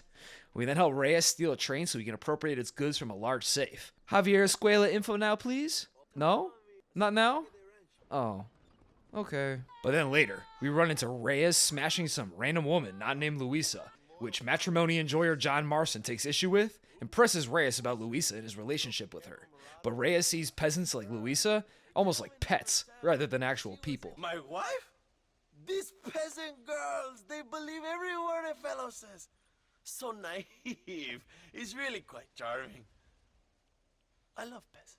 As Reyes himself was born into wealth and is an educated man, a member of Mexican nobility essentially, and naturally, he can only marry a woman of noble status, not some unwashed peasant that he may have said some drunken sweet nothings to one time. But despite this shameless horndoggery and classism disgusting John, Reyes says that we can finally go after Javier, who is shacked up in a fort, so we head out right away. And to get inside, we pull an IRA and drive a horse cart full of dynamite into the front gate to open it, the explosion vaporizing these poor kamikaze horses on impact. Damn. Rest in peace, horses. And we then rush in and hunt for Javier, and eventually find him in a storage room of some kind. And Javier definitely got the biggest downgrade from Red Dead Redemption 2. Dude was stylish and suave looking there. Now he just looks crusty and washed, and his clothes look like total shit. Javier says that he never meant to leave John behind or betray him with Dutch, even saying that Dutch is away in Colombia, but John isn't buying it. But then Javier pulls his classic crate move attack, and he flees out the window, and we have to chase after him and either capture or kill him. And after playing Red Dead Redemption 2 and getting to know Javier a bit better, I decided it would be a bitch move to just callously shoot him in the back. So I hawk tie him up and take him back to the fort. And Javier then reveals that Bill is with Allende right now. So Allende had Bill in his protection the whole time, and just strung John along and made him become the most effective and deadly member of the military just for shits and giggles.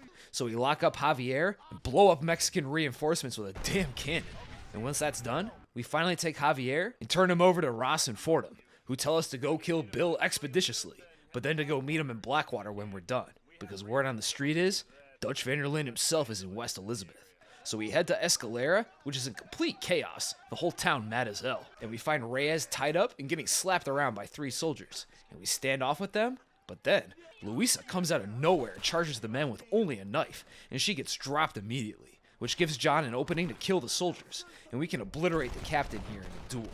And we soon can chase after Allende himself, who is trying to flee in an armored carriage, but we stop him with Reyes, and he comes out with Bill Williamson held at Golden Saber Point. And we then have some nice final words with Bill. Dutch wanted you dead. We all did. Well, I'm going after him next. I'll outlive all of you. You always was a traitor. You bastard orphan. And you always was a dumb inbred hick. And we finally send his oversized ass to the void. Reyes also caps Allende to secure his ultimate W. The Mexican military fully defeated and decapitated here in Nuevo Paraíso, thanks to John and his soldier-killing abilities. Dude was moving like prime Pancho Villa, just to kill his former co-workers. We then have a chat with future President Reyes, and ask him how he feels about Luisa sacrificing herself to save him. But the dude can't even remember her name. He keeps thinking it's Laura, some other lady he banged. Who was she again? Your peasant girl wife-to-be? Oh, yes, of course. She will have a day named after her. Laura's Day. Luisa. What? Oh, yes, I know Laura as well. Magnificent girl. Like riding a pompous bull it was. But with his elitism, massive ego, and his love for horndoggery that rivals the late Colonel Allende, I doubt much will change around here with Reyes in control. And the game is almost comedically cynical in its message here. The more things change, the more they stay the same. The only difference is that the graveyards are a lot fuller now. But at last, we leave Mexico and head to the ever-growing city of Blackwater and meet with Ross and Fordham and say our hellos to our favorite feds. You want me to take out a gun and blow a fucking hole in your head right here? Right now? You want that? Mr. Marston. You want that? And John is pissed that Ross and Fordham still refuse to return John's family. He did what they asked and delivered both Javier and Bill, but they say that the deal is not done, as John still hasn't captured Dutch yet. And Ross says that he knows where he is. Apparently, he has gathered up a large gang and now operates out of a wrecked steamboat. So we head out, hitching a ride in one of those automobile doohickeys. And I really wish that we could get in and drive one of these things around for ourselves. But unfortunately, we can only ride in one, like we are now. John is just too much of a horse purist to ever operate a car. We arrive at the wreck, and we find it abandoned, save for one injured native guy tied to a chair, this being Ross's contact within Dutch's new gang, a guy named Nastas. So we free Nastas, but it's a trap, and we get attacked by some of Dutch's new goons, and we shoot out and escape with Nastas slung over our shoulder. And we then have to make a stand against a platoon of pursuing outlaws after the automobile breaks down and Fordham has to crank it to fix it. If only we had Glorious Horse. But once we fight him off and fix the car, the crew drives back to the Blackwater Hotel, where a disgraced anthropologist from Yale named Professor McDougal is staying, while he studies the local native populations. And Ross volunteers John to go help him, so we can learn more about Dutch's new gang, as it seems Dutch's crew is almost made up entirely of native men who've been beat down by westward expansion and have nothing to lose, much like how he riled up Eagle Flies and the other men of the Wapiti to fight the army and attack Cornwall's oil fields for his master Playon to come to fruition. So we meet with McDougal, his character model looking like a proper tweaker, and although on paper he's an anthropologist, in reality, he's more of a goofy-ass quack race scientist who would be right at home in the comments section of a Zitter post. He's here in Blackwater trying to prove that natives are naturally more savage and uncivilized than white men are. But his research constantly refutes his own personal theories, and he's usually the most ignorant and stupid-looking man in the room, usually making a total ass of himself as he tries to interact with the natives like Nastas by treating him like an illiterate child. Nastas, come on, come in, sir. Would you like to take off your slippers? Or skin a rabbit? I know we cannot see the stars, but still my heart is pure, and we meet as equals. These savages must be spoken to simply in metaphors. No, sir. I grew up on a reservation and attended school. Oh, lovely. We also learn why he was kicked out of Yale, as he's a hardcore coke fiend, not even snorting it or smoking it like a normal tweaker. He injects that shit straight from a syringe like a real boss-level tweaker.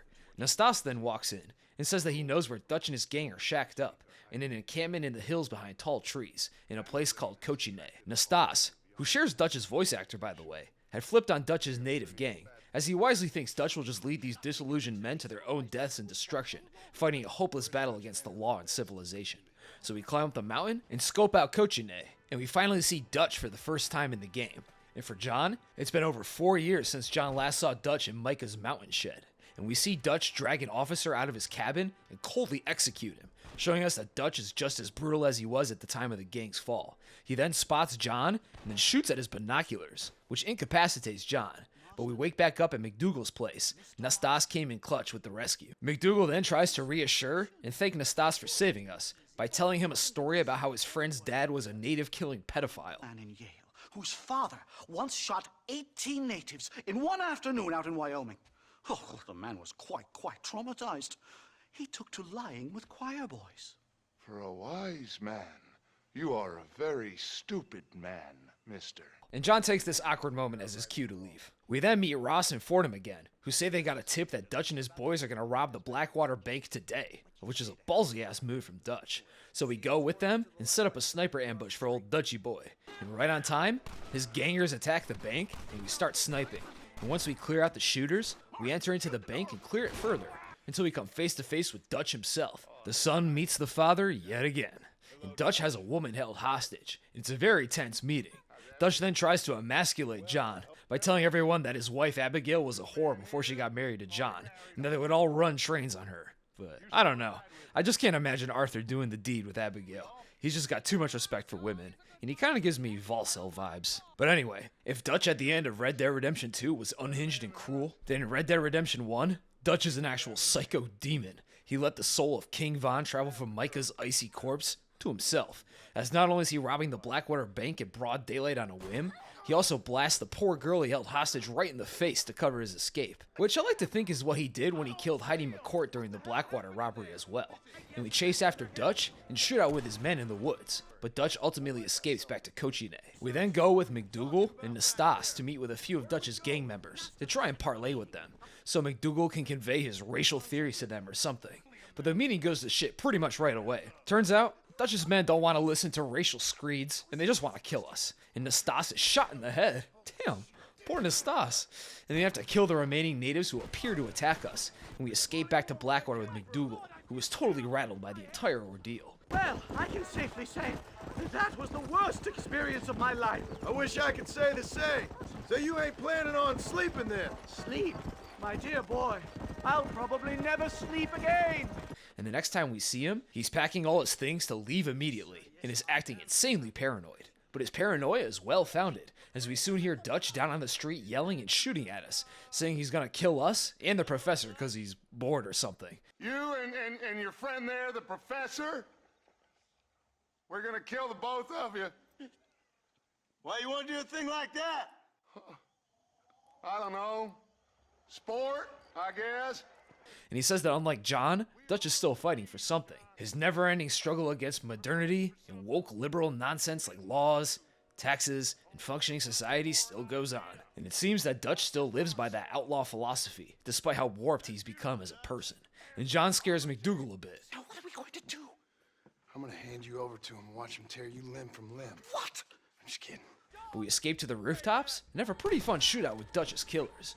And we escape with McDougal to Manzanita Post to see him back off safe and sound to the civilized East. McDougal concluding his studies by saying that the West is an uncivilizable shithole of endless murder. No! The honor, the nobility, but it turns out it's just people killing each other.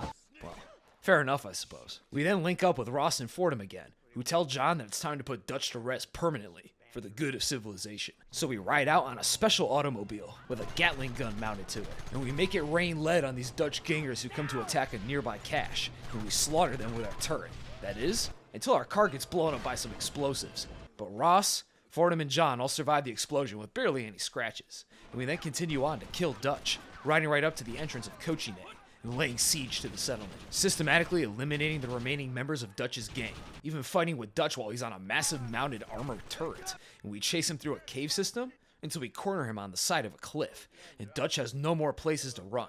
Say the line, Dutch. I got a plan, John. You always got a plan, Dutch. But he might actually be onto something with this one. Dutch realizes that it's over for him, and he discards his gun, and then he tells John that you can't fight nature, nor can you fight change, or the march of progress. Yet, Dutch lives in a self-created paradox, as despite the futility of fighting against these things, Dutch always fought against it, and never gave up his endless struggle, despite all the pain and suffering it caused for his gang and their victims. And then Dutch gives John an ominous prediction, saying that when he dies, guys like Ross will just find another villain to chase after. They still need a job to do, after all. And then Dutch says Our time has passed, John. That their time has passed, finally giving up the fight, and lets himself fall off the cliffside, bringing the storied and complicated life of the Vanderlyn gang founder and adoptive father to Arthur and John to a close. And it's such a great yet simple scene. Despite acting like a completely unhinged psychopath, we still can understand Dutch's perspective about fighting against the march of civilization to lead his own free life of his choosing, and he only goes out once he finally realizes that the world has no place for him anymore, finally giving up his endless fight against these greater forces of the world. Arthur was right about that all the way back in 1899, and now Dutch finally realizes it, once he's cornered and alone, his men slaughtered, his former adopted son holding him at gunpoint. It's a great and tragic end for one of my new favorite villains in gaming. Rip Dutch, your plans were too good for this world. We then lord over Dutch's bloodied corpse, Ross shooting at Dutch's stomach almost out of pure spite. The dude has been waiting since 1899 for this moment. And he tells John that Abigail and Jack have been returned to Beecher's Hope, now that all traces of the VDLG not named John Marston have been liquidated. So we return home, and out walks Abigail, safe and sound, who starts whapping on John like an angry grandma for getting her and himself into danger. But they quickly reconcile and hug it out. And we also meet Jack, an uncle of course, that elite freeloader still living at Beecher's Hope 4 years later, but he did a shit job of watching the place while John was out hunting. The chickens got eaten, and rustlers stole their cattle. So we head to McFarland Ranch with Jack to buy some more. And now all seems good. Dutch and the other gang shooters are dead, and John's family is back and safe. And Ross and Fordham have seemed to have fucked off out of John's life. So that seems like the end of the story, right? Right? Why is it still going? But anyway, we get the cows and have to herd them back to Beecher's Hope. But fuck herding. Skip. We then head back to McFarland Ranch with Abigail in tow to sell some corn to Bonnie. Abigail acted real snarky and jealous about Bonnie's existence. But I found this to be a pretty cute little quest with some fun interactions with Abigail. So, is she married? This Bonnie McFarland? No. What does she look like? I don't know. Pretty normal, I suppose. Normal? What? Normal like me? No.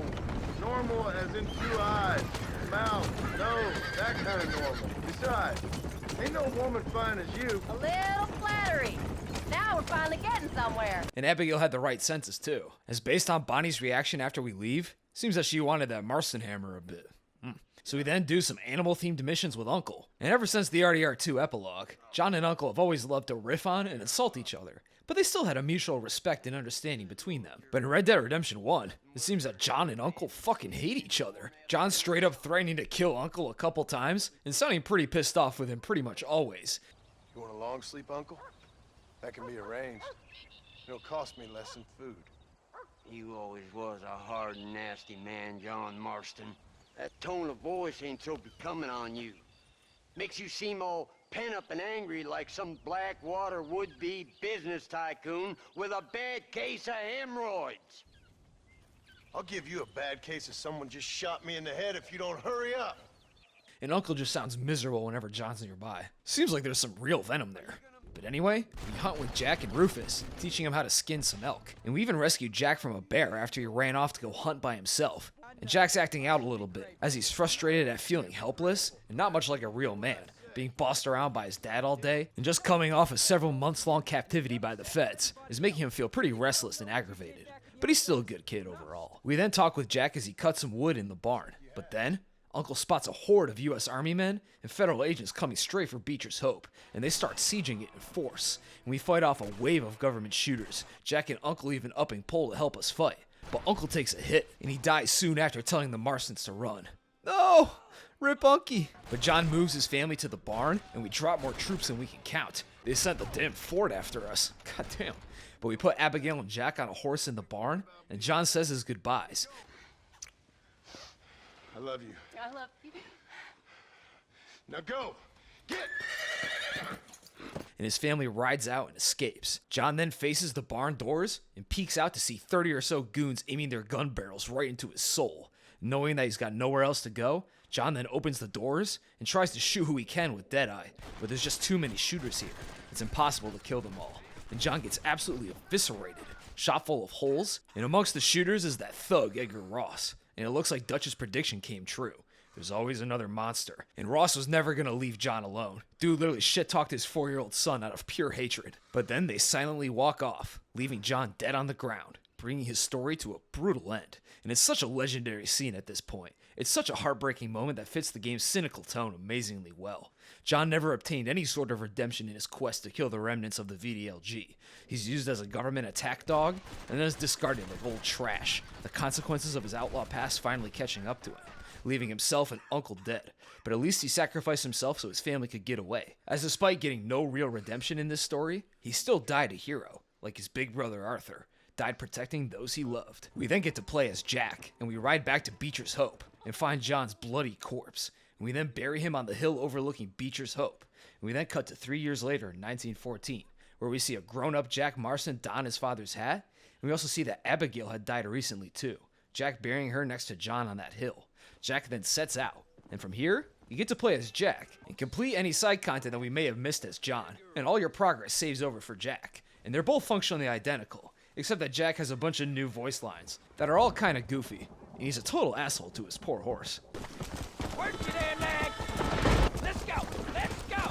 But we also get a new stranger mission to do, exclusive to Jack. That being Remember My Family, where Jack tries to track down Edgar Ross, who has retired from his Bureau of Investigation job. And we ask around for Edgar, eventually finding his wife at their cabin, and she tells us that Ross and his brother went hunting in Mexico. And we soon find Ross duck hunting down by the riverbank, mirroring their first encounter in Red Dead Redemption 2 perfectly. But now the tables have turned, and we confront Ross for killing our pops. But Ross is an unrepentant asshole about it. You killed him.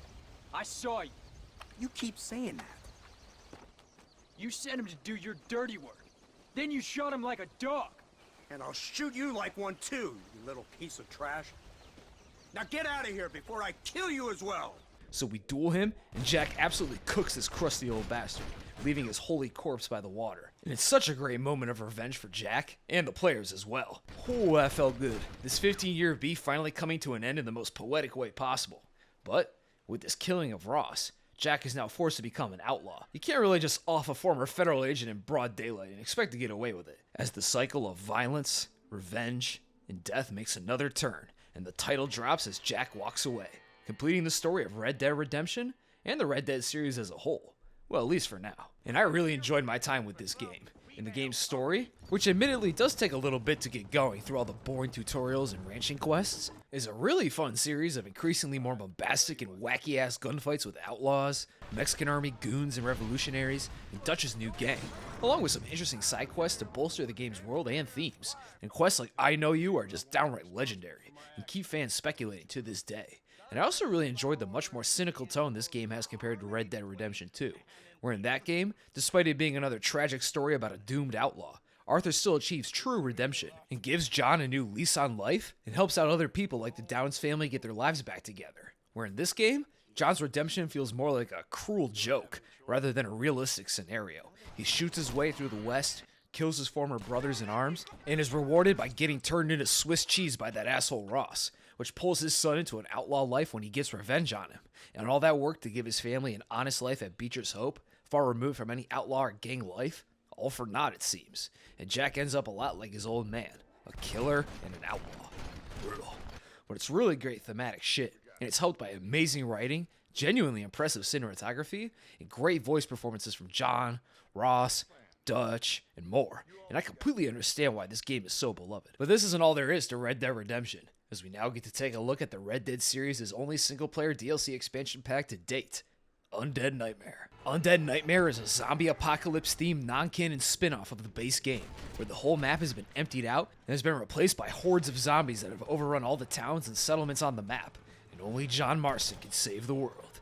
And the DLC starts with John returning home on a dark and stormy night, John feeling like something is wrong with the world, but he can't quite place it.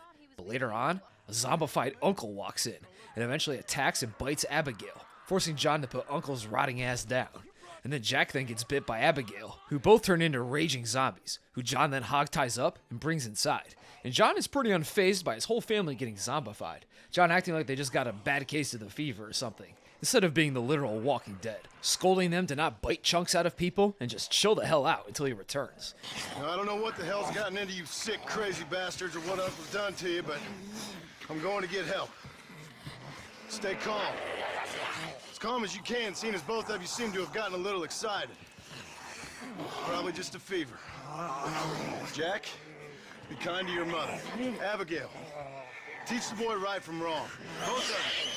Stop biting chunks out of people. And John rides out to Blackwater to see what the hell is going on in Red Dead Land.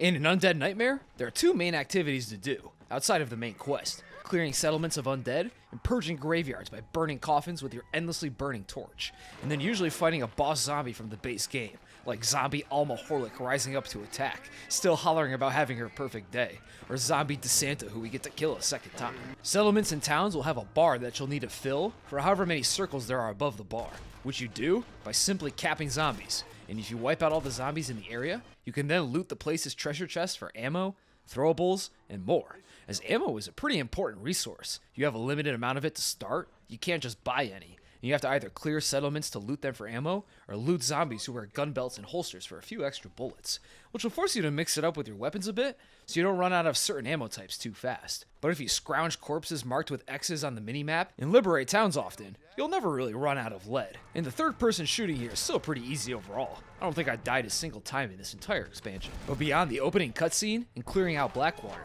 Undead Nightmare is pretty much non-stop action running and gunning. You ride all around blasting zombies and clearing towns and graveyards, and to fight the zombies, always aim for the dome, as they can take plenty of shots to the stomach and limbs, and it's a great way to waste your precious ammo.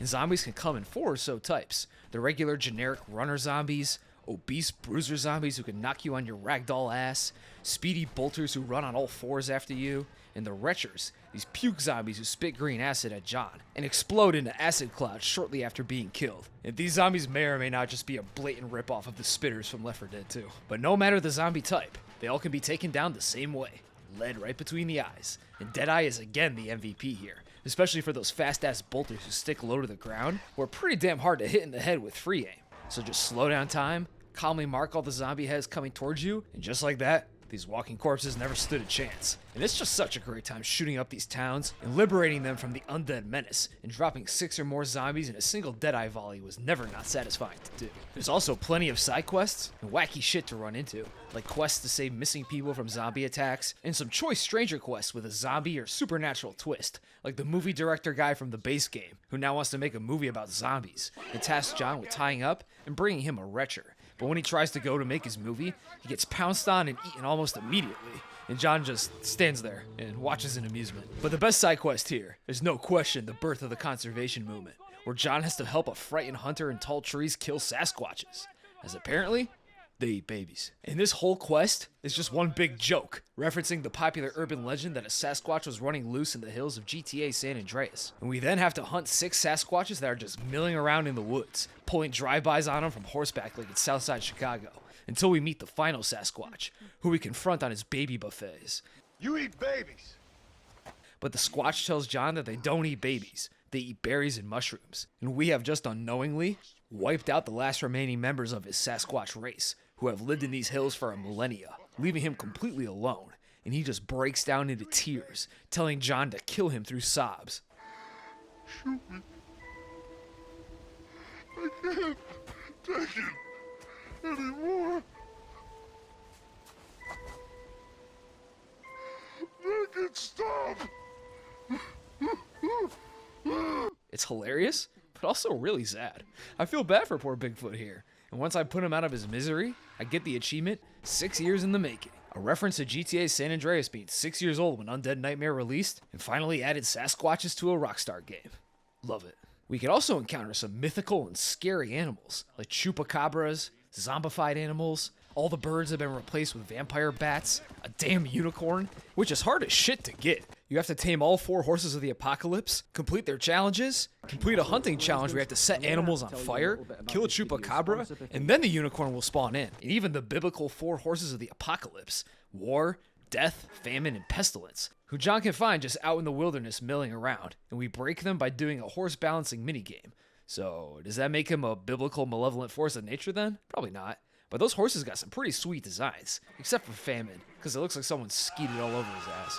Ew. But the fiery horse of war was my favorite, and all these 4 horses have unlimited stamina and kill enemies instantly when you trample them, which makes world traversal a breeze. But beyond all of this, there is a main quest to do, as John tries to find the source of the zombie outbreak, going all around the game world meeting characters from the main story and helping them out with their undead issues. We run into our favorite racist McDougal, who probably gets eaten by a zombified Nastas. We run into Seth, who seems to have somehow befriended some zombies, who stand around all pacified and even play instruments and dance for Seth. And he tries playing cards with them too. I guess maybe his necrophilia has made him immune to zombie aggression, so maybe he just smells so bad, the zombies already think he's one of them or something. We also help Bonnie try to rescue her father from her barn, which is on fire again. But old Drew McFarlane had already joined the Legion of the Dead, so we put him down. And we also stop by and see Marshall Johnson, who's just as unbothered as ever. Well, let me put it to you this way. Cattle rustling and bank robbery are at an all-time low. But murder, blood drinking, and psychotic episodes seem to be somewhat prevalent. Either that, or I'm dreaming. That's what I'm hoping too. And we help him clear Armadillo and some nearby areas of meat bags. And we also help Nigel West Dickens concoct a zombie-attracting elixir by gathering up 10 flowers for him. But a flower hunt in a zombie apocalypse? Don't piss me off, old man. Skip. But once we help old Nigel West Dickens, he tells us that we can get to Mexico by going with the military on a mission there, as Nuevo Paraiso is blocked off until we progress to this point in the story. And the military has a mesmerizingly stupid plan. They want to head to Mexico so they can loot it for supplies or something, and run away from the zombies in New Austin. Brilliant. But they all either die or flee in the train crossing process, leaving John alone in Mexico.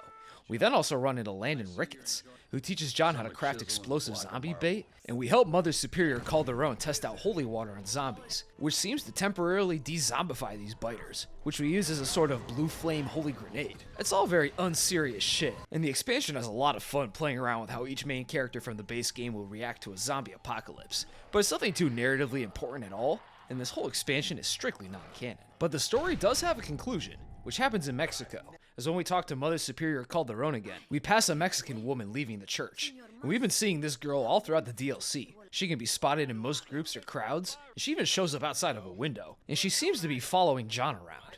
Who is that girl, by the way? She? I don't know. She said she was in a holy order in Escalera. I'm sure I keep seeing her, or someone like her. Mother Superior Calderon says that girl told her that Abraham Reyes had allegedly disturbed an ancient crypt and angered an ancient goddess of some kind. So we ride out to find the girl and Reyes at Escalera. Once there, we find a zombified Reyes chasing the same girl, so we save her from this undead diddler. And the girl then reveals what happened that caused all this zombie chicanery. Apparently, Reyes had discovered a secret Aztec catacomb below Escalera, which was said to hold a magical mask that would make him invincible. But taking the mask out of the crypt seemed to have angered the old Aztec gods, who then introduced a magical zombie plague on the land. And we see the mask in a small briefcase on the table, and John decides to return the mask to the catacombs to hopefully undo the zombie curse. So we head down into the claustrophobic, creepy as shit catacombs, and the zombies are getting more and more emaciated and inhuman looking as we descend deeper, looking like burnt corpses with glowing red internal bodies. And we shoot our way into the central chamber of the crypt, where the girl finally reveals her name. It's Ayateoto. Ayateoto, the real-life Aztec god of mist and smoke, vanity and fame, and corpse reanimation too, I guess. And upon returning the mask, she vanishes. And with the mask returned, we seem to have lifted the zombie outbreak, which was indeed a divine curse, not a viral plague, which I found to be a pretty unique magical take on the zombie genre. So we return to Beatrice Hope, and Jack and Abigail are now back to normal. All well and good, although it looked like Zombuncle was going ham on Abigail's jugular before. But our family is saved, and we can finally get back on with our lives. That is, until we see a cutscene of that emaciated freak Seth sneak into the catacombs and steal the mask again, restarting the whole zombie apocalypse. But it seems that the rest of the game's story played out in the meantime. John got betrayed by Ross and was killed and buried on the Beatrice Hope Hill, so I guess everyone just moved on from that temporary zombie apocalypse and got back on with their own personal beefs. But now that the mask has been disturbed again, Zombie John rises from his grave. But no worries, despite his zombie form looking real scary with green skin, a missing nose, and worms living in his empty eye socket, he was buried with some holy water. So he still has all his mental facilities still intact, and will still help out the living from the returned zombie armies. And we also get to call upon the steed of death itself, where we can now go out and complete any activities we may have missed, bringing Undead Nightmare's story to an end. But man, what a great DLC. And this is what DLCs were made for, in my opinion. It takes the base game, completely reinvents itself by making it a non-stop open-world zombie shooter, and just has lots of fun while doing it too, telling a gory but highly unserious story, where we run into base game characters and help them out with their various goofy and sometimes serious zombie-based problems. And we get to play around with new weapons like the blunderbuss, holy water, and zombie bait. And I also really enjoyed all the mythical apocalypse horses and other creatures that you can find. And side quests like the Sasquatch Hunt are just pure kino, and darkly hilarious in a way only Rockstar has mastered. And I was running all around the map clearing towns and graveyards, fully cleansing the map in the process. And it doesn't overstay its welcome. In fact, the length here feels almost perfect. Not too short, but not over long either. And it's very funny and pretty damn creative. And it's an excellent wacky complement to the base game. And I only wish they just tried another crack at it for Red Dead Redemption 2.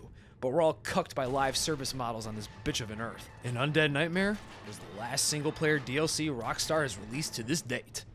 Kinda bleak. But with that, that's pretty much the entire Red Dead series covered.